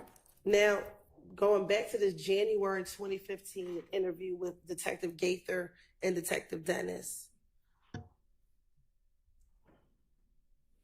did you speak to them about Thug seeing you talk to the police regarding Donovan Thompson's murder? Did I speak to them about thugs? I don't recall.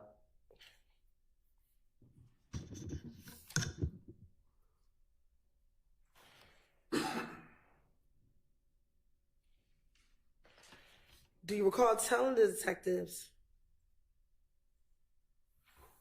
that Thug thought you were snitching because you were talking to the police? Huh? In the same January 2015 interview, did you tell Detective Gaither and Dennis that you thought Thug thought that you were snitching because you had been talking to the police after Donovan Thompson's murder? They don't make sense. So I don't recall. Okay. Didn't you tell the detectives in this January 2015 interview, Gaither and Dennis, I think I went wrong when I let Thug know that the detectives keep calling me. You keep talking about what? You finished? I am. You keep talking about what I told the investigators. Listen, I know they want to lock me up. I see them following me everywhere I go. I'm in the restaurant eating, they not eating.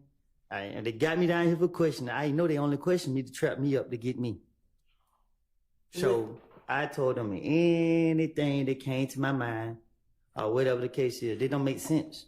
When you walked into the police department and to talk to Gaither and Dennis, you walked in on your own, correct? Most of the time they question me. I was in handcuffs. I don't. In early 2015, isn't it true you met with the detectives 5 times? Let me tell you more than that. Okay. I don't know how many times I met with them. I just know that they police questioned me every time that I was in handcuffs. You have, in front of me, you have 2 dates, correct? Is that January 11th and January 28th? Yes. Permission to approach? You may. I'm going to show you what's been marked as State's Exhibit 378, Yankee Charlie 1. Does that date say February 20th, 2015? Yes. Now I'm going to show you 378, Yankee Delta 1. Does this say February 21st, 2015? Yes. And I'm going to show you 378, Yankee Echo 1. Does this say June 10th, 2015? Yes. Okay. Looking at 378, Yankee Charlie, Yankee Delta, Yankee Echo, do you see yourself in those 3 pictures? Yes. Okay. You're right. This time to say like the tender 378, Yankee Charlie 1, Yankee Delta, 378, Yankee Delta 1, and 378, Yankee Echo 1 is the evidence. Admitted without objection. Now, looking at these 5, on January 11th, were you in handcuffs when you went to go speak with the detectives? Mm-hmm. On January 11th, when you walked You in, said January 11th? yes, Oh, okay. were you in handcuffs? Nah, I'm like this. Okay. Look, February 21st, when you went to speak with the detective because you're in a blue jumpsuit, correct? Yes. And on June 10th, you were arrested because that's when they arrested you in the house, correct? You said what now? June 10th is when they arrested you at your home, correct? With the white shirt on? Yes. Oh, my hands up on the table. I don't know. But do you recall June 10th being the day that they came to your house and arrested you? Mm-hmm. Is that a yes? You said, mm-hmm. I just need to know, is that a yes for the record? Oh, I think so. Okay. Is that the day that you went to jail and you didn't get out till 5 years later? I started what? On June 10th. Did you get arrested on June 10th? Mm-hmm. Yeah. Okay. So out of all 5 interviews, you were only arrested 2 times. Is that correct?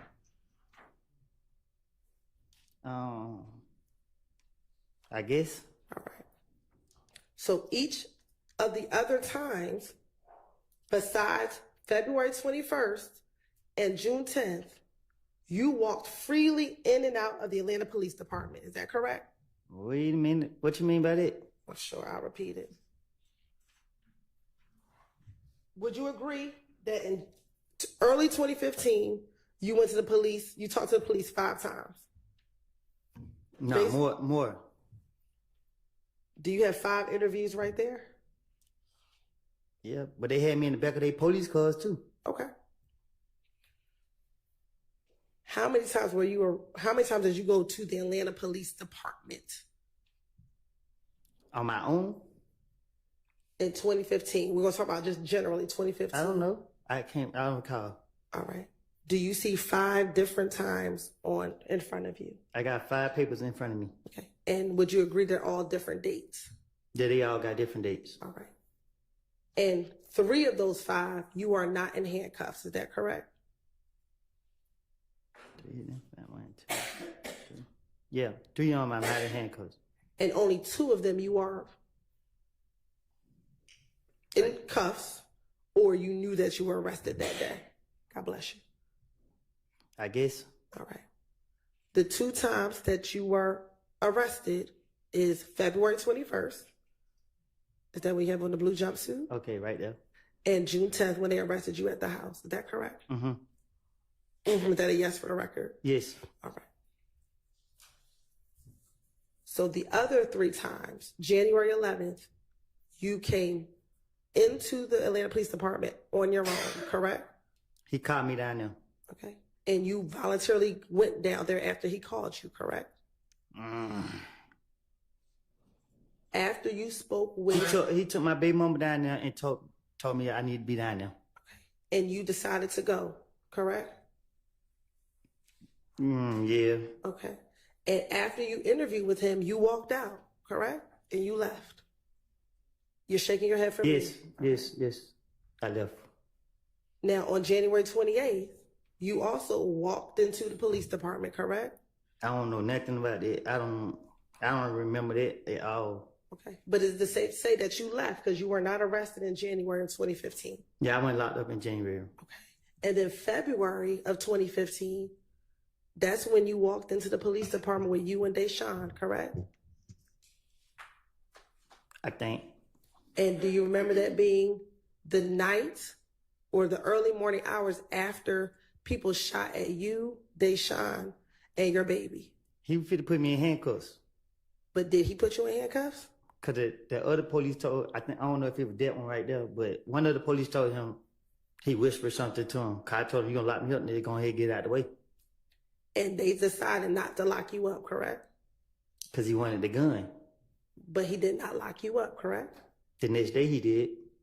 Answer this question. On February 20th, did he lock you up? He told me I got 24 hours to get him the gun. Okay. And you were able to leave that interview room to go find the gun, correct? Finessed him. you were able to leave, correct? Mm-hmm. Is that a yes for the record? Oh, yes. All right. So when you keep saying they only wanted to keep locking you up, you only were locked up 2 times.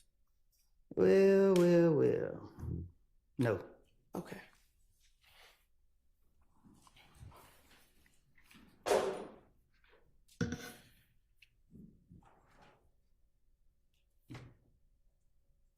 Do you recall today you said you spoke with police in the back of police cars?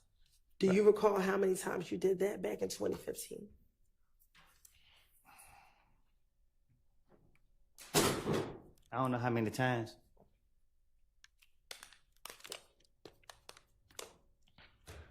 When you were inside the back of the police cars, did they release you or did they take you to jail? They released me. Okay. So again, even those times you were not locked up. I finesse them again. All right.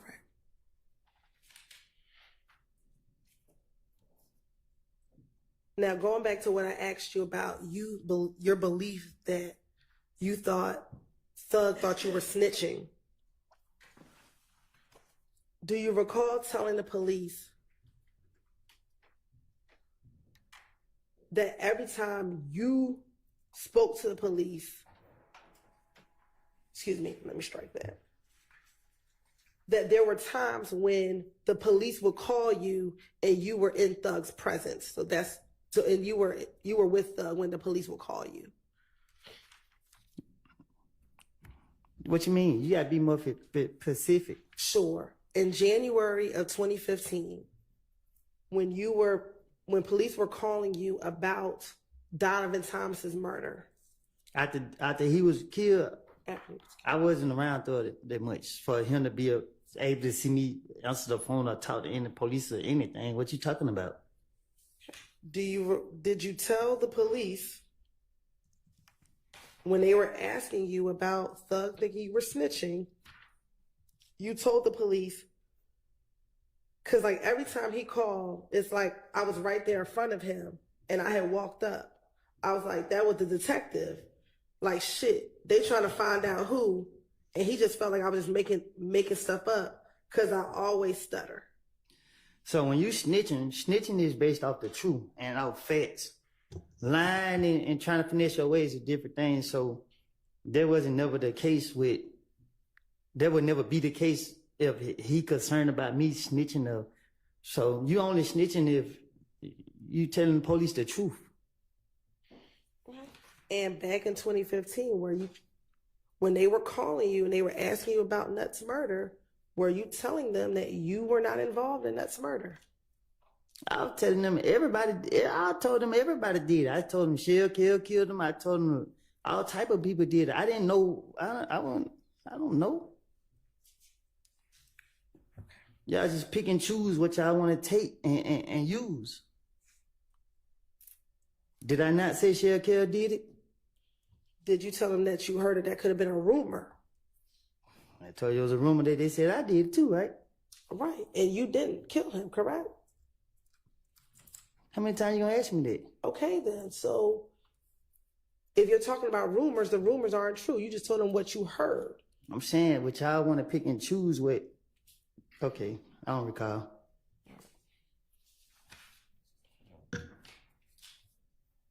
And do you recall, because you keep saying that you wanted to finesse the detectives, is that fair? Do you recall them asking you about an event, a shooting on Spring Street where Thug's girlfriend was having a party at a house or at a hotel on Spring Street? I never heard anything about that a day in my life. Okay, and do you remember telling them that you knew nothing about those shooting on Spring Street? I guess I don't know. I don't know what I done told the investigators. So if you want to finesse them, why wouldn't you just act like you knew about it and just tell them about it? Because I didn't hear nothing about it. If I would have heard something from like the street saying, I could have been able to, act like I was there or act like I knew, but I couldn't because I never heard anything about it. Right, but if you're trying to finesse them and you just tell them whatever they wanted to hear, right, you could have just told them, yeah, I heard about it. So I couldn't because I wouldn't be able to speak on nothing where it'd be like, okay, like let's say if they would say 2 girls got shot in the butt. I would be like, Yeah, I was there, man. The 2 girls got shot in the butt. I couldn't because I never heard nothing about the story at all to be able to say. But Act as if I knew. But if you're finessing the police, that means you're just lying anyway, right? So to finesse the police, you got to act like you have knowledge. You got to act like you know. So if you could have just said, "Yeah, I heard about that shooting," I couldn't because I knew his next question was gonna be, "Who did it or what happened? Or where was it?" Or I couldn't say anything about I couldn't say anything about nothing. Okay. So why would I speak on something and get caught up? I'm not trying to get caught up in my life. In the same interview, did you also tell Detective Gaither and Detective Dennis that on the Friday before Donovan Thomas was killed, that you went to DJ Drama studio as well? If I told the detective something like that, I probably did. I don't. Okay. And that's something that you also told Investigator Thorpe when he interviewed you. Well, I hadn't heard the question yet. You also told Detective Thorpe about going to DJ Drama studio that Friday before Nut was killed as well, correct? I recall. Okay. So is it fair to say you told Detective Thorpe about going to DJ Drama studio, then you also told Detective Gaither and Dennis at a later interview about the same series of events leading up to Donovan Thomas's murder? Can you say that again? I'm going to give her a little latitude. I think she's trying to get clear what the witness's testimony is. Thank you. When you first met with Detective Thorpe in January 11th, you told him about going to DJ Drama studio the night before Donovan Thomas was killed, correct? I don't recall. Okay. You also now, in this January 28th interview, you've now told Detective Gaither and Detective Dennis also about this going to DJ Drama's studio the Friday night before Donovan Thomas was killed, correct? I probably did. I don't remember what. I don't know.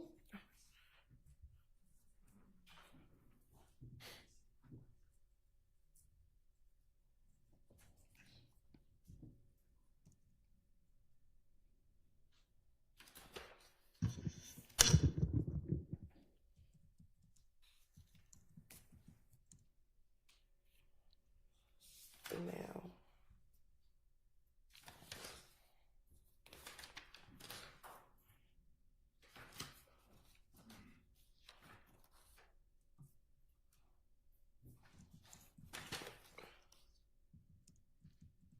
during this same January 28th interview,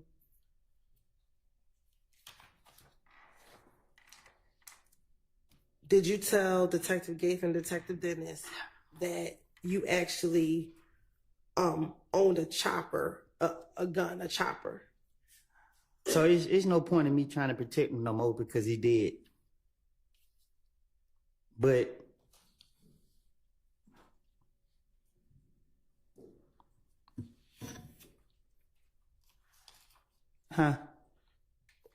you were making a comment about someone being deceased and passed away.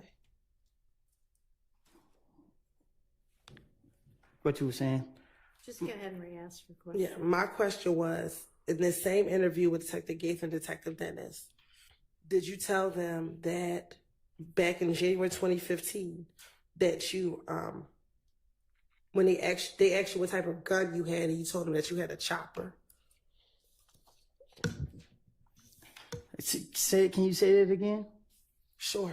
In this same January interview where you're meeting with Detective Gaither and Detective Dennis, they asked you what type of gun you had. Do you recall telling them that you had a chopper? No, I don't recall what I just said to them. And that chopper is a chopper that was purchased by Quindarius Zachary or Little D from Cleveland. I don't recall.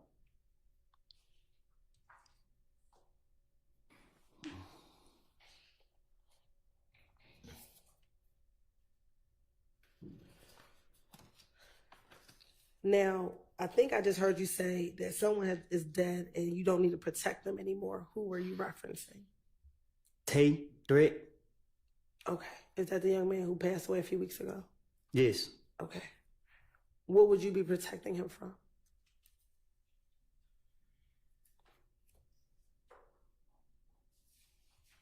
I don't want to talk about it. And let me ask you this, back in 2015, were you friends with Tay back in 2015? Yes. Okay. And one, I'm sorry to hear about your loss. In 2015, was Tay shot at by IF gang members while he was sitting in his vehicle back in 2015? How am I supposed to know? Do you recall talking to Detective Gates and Detective Dennis about him being shot at in his car? Like, if I see it, I don't recall. Okay.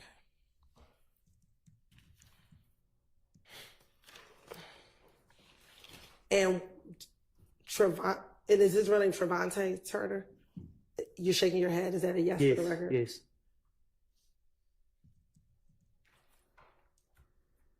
Back in 2015, did Trevante Turner consider himself a part of YSL? No. All right. Do you recall Detective Gates and Detective Dennis talking about the fact that he was shot up by IF gang in the midst of the beef between YSL and IF gang? All right.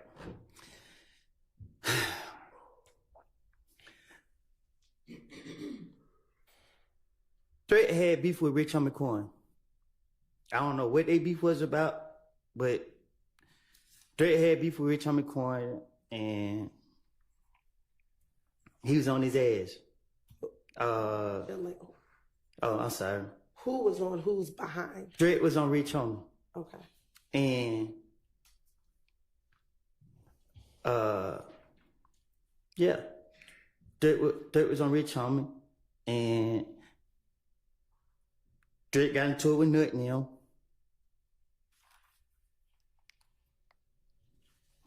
That's it. And at the time, was Rich Homie Quan claiming affiliation with IF gang? Huh? Let me ask this first. Are you talking about Rich Homie Quan and Threat? Was this back in 2015? Back in 2015. What you mean? What you were just telling me? No, it was 2014. I think it was one of them years.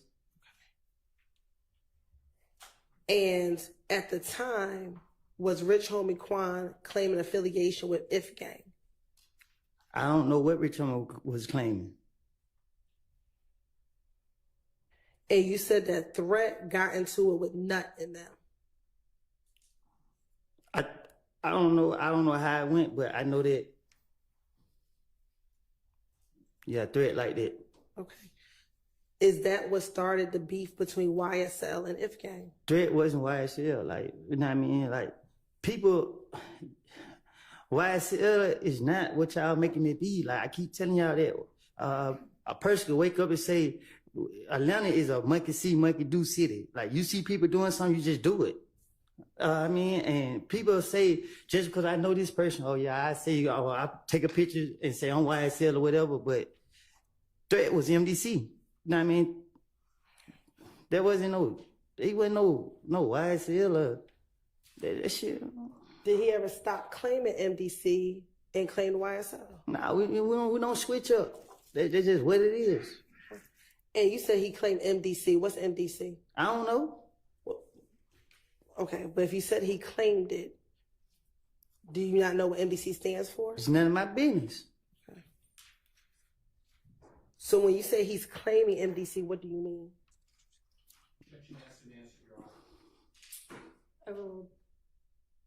When you say he's claiming MDC, what do you mean? I don't ask questions. That's what I mean. Okay. Is MDC a music group? Ask them. I'm asking you. I think they got rappers. I don't know. Okay. Are they a music group? Huh? Are they a music group? Sustained. Does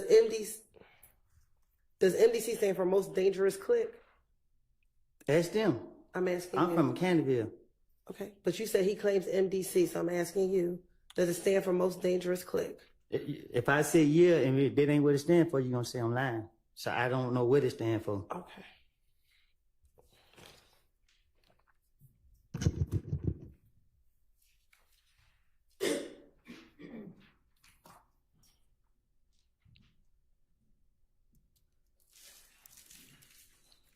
Do you recall telling Detective Gaither and Detective Dennis about members of MDC beating up Little D from Mechanicsville in the club, in Club Crucial?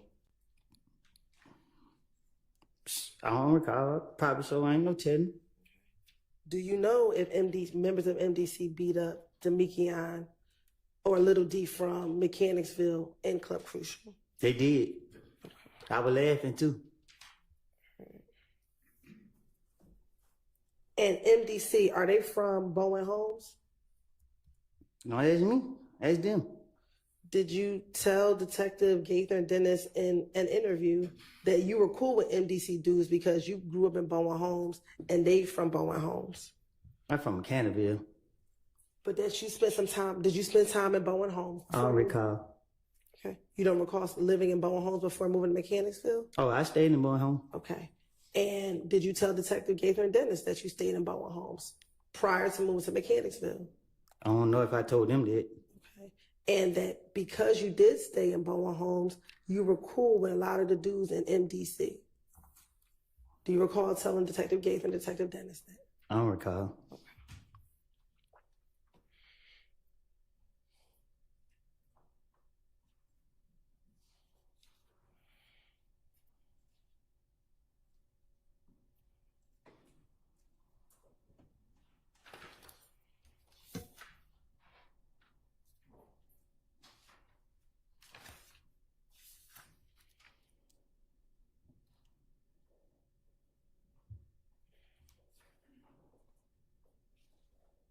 What does it mean to claim a clique? You said he claimed MDC. What does that mean to claim a clique or claim MDC? What does that mean? What you mean? You said it, so I'm asking you, what did you mean? You said he claims MDC. What does that mean? Ask it? I don't know. I'm asking you because you said it. So what did you mean? That's just how I talk. Okay, so what did you mean when you said that? You said something about was he YSL or something. I'm just, you know what I mean? Like, you can't tie my friends into what nobody else got going on. Like, when you speaking on gangs, you know what I mean? A gang is a gang.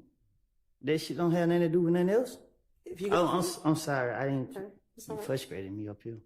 That's fine. So what did you mean? I'm asking a very specific question. What did you mean when you said he claimed MDC? What does that mean to claim it? I guess we gotta Google it then. Mr. Copeland, she's not asking what does it mean objectively. She's asking what did you mean when you said it? I just said it, I don't know.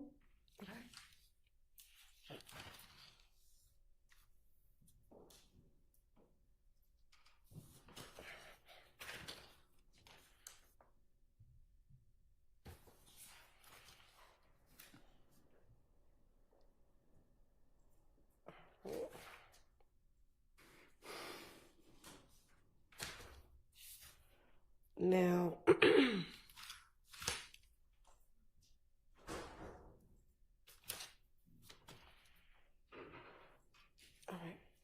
now earlier we talked about you talking to Nut back in 2015. Do you recall ever meeting with Nut to give him back some items that were stolen from him? I don't recall. Okay.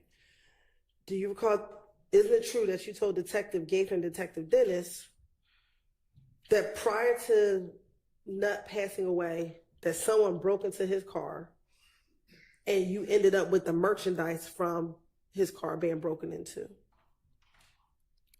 I recall telling you in the back room somewhere in this courthouse that I lied, and I'm being truthful today by telling you that I made it up. So what I said to the investigators in the past, I came forward and told you that I was in the room by myself when I told you that. I don't have no reason to lie.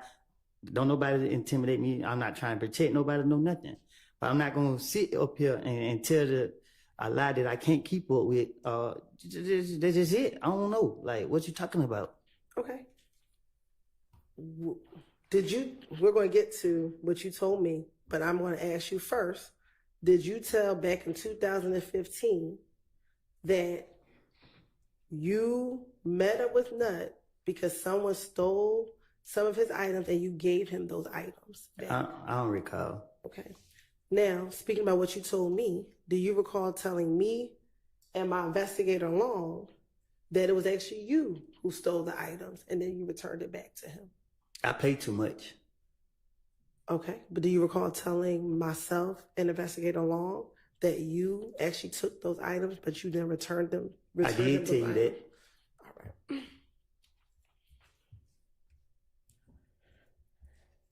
But more importantly, that you actually met up with Nut.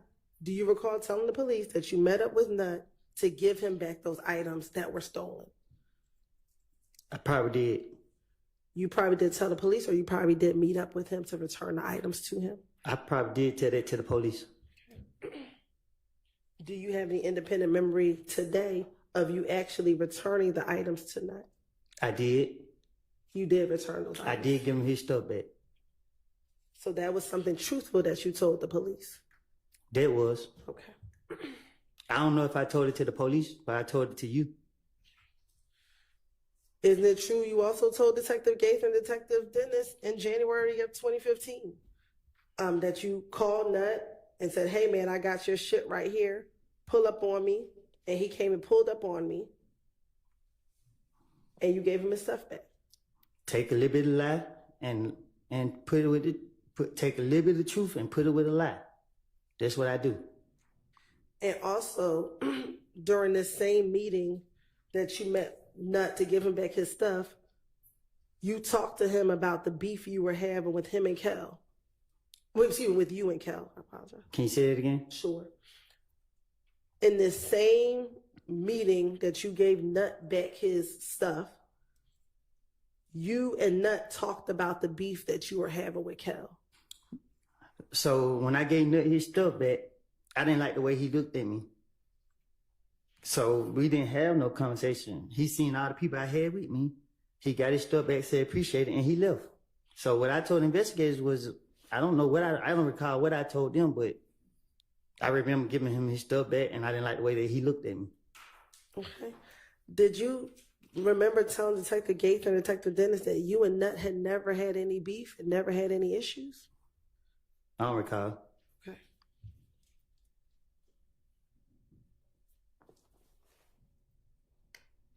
When you met with Nut, do you remember who you were with? I ain't telling you. Okay, so do you remember who you were with? There was a lot of people with me. Okay. Who were some of the people that were with you? I can't recall. All right. Well, you just told me that you weren't going to tell me, so. Because I can't, it was a lot of people with me. How many people did you have with you? More than 5. Okay. Did Nut have anyone with him? I think so. Do you remember who that was? Yeah, I don't know them by name though. He had 2 or 3 people with him. Okay. Do you remember telling Detective Gaither and Detective Dennis that he had his brother Greedy with him? I don't recall. And that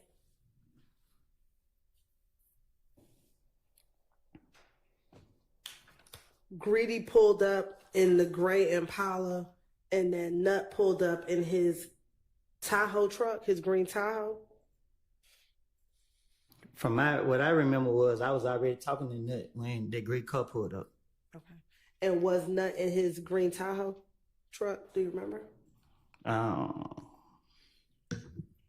Damn, I can't really recall what Nut was in. Okay. He may have. I ain't pay attention to his car. It's just the way the other car pulled up that made me pay attention. Okay, so did you not like how Greedy pulled up? Yeah. Okay, so was your issue with the way Greedy pulled up, or your issue was with Nut? The way they did, I don't recall.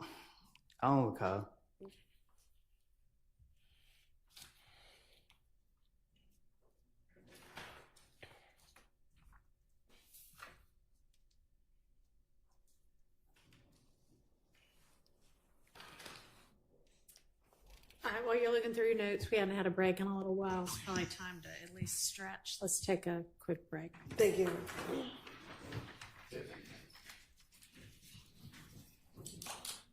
All right, for adjourn.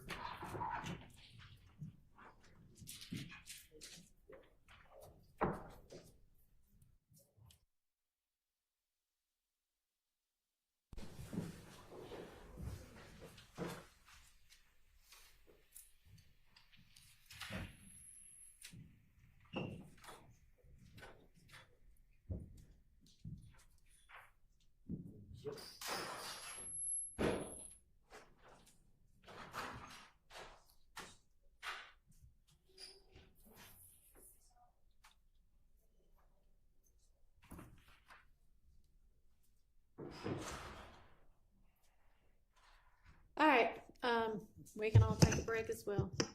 Anybody need to say anything with the record before we do that? All right. That's it. Nose running. That's all.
Now, Mr. Copeland, we just talked about MDC, and I want to go back very quickly to the shooting at the gambling house in Lakewood. Do you remember us talking about that a little bit earlier?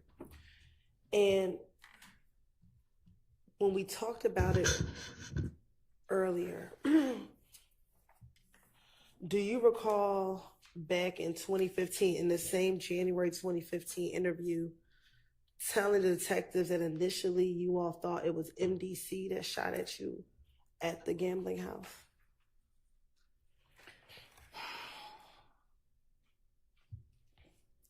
Can you say that again? Sure. When discussing the gambling house shooting, initially, do you remember telling Detective Gaither that initially you all thought that it was MDC that shot at you all at the gambling house? I know MDC didn't shoot at us. Me.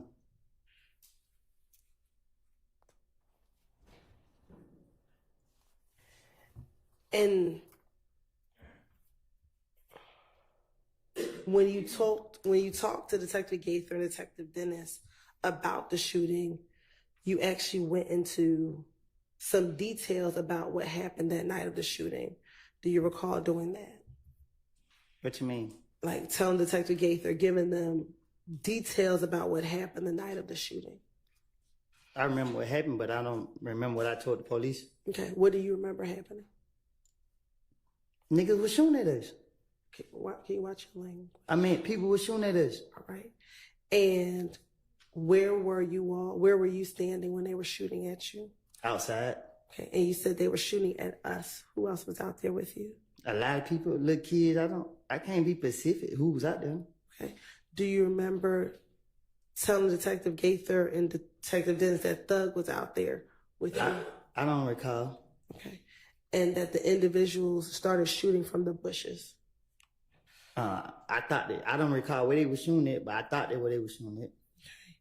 And also, did you tell Detective Gaither that you ended up having to run behind a young woman who was out there as well? I don't recall what I told the investigators.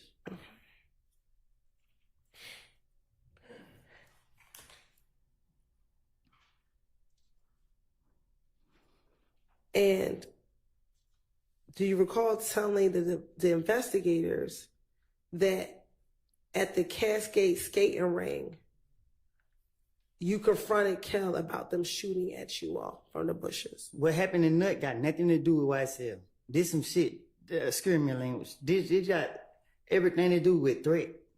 You know what I mean? I was trying to protect Threat from the get-go. You know what I mean? Threat, and they had some more stuff going on, like. Was Threat at the gambling house when it got shot up by Kel? Young, you said nothing I say can be used against me? That's right. Me and Threat shot up Rich Homie Coin Daddy Barbershop on Bankhead. I don't know what happened with Threat and Rich Homie Coin, but I'm going to ride with my brother. And they was beefing. And yeah, we put up and did that. Okay.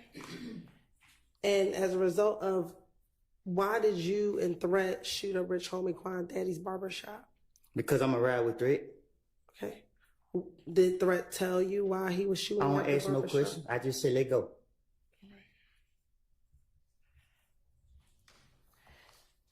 And when Rich Homie Quan's barbershop was shot up, was that in September of 2014? Do you remember? I don't know when. I know we went up there and shot it up. Okay. Was it before Nut was killed? Yes.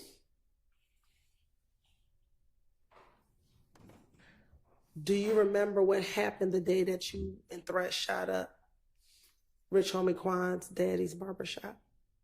What you mean? Like, do you remember that day? What led up to you going to the barbershop and shooting it up? I told them they go do it. What led up to you saying, let's go do it? Why? Threat was mad. He was like, he fucking keep scaring my language. He was talking, playing like we somebody to play with. And I was ready. I had them choppers on deck. Why was Threat beefing with Rich Homie Quan to shoot up his daddy's shop?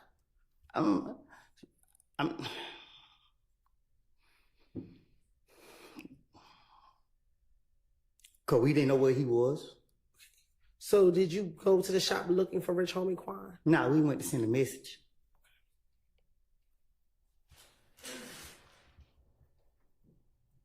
What time did you go and shoot up? I ain't telling you that.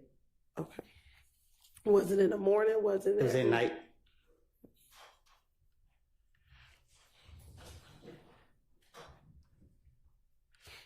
To your knowledge, did anyone send threat to go shoot up Rich Homie Quan's daddy's shop to send a message? No, he said what he said, and I told him, let's go do it. You said that you all went to go send a message. What message were you sending? We ain't the ones to play with. Did something happen between Rich Homie Quan and Threat prior to you all having to go send a message? Yeah, but I don't know nothing about it. So how do you know something happened if you don't know anything about it? Because I can't say for facts if it's the truth.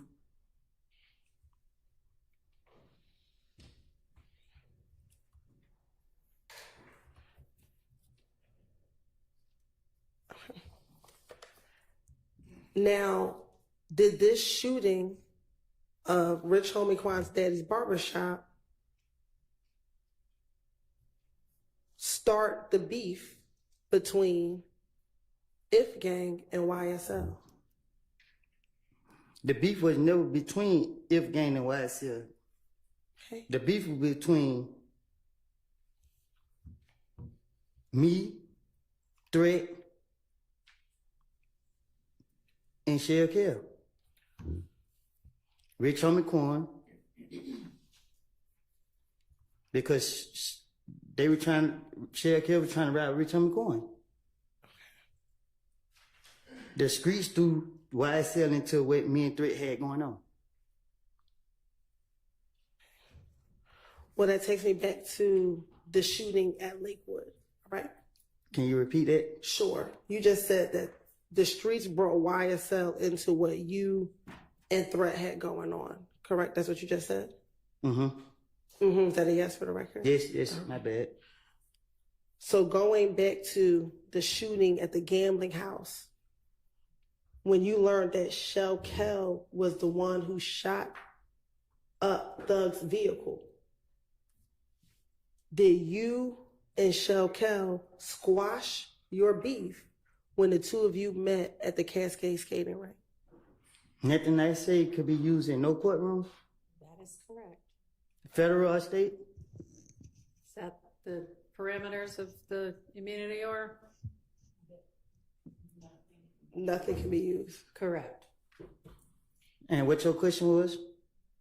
When you and Shell Kell met at the Cascade skating rink, did the two of you shake hands and said that the beef was over when y'all met at the Cascade skating rink? I pulled a gun out on him. At the Cascade skating At the rink? Cascade skating ring. Okay. Well, who'd you pull it out on? Shell Kell. And once you pulled the gun out on Shell Kell, what happened? I had somebody with me that I didn't want to get caught up in my bullshit, my shenanigans. Who was with you? I can't recall. Well, if somebody you just I said, can't remember who it was with me. okay. So how do you know you didn't want them caught up in your shenanigans? Because I wasn't fit to put nobody else in my. I just wasn't gonna do that. Okay. So after you pulled the gun out on him, did you shake hands with him to say that the beef was over between the two of you? Nope. Okay. I pulled the gun out and let him know I could have got you right now. Okay. And you didn't shoot him? No, I didn't. All right. So did you tell the police Gaither and Dennis back in January 2015 that you and Shell Kell shook hands and said that the beef was over and y'all two were laughing about it? Well, I'm talking to the police, so I'm not going to tell them what actually took place. If I knew that y'all was going to do what y'all doing today, I wouldn't never even did what I did. Okay. And then after you told the police that you all shook hands, you told the police that Kell wanted you to FaceTime Thug.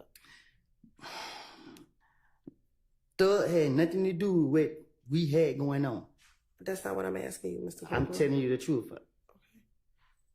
Did Kel shoot up or shoot Thug's car the night that the gambling house was shot up? Everybody could got shot up, and I can't say if I never seen who actually did it. They say that it was Kel who did it. Was Thug's car one of the cars that was shot up the night that the gambling house was shot up? My car was shot up, and a few other cars. I didn't see Thug's car because once I came from behind the wall, everybody was scattering or pulling off. So is your response that you don't know if Thug's car was shot up? I don't recall if his car was shot.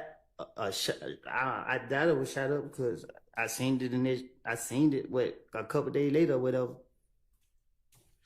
Did you tell the police that when back in this January interview with Gaither and Dennis, that when Kel asked you to FaceTime Thug, you FaceTime Thug and said, "Hey, Salam, the beef over with."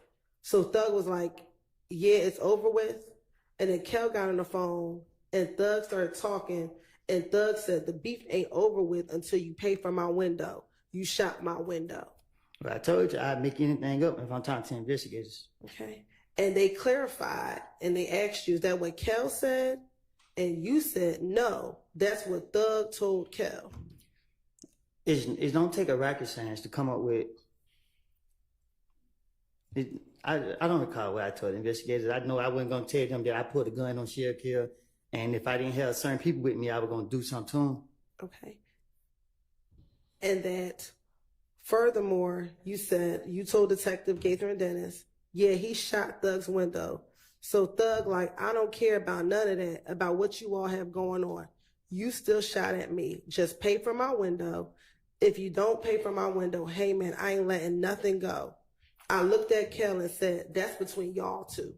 Do you recall telling Detective Gaither and Dennis that? You know, I don't even talk like that. All right. And then afterwards, they hung up from FaceTime, and Kel's like, nah, man, call Nut. And so you and Kel started talking, and you told Kel, just pay for the window. This shit over. And Kel's like, pay for the window? This nigga just tried me. Did you tell the police that that's what Kel told you after he got off the phone with Thug? When I pulled that gun out on Sheriff Kel, I said, I could have got you. He went his way, and I went mine. Okay. Do you recall telling Detective Gaither and Dennis that you actually did shoot at Kel's house back in June of 2015? In the interview in June of 2015, you actually told the police that you shot at Kel. Do you not recall that? No, I don't. Okay. So I don't think I got a chance to get him. You said that. You told the police you shot in the air, but Kel was around. Do you recall telling the police Can you that? say it again? Sure. I shot in the air, but what?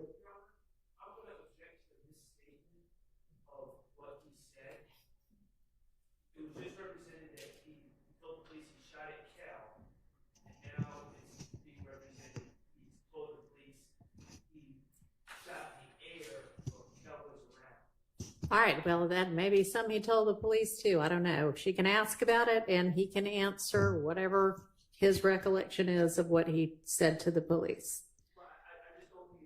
Go ahead. Okay, well, that is true. So make sure that you have a basis for your questions. Yes, I do, Your Honor. Looking at those pictures, did you also speak to detectives in June of 2015? June? Yes. Okay.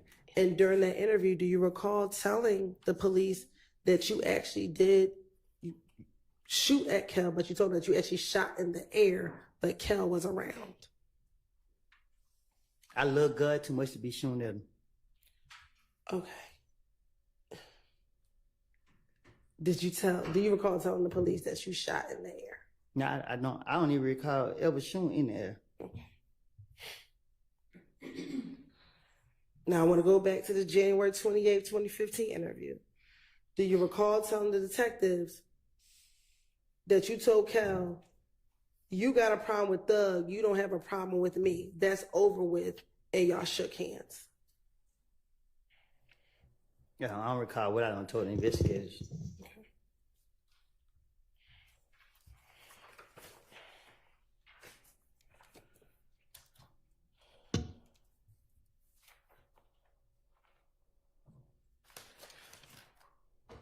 Now, in the same 2015 interview with Gaither and Dennis, after you spoke with them, Gaither and Dennis, about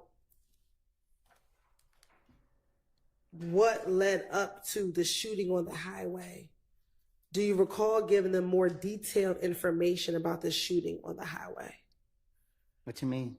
Sure. Let me ask you this. Do you remember how long your interview was with Gaither and Dennis? They questioned me so many times. Okay. Do you remember, in speaking with Gaither and Dennis about the shooting on the highway, do you recall being at a pool party before the shooting occurred on the highway? No. Okay. Isn't it true that you told Detective Gaither and Detective Dennis that you all were at someone's home or at the pool party and you were getting ready to leave when you saw Booshi, Booshi, get on the phone prior to you leaving the party? I don't recall what I told the investigators. Okay. And you actually thought Booshi might be setting you up? She know better. Okay. But did you think, okay, did you tell the detective you thought that she might be setting you up? I don't recall what I told the detectives. And you thought that Booshi might be setting you up because her family was friends with Nutt's family? I don't know who her family friends with. I don't even know who her family is.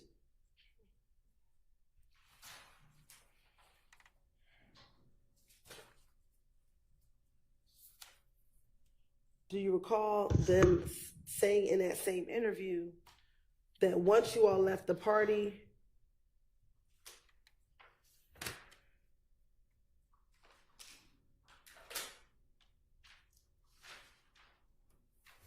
you all got on the highway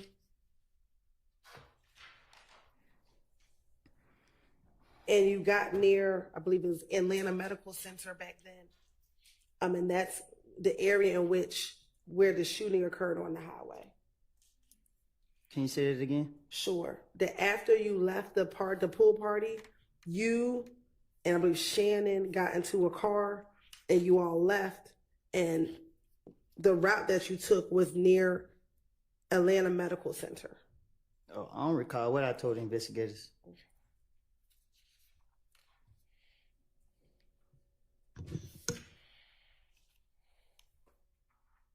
The truth of the matter was I was trying to protect my friend. Threat. Okay. Were you trying to protect Threat when you all were getting shot at on the highway? I don't recall what you're talking about. Okay. Was Threat in the car with you when you were getting shot at on the highway? I don't recall.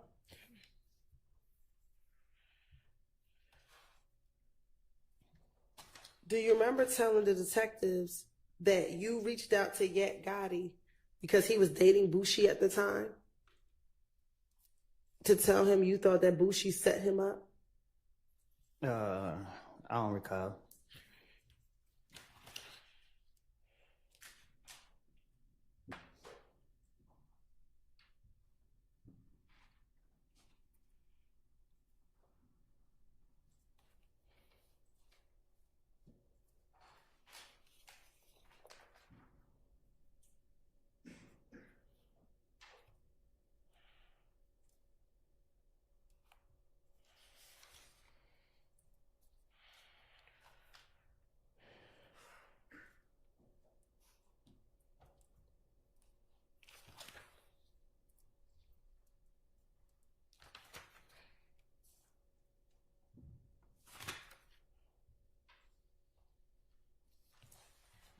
And when you spoke to Yak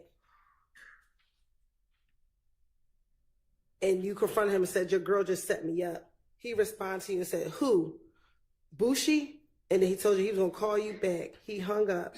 He called back and said, she doesn't know what you're talking about, that she didn't set you up. I don't recall.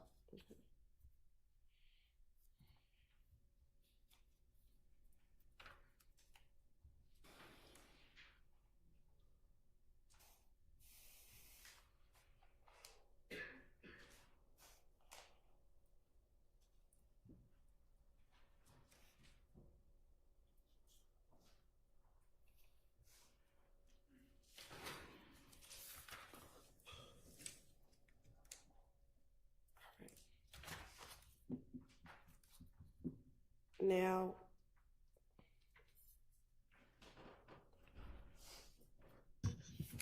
earlier we talked about who you hang with, or back in 2015, who you were hanging with back in January of 2015.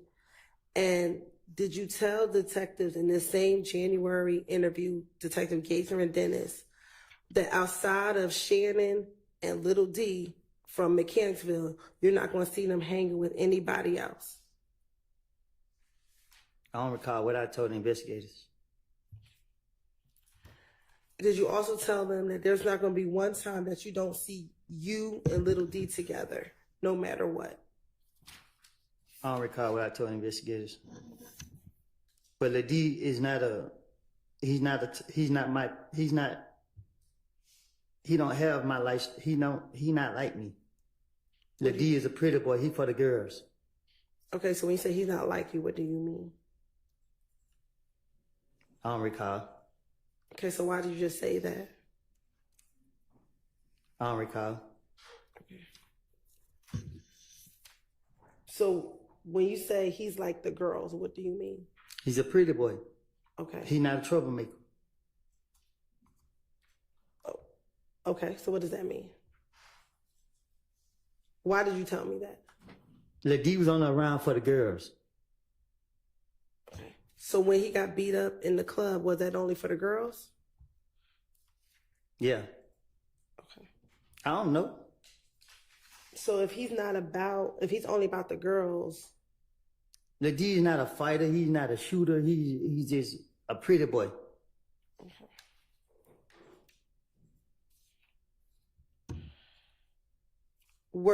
Are you aware of Little D shooting at people's houses after he got beat up in the club in April of 2015? No, Lady don't know how to shoot no gun. Okay. Were you aware of him being convicted for that? Cause Lady wanna be something that he ain't. So he probably took a charge. Ain't no telling.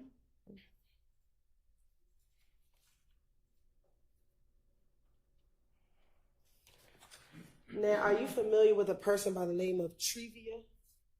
Who? Antrevia? I don't know who that is. Okay. Do you know of Moontung having a girlfriend named Antrevia? Oh, the girl. Yeah, I know who. I don't know her. I know who you're talking about. Okay. And Trevia, was she at one point in time also dating Shell Kel? That's her. I'm asking you. I don't recall. Okay. Do you recall telling the detectives about Trevia and about the issues you had with Trevia yourself? I ain't had no issues with her.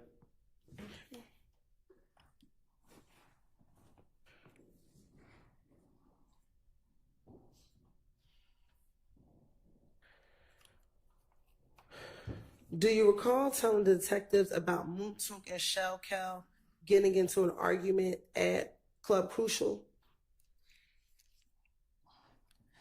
We grown, we men, we ain't doing no arguing, especially not over no girl.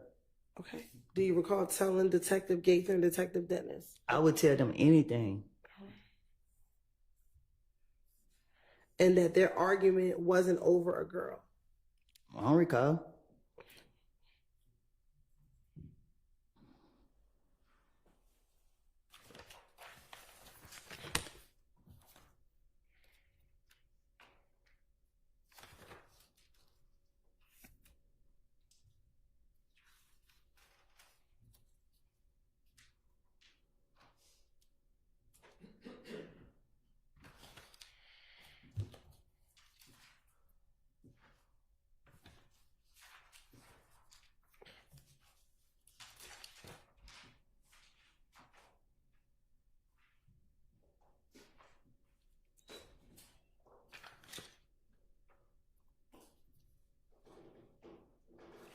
Okay. Earlier you talked about pulling a gun out on Shell Kel. Do you recall telling me that a few moments ago? Yes. All right. In this same January, excuse me, I thought it was in June, but in this same January interview, do you recall telling Detective Gaither that you actually told Shelkel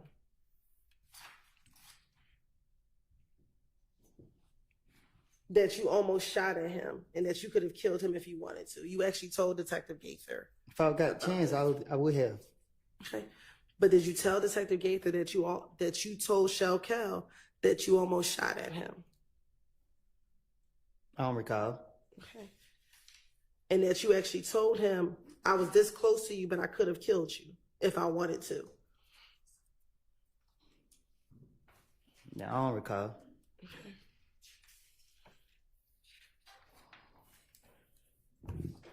And that's when you told him, I ain't shoot at you, but I shot in the air. If I would have shot you, I could have got you.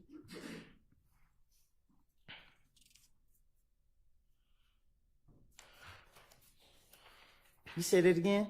Sure. Do you recall telling Detective Gaither that you actually did tell Shelkel that you almost tried to shoot at him, but that you ended up shooting in the air? I don't recall. And that you told him, I would have shot you. I could have gotten to you, bro. Anytime he got shot at? No, I don't recall.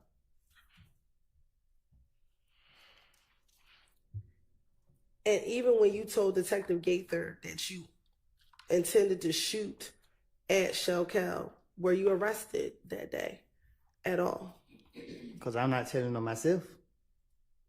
But you told her what you told Shelkel, which was that you were shooting at him. I told her lies because I knew she wouldn't be able to go back and I knew she wouldn't go back and get nothing to prove that what I said was true. Okay, but you just told this jury that you did try to shoot at Shelkel, so that wasn't a lie, correct? No, I put a gun out on her. It's a difference.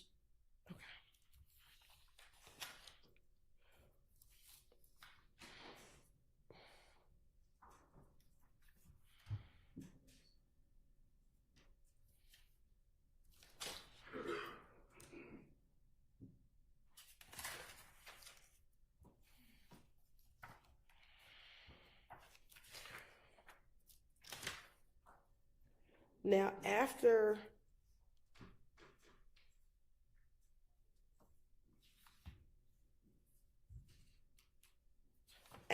January 28th, did you then go back to the police department in February 20th after you, your daughter, and your child's mother were shot at when you were coming out the house? They took me down there. Okay. And when they took you down there, did you speak with the police? I had no choice. And did you tell them what happened to you? I told them different stories. What do you recall happening the day that you, your child, and your child's mother were shot at? My child was crying. She wouldn't stop crying. We was taking her to the hospital. We came out the door. Somebody was out there waiting. And then what happened? Okay. When you went to come out, child, where were you? Carver home. Okay. And where were you taking your baby? To the hospital. And today, do you recall which hospital you were taking her to? I think Scott is right. This one that I used to always take her to. Okay. And once you walked out the house, what do you remember happening? I look around. I seen the car sitting at the stop sign, just sitting there. I walked towards the car. I walked towards my car, and I grabbed my baby mama's hand and pulled her closer to me. And the car pulled out like if it come, like they were trying to figure out which way they wanted to go. Then they turned my way. I told her to get down. I pulled the gun out, put my baby behind my back because she was in a car seat. I pulled my gun out. I can't remember if I threw my child in the back seat with my baby mama or if I just held her behind my back. But the car rolled on side of me. I seen all the windows up, and I didn't just want to shoot anybody out for paranoia. So I waited. They rolled up, let their window down, and tried to shoot. and I shot all in their car. And what happened after you shot at their car? I ran around, grabbed my baby mama out the back seat, told her to duck behind me as we tried to go back into the apartment, and they got out the window and tried to shoot. They shot, and I shot back at them again, and then the car started making a lot of noise. They ran to a house. They jumped out, and I shot at them some more. Then the neighbors, somehow we couldn't get in, but she got in, and we ran. The neighbors was in their house. And the neighbor, the house you ran into, were they initially outside as well when the shooting first started? Do you remember? I think it was, but I can't. It was so fast. I wasn't caring about them. My only mind was on my kid and my baby mom. And when that occurred, did you feel the need that you had to protect your child and your child's mother? That's my job. And that's why you shot back. That's my job. Okay. And once everything occurred, did you wait for the police to come to tell them about what happened? No, I was trying to dip, but when I came out, the police came so fast. Shit, they caught me. And when they caught up with you, did you tell them everything you just told the jurors right now while you were still on the scene, still back at Carver Homes? No, I lied and said that somebody named Tay was shooting back at them. And when he said he gonna call Gator, whatever her name is, I knew she was gonna be like, which Tay? So I just went ahead and told him I was shooting back. Okay. So when you went down to the police department and you spoke with the detective, do you recall initially not wanting to tell them who shot at you or who you saw shooting at you?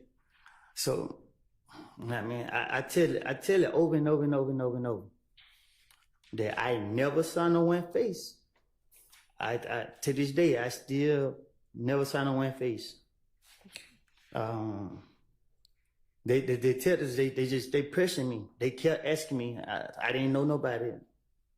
And then the next day they wanted the gun. They gave me 24 hours. I didn't give them the gun. They locked me up. And when they locked me up, they put me on isolation. They wouldn't let me out the room. I was going crazy. I was thinking about when nobody out there to protect my baby mom and my child. I was losing it. Shit, I was going crazy in that room. So I just went putting things in my head, and I was requesting to speak to the police so I could say anything to get out, so I could get out there and do what I know. Okay, so I'm going to go back to the interview now on February 20th, 2015, and looking at those state's exhibits. Can you find the one that's February 20th, 2015? It's right in front of me. And is that the one that you and Deshaun were in the interview room together? Yes. All right. And do you recall there being times in the interview that the detectives left and you and Deshaun were in there by yourselves? I can't really say how that interview went because the police don't question me so many times. And in that interview, initially, did you even tell that first detective that it was Tay who shot you? No, I don't know which. It was so many of them. I just know when I was still in Carver Home, I tried to go outside to get the key from the car because I had already left the car running, and Deshaun dropped her purse, which had the key in it. So I was trying to go get the key, and then that's when the police caught me. And the first police that came up, he didn't know me, and I didn't know him, so I just told him anything. But when he was like, they getting the gang unit here, I was like, shit. Because the gang unit know everybody I know, so I just told them I shot back. Okay. And even when you told me you shot back, you did not get arrested for shooting back at Tay, or excuse me, shooting back at the cars that shot at you. Right. So when I went ahead and admitted that I was shooting back, they searched me, and then he was like, "Okay, man, you're not under arrest, whatever."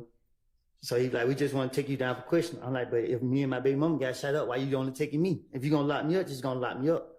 And then one of the police because the police put like his handcuff, and he was like, "Nah, we don't need that." Told him put the handcuffs up, and he was like, "Man, come." So I like, "Do I gotta go?" He like, "Yeah, because I gotta get your statement."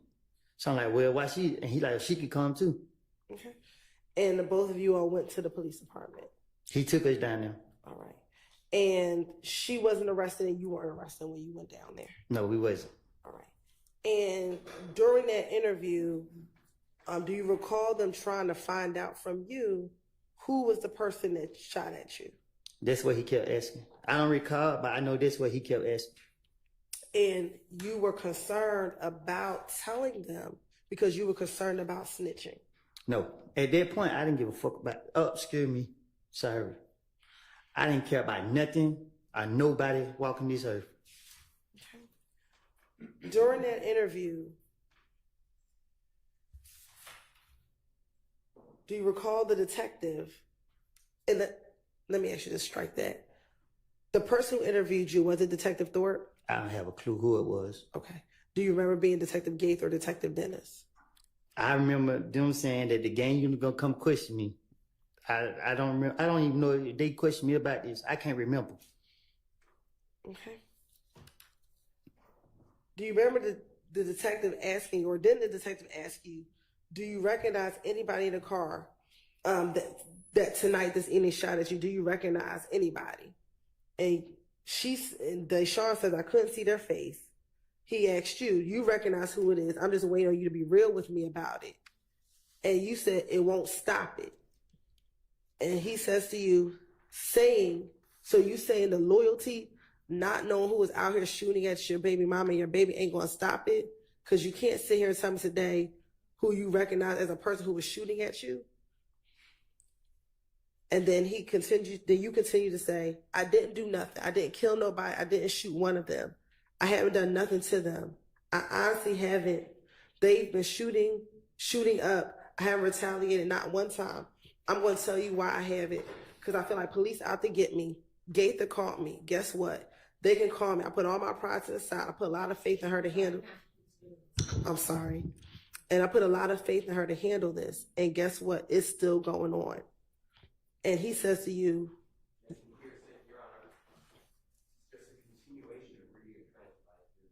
right, where's the question? that he was concerned about snitching. Were you concerned about snitching? No, I'm not. I wasn't concerned about snitching.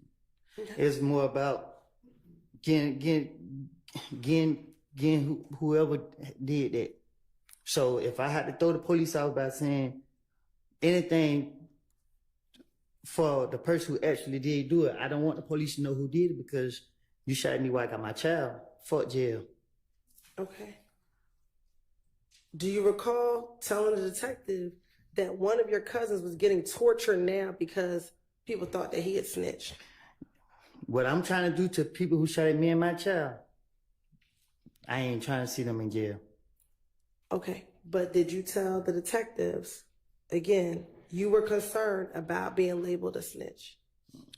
If that was the case, then I wouldn't be a snitch.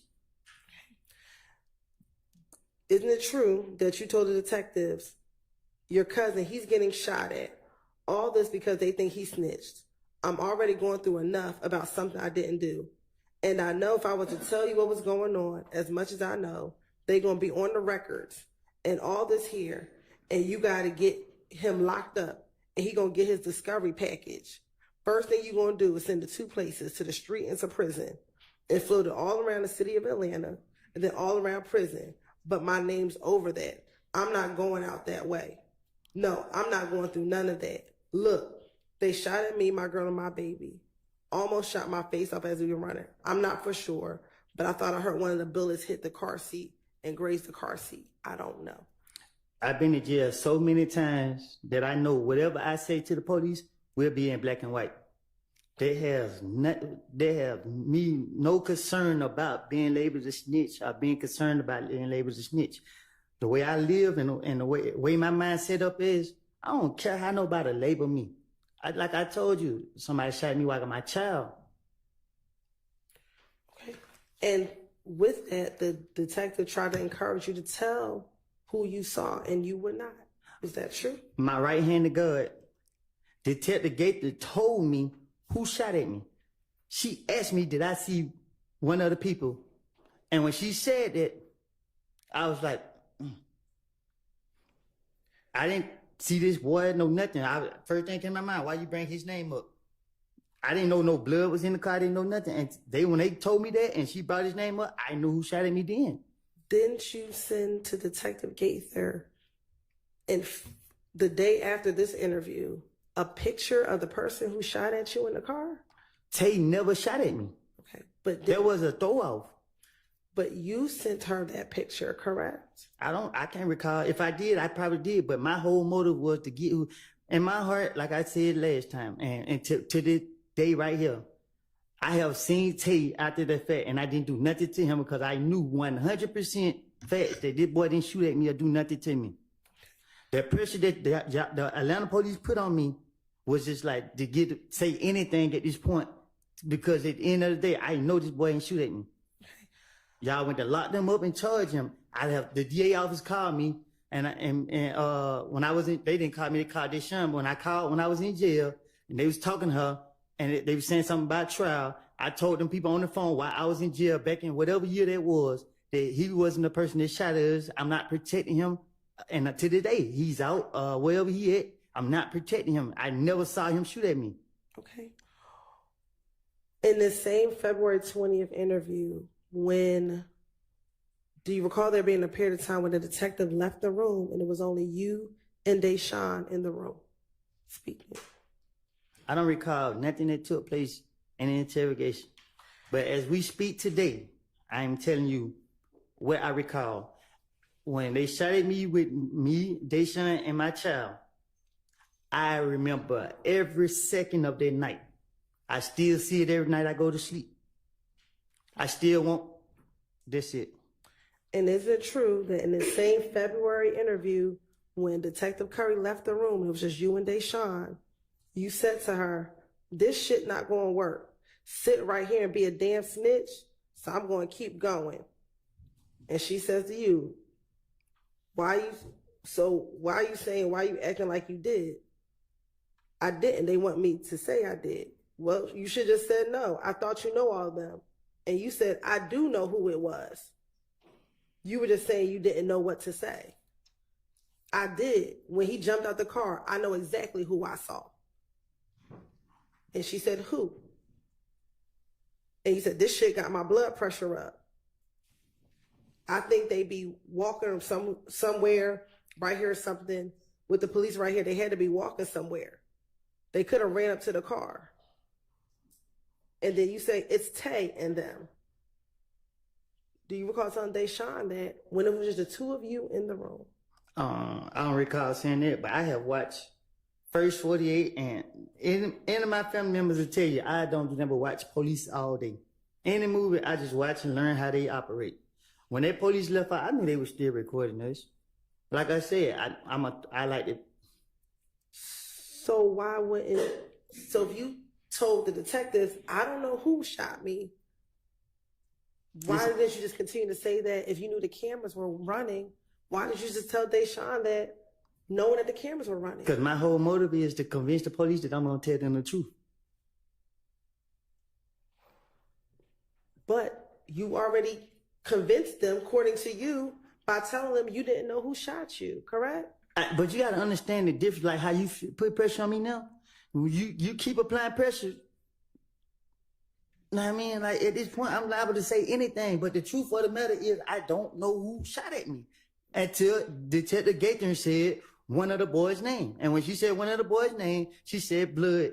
And when they locked me up the next day, I was in what's name, and one of the boys came in like he just came from Cub home, and they found he told me some stuff that happened. That I was like, what? I put two and two together, and that's how I knew who shot at me. Was Detective Gaither in the room when you were talking to Deshaun?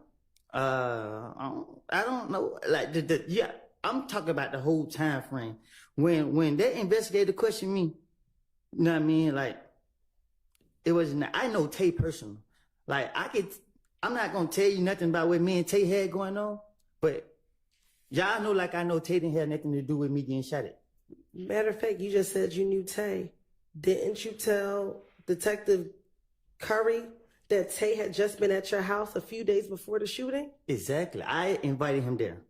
Exactly. And you told the detective that's how you knew who he was, because he had been to your house. You want to tell you why I invited Tay to my house? I'm not even gonna do him like that. No, I'm not telling y'all that. Okay. I'm not asking you to tell me anything. I'm asking you, were you concerned about snitching, which is why you did not want to initially tell Detective Curry who shot at you? Objection has to be answered. Sustained.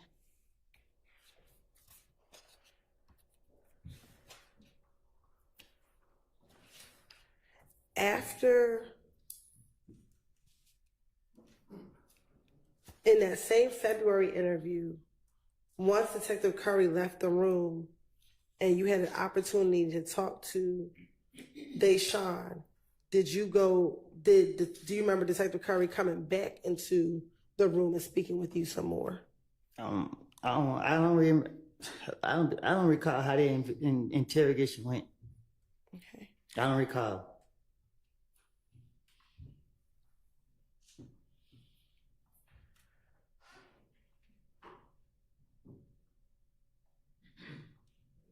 Do you recall being concerned that there was a whole gang after you because they thought that you had killed Nut? I wouldn't be in the streets if that was the case. Didn't you tell the detective at this February 20th interview, I can't run from it. It's a whole gang after me. Different niggas every day. It could be different niggas every day. Every day.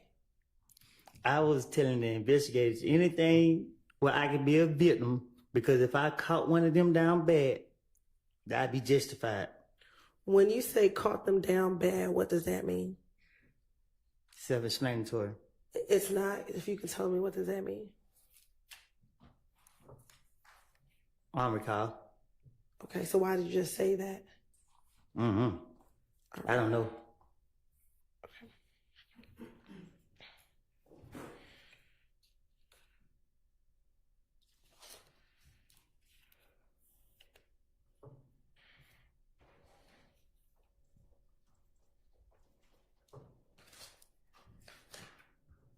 And in February of 2015, when you had this initial interview after you and your child mother was shot at,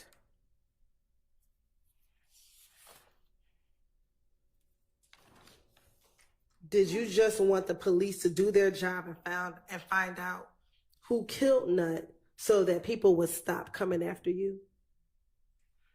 Can you say that again? Sure. In February of 2015, when you had this initial interview, did you just want the police to do their job so that people could stop coming after you? You wanted them to find out who killed Nut so people could stop coming after you. You saying, did I say that? Yes. I guess I don't recall. I think so. I don't know. Were you tired of people coming after you thinking that you killed Nut? I was tired of getting shot at.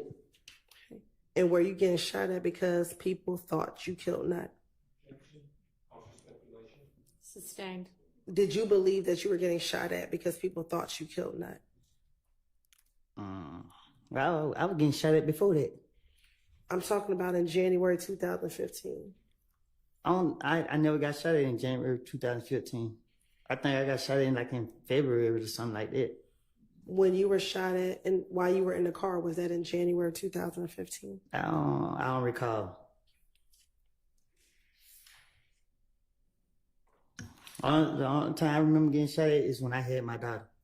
That's the only time I think I got shot at, if I'm not mistaken. After Nut got killed. And you said you don't recall the time on the highway.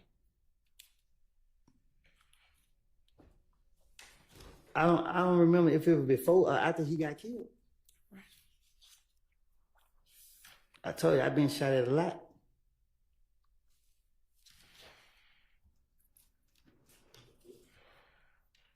Now, you said that you finessed them because they wanted the gun that you used to shoot back at the individuals who shot at you. What happened to that gun? How do I know? What did you do with the gun after you shot at them? What gun? The gun that you used to shoot at the individuals who shot at you. I don't know nothing about no gun. I don't recall. Okay. Did you just testify a few moments ago that while your baby was in your hand, you took the gun and shot at these individuals who shot at you? Oh, I told them I throw that gun in the woods. Who did you tell that to? The police they caught me there that night, and they went to search the woods and they said they couldn't find it. All right. Did you tell the detective who you were interviewing with that the gun was back at home and that you were going to go get the gun and bring it to them? Yes, I think I told them that. Okay. I told them if they let me go, I'd bring the gun back. And that specifically, you won't call Gaither and give Gaither the gun. I don't know if I said that, but I probably did. Okay. And did you ever give Gaither the gun? No. Why not? Is you crazy? They asked you for the gun. Why didn't you give it to her? I knew I wasn't gonna get in the gun from the start. Okay. Did you eventually explain in June of 2015 the reason why you never gave Gaither the gun? What you mean? When you were interviewed in June of 2015, did you tell Gaither why you never gave her the gun? I don't know. Okay. Did you tell Gaither in June of 2015 that you never gave her the gun because it was Shannon's gun? What I'm gonna do with Shannon's gun? Okay. Did you recall telling her that? Ain't no telling. I probably did. Okay. And that Shannon took the gun with him while he was on tour with the... No, I don't. I tell Gaither anything. Okay. Just like I would tell the rest of the police. But as today, as in the truth of what happened was, I hid the gun in the neighbor house. And they bathroom up under the sink. So why wouldn't you just tell Gaither that you hid the gun? Because they're going to lock me up for the gun. I ain't supposed to have it. Okay. But you had already told her in January 2015 that you had a whole chopper. You didn't get arrested for having a chopper. So why would you get arrested for having this gun when you were protecting yourself from being shot at? Because they don't matter what I tell them. They know I had guns, but it's what they catch me with. Okay. And didn't Gaither and the detective who interviewed you the night that you were shot at told you that you wouldn't get in trouble, they just need the gun? Yeah, but I don't know, a fool go for it. Okay.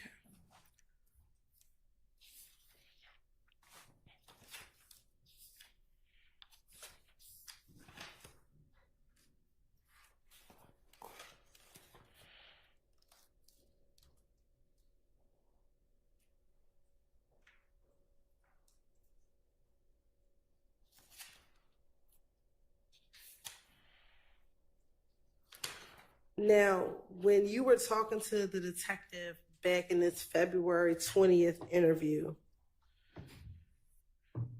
do you recall him asking you questions about Tay and where Tay was from? Which Tay? The Tay that you initially said shot at your car. Oh, I don't I recall. mean, excuse me, shot at you and Deshaun. I don't recall.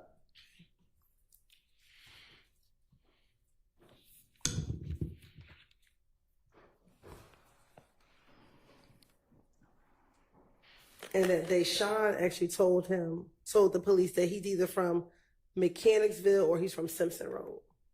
Deshaun ain't tell them nothing. Okay.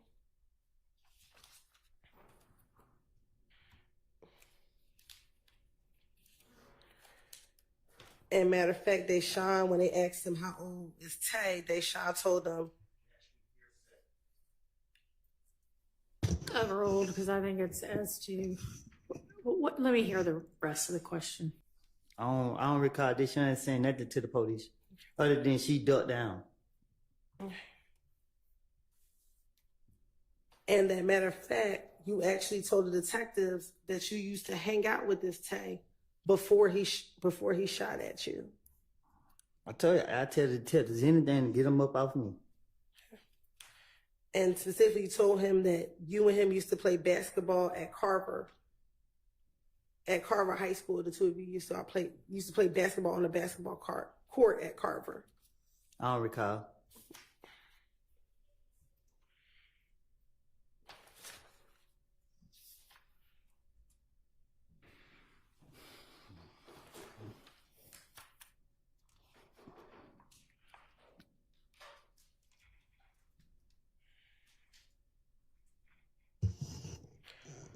Miss Hilton, we're gonna need to, I mean, it doesn't have to be right this minute, but pick a stopping point sometime in the next 20 minutes or so. Okay. Thank you, Your Honor. You said earlier that you weren't concerned about being labeled a snitch. Is that fair to say? Say that again? Earlier, a few moments ago, you said you weren't concerned about being labeled a snitch. Is that fair to say? I wasn't. You was not. What you mean? That you didn't have any concerns being labeled a snitch. Is that correct?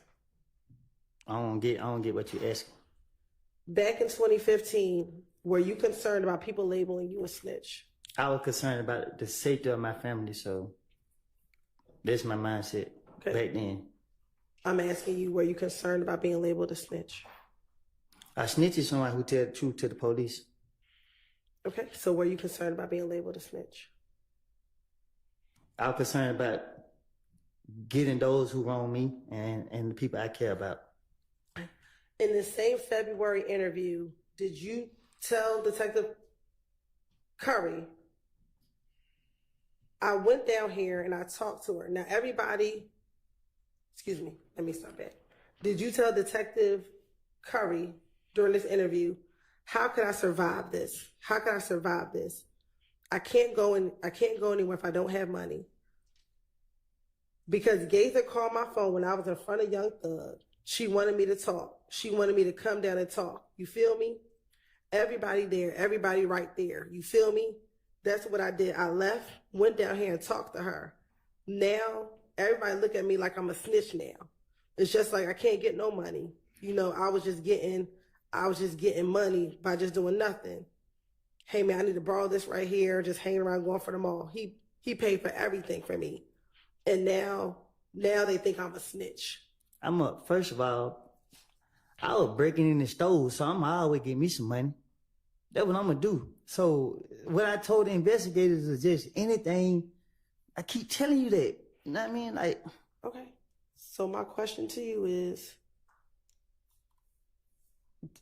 were you concerned back then about being labeled a snitch? I was playing the victim card. I keep telling you that.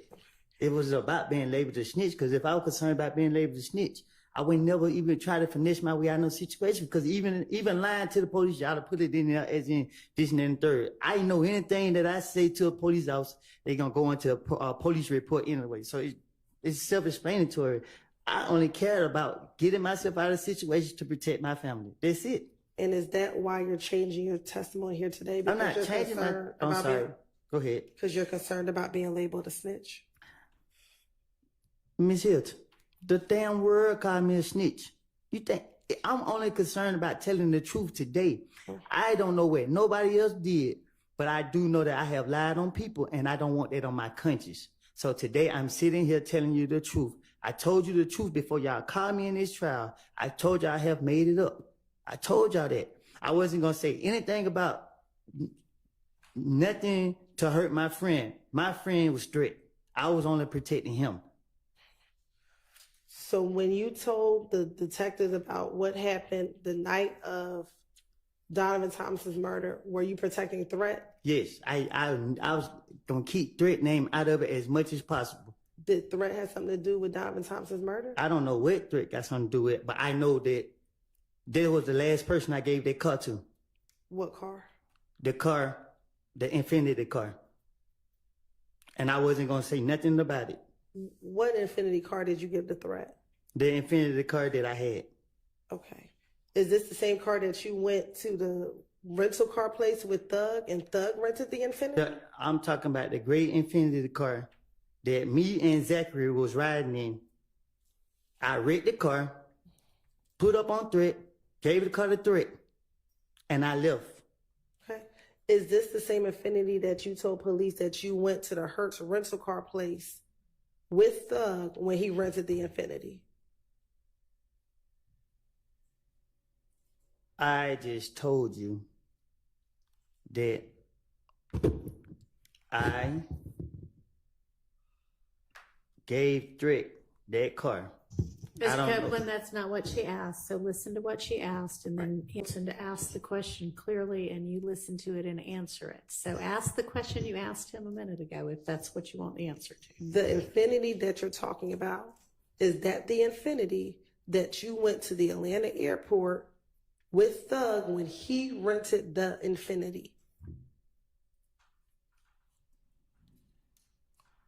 What you asking? You're talking about an Infinity that you gave the Threat, correct? Right. The Infinity that you're referring to, is that the Infinity that you went to the Atlanta airport with Thug when he rented the Infinity? Yes. Okay. And that was the car that Thug rented, correct? I asked him to rent me a car, and I rented the car, and I gave the car to Threat. When did you give the car to Threat? The same night I rented it. The night before that happened. Before what happened? The same night it happened. I can't remember. I gave the car to Threat, and I left. Where did you give the car to Threat at?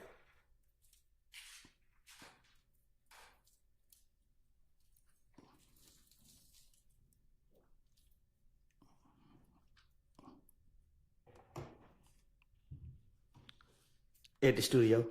What studio? I pulled up and gave it to him and pulled right off. What studio?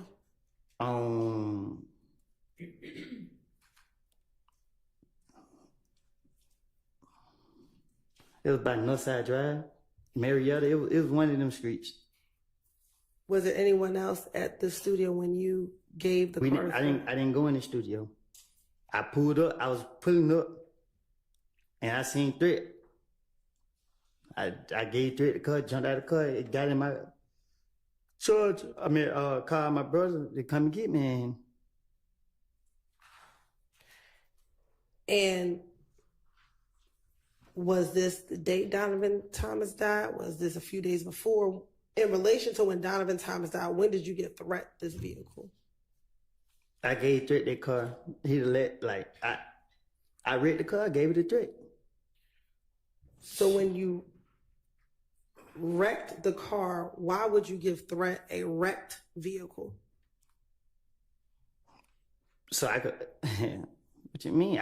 It wasn't damaged bad. I don't know. I hit something on it, and then shit. The thing on the cover, it was tripping. So when I pulled up, I wasn't giving it to Threat, but I just seen him standing outside. And I was like, he like, what you about to do? I'm like, just get the key real quick. I'll be right back. Gave Threat the car, and I dipped. I don't know if it was late. So when I woke up the next day, I came outside, and this when I heard what happened. Okay. All right, Ms. Hilton, is this a good time to Yes, stop it's a good for the time to day? stop. All right. Yes. All right, Mr. Copeland, we'll see you back here at 9 in the morning. 9? 9 in the morning. I can go? Yeah, you can go for now. All right, ladies and gentlemen. To maintain the integrity of this trial, remember that you need to decide this case based only on the evidence that is admitted during this trial and the law that I will explain to you. You should consider only the evidence admitted inside of this courtroom. You may not conduct any research on your own about this case or about any of the people or the places mentioned in this trial. You may not visit any places mentioned in the evidence, and you may not refer to any books or documents that have not been admitted during the trial. You should not take or review any photographs or video of any person or place involved in this case, except to review the evidence during your deliberations later. Also, you may not use any dictionaries or any other reference materials, including online reference materials, to help you in any way with this case. You may not use Google or any other internet search engine, or consult websites, blogs, podcasts, any social media websites, apps, including but not limited to Facebook, Instagram, Twitter, X, TikTok, Reels, Twitch, YouTube, Kick, Reddit, or the like. I'm sure I left out a few, but any of those. or any other source, electronic or otherwise, to get information about this case. And do not use any of these sources to get information about legal terms or concepts or about the law. Finally, do not watch, read, or listen to any accounts of this trial that might appear in the news media, whether online, in print, on television, on the radio, or otherwise. And this includes any social media as well. In short, do not seek any information about this case from any source outside of the confines of this courtroom. Remember, you are the ones who've been qualified as fair and impartial jurors to decide this case, and no other influence should affect your decision. For that reason, you may not discuss this case with anyone, including your family and friends, or let anyone discuss this case with you or around you. This includes discussion or sharing information in person or by phone, email, text, blog, or any form of social media. And if anyone does approach you about the case, please immediately let Sergeant Ingram or another deputy or court staff know that. Please remember that you should consider the evidence with an open mind, do not jump to conclusions, and do not reach any final conclusions until this trial is complete. And by that I mean until the deliberations begin, after you've heard all of the evidence, the lawyer's closing arguments, and the law that applies to this case. You must not, until that time, even discuss the case amongst yourselves in the jury room, during breaks, or anywhere else. Please remember to leave your notes and notepads in the jury room as you leave for the evening. Thank you so much for your time and attention, and we will see you at 9 a.m. in the morning. Thank you. You're excused for now. All right.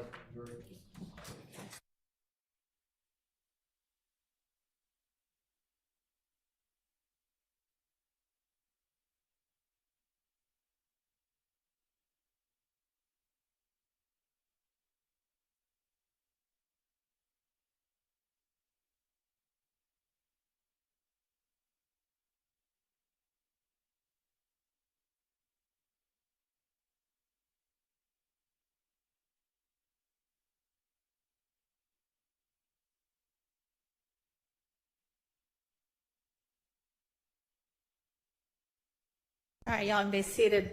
I'm going to have Ms. Pursfield double check and confirm with the jurors their understanding of what days next week they were released. I thought it was Monday through Thursday, but I just want to make sure that they don't think they're also off Friday. I got told that maybe the one juror who's taking her kid to school might be doing the whole drive back on Thursday, so I'm just going to double check on that. But I am planning for us to work pretty much the whole week next week just as a non-jury week. If it turns out that they are ready to come back on Friday or think that that's when they were being called back anyway, then that'll be a jury day for us. But otherwise, at least it'll be Monday through Thursday non-jury, and we'll just see about Friday based on what they think. I'll just go with whatever they have already been told by the predecessor judge. All right, so I know there's some things we need to deal with next week. I know, Misty Williams, you have sent a more particularized motion to suppress, so I appreciate that. I haven't had a chance to look at it yet, but we'll take that up. There's a motion to exclude late identified, I guess, co-conspirator statements that we'll take up then. If we're lucky, we can get to what everybody understands the exhibit list admissions are. I don't think that's the most critical thing to do, but if we get around to it, we need to have confirmation on the motion in limine 49 concerning the PowerPoint. Do y'all have an answer to that yet?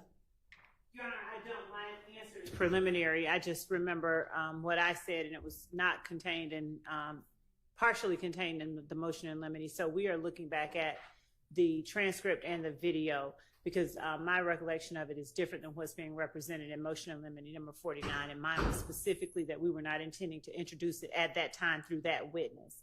So, and that day. So we're going back. All right. Because. So you think that it's possible that you didn't actually say we don't ever want to introduce it or use it. You'd think it may have just been. I know I didn't say that we don't ever want to All right, and so then it sounds like there's still going to need to be a ruling on that because y'all do want to introduce that? We do want to use that. We intended, that's why we gave it to them. We were going to use it through Detective Dennis at the end of the Donovan Thomas and at the end of the retaliatory shootings. All right, and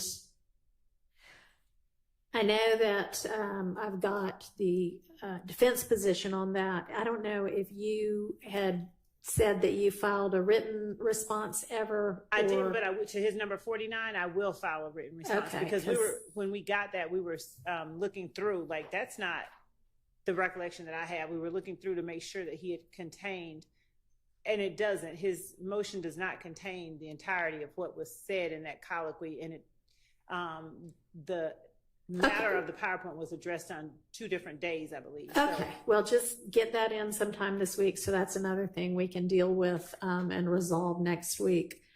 I know we still have wiretap evidence outstanding that we need to reach at some point. I think that's everything other than we need to have a date for the remedial training. And Ms. Love, if you can provide to the court the identity of all of the team members, at least the lawyer team members, and if you want to have investigators or anybody else participate in the remedial training, that's up to you, but at least all of the lawyers that are on this team.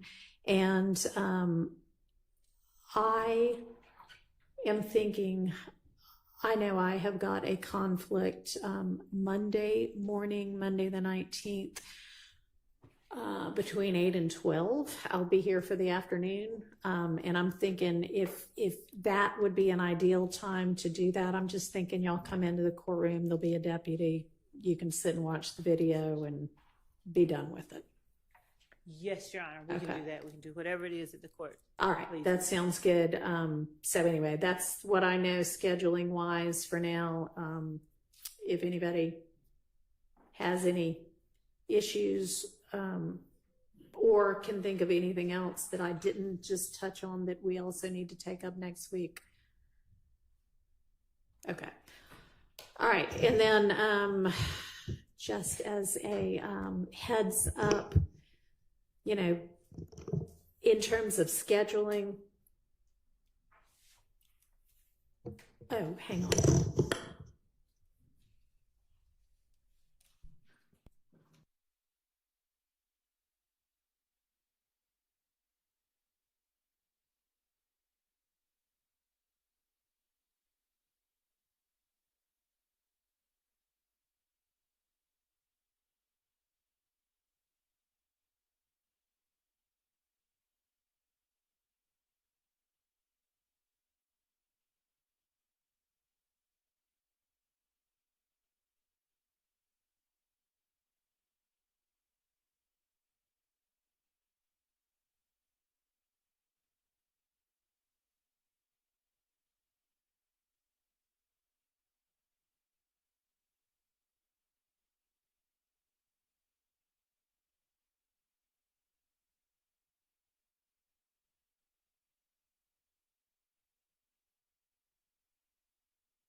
All right. So looking ahead just a little bit.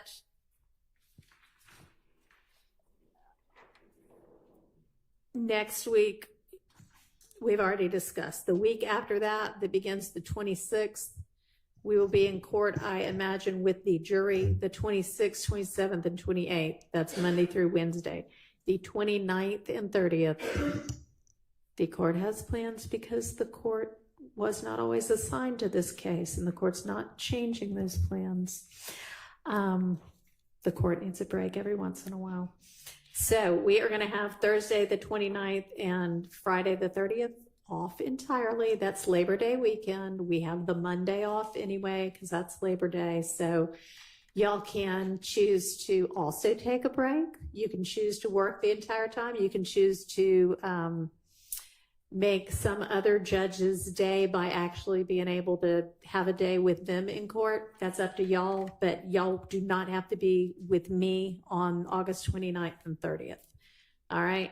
And that's what I know at this point in time. All right, anything else before we break for the evening? Yes, ma'am. I just want to get clarification on the timeline of the witness and exhibit list the state's supposed to turn into us, and whether you want our motions after they give it to us or you want us to file it now. What do you mean? Because like my Jackson Denham motion, Yeah. I filed it late because I didn't know until July 31st that they were going to use that interview.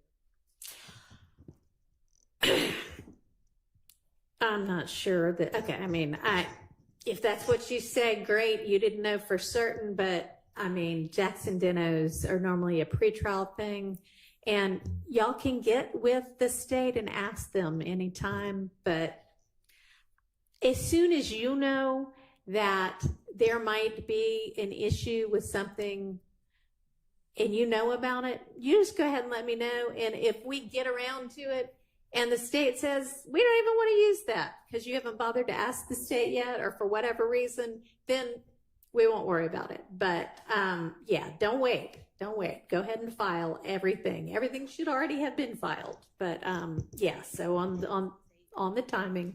I did ask the state, and they said they weren't going to use it. All right. Well, we'll take that up next week. All right. I will see. Anything else? All right, I'll see all of y'all at 8:45 because inevitably there's something that we need to sort out or put on the record or something before the jury gets in. See y'all tomorrow. Thanks.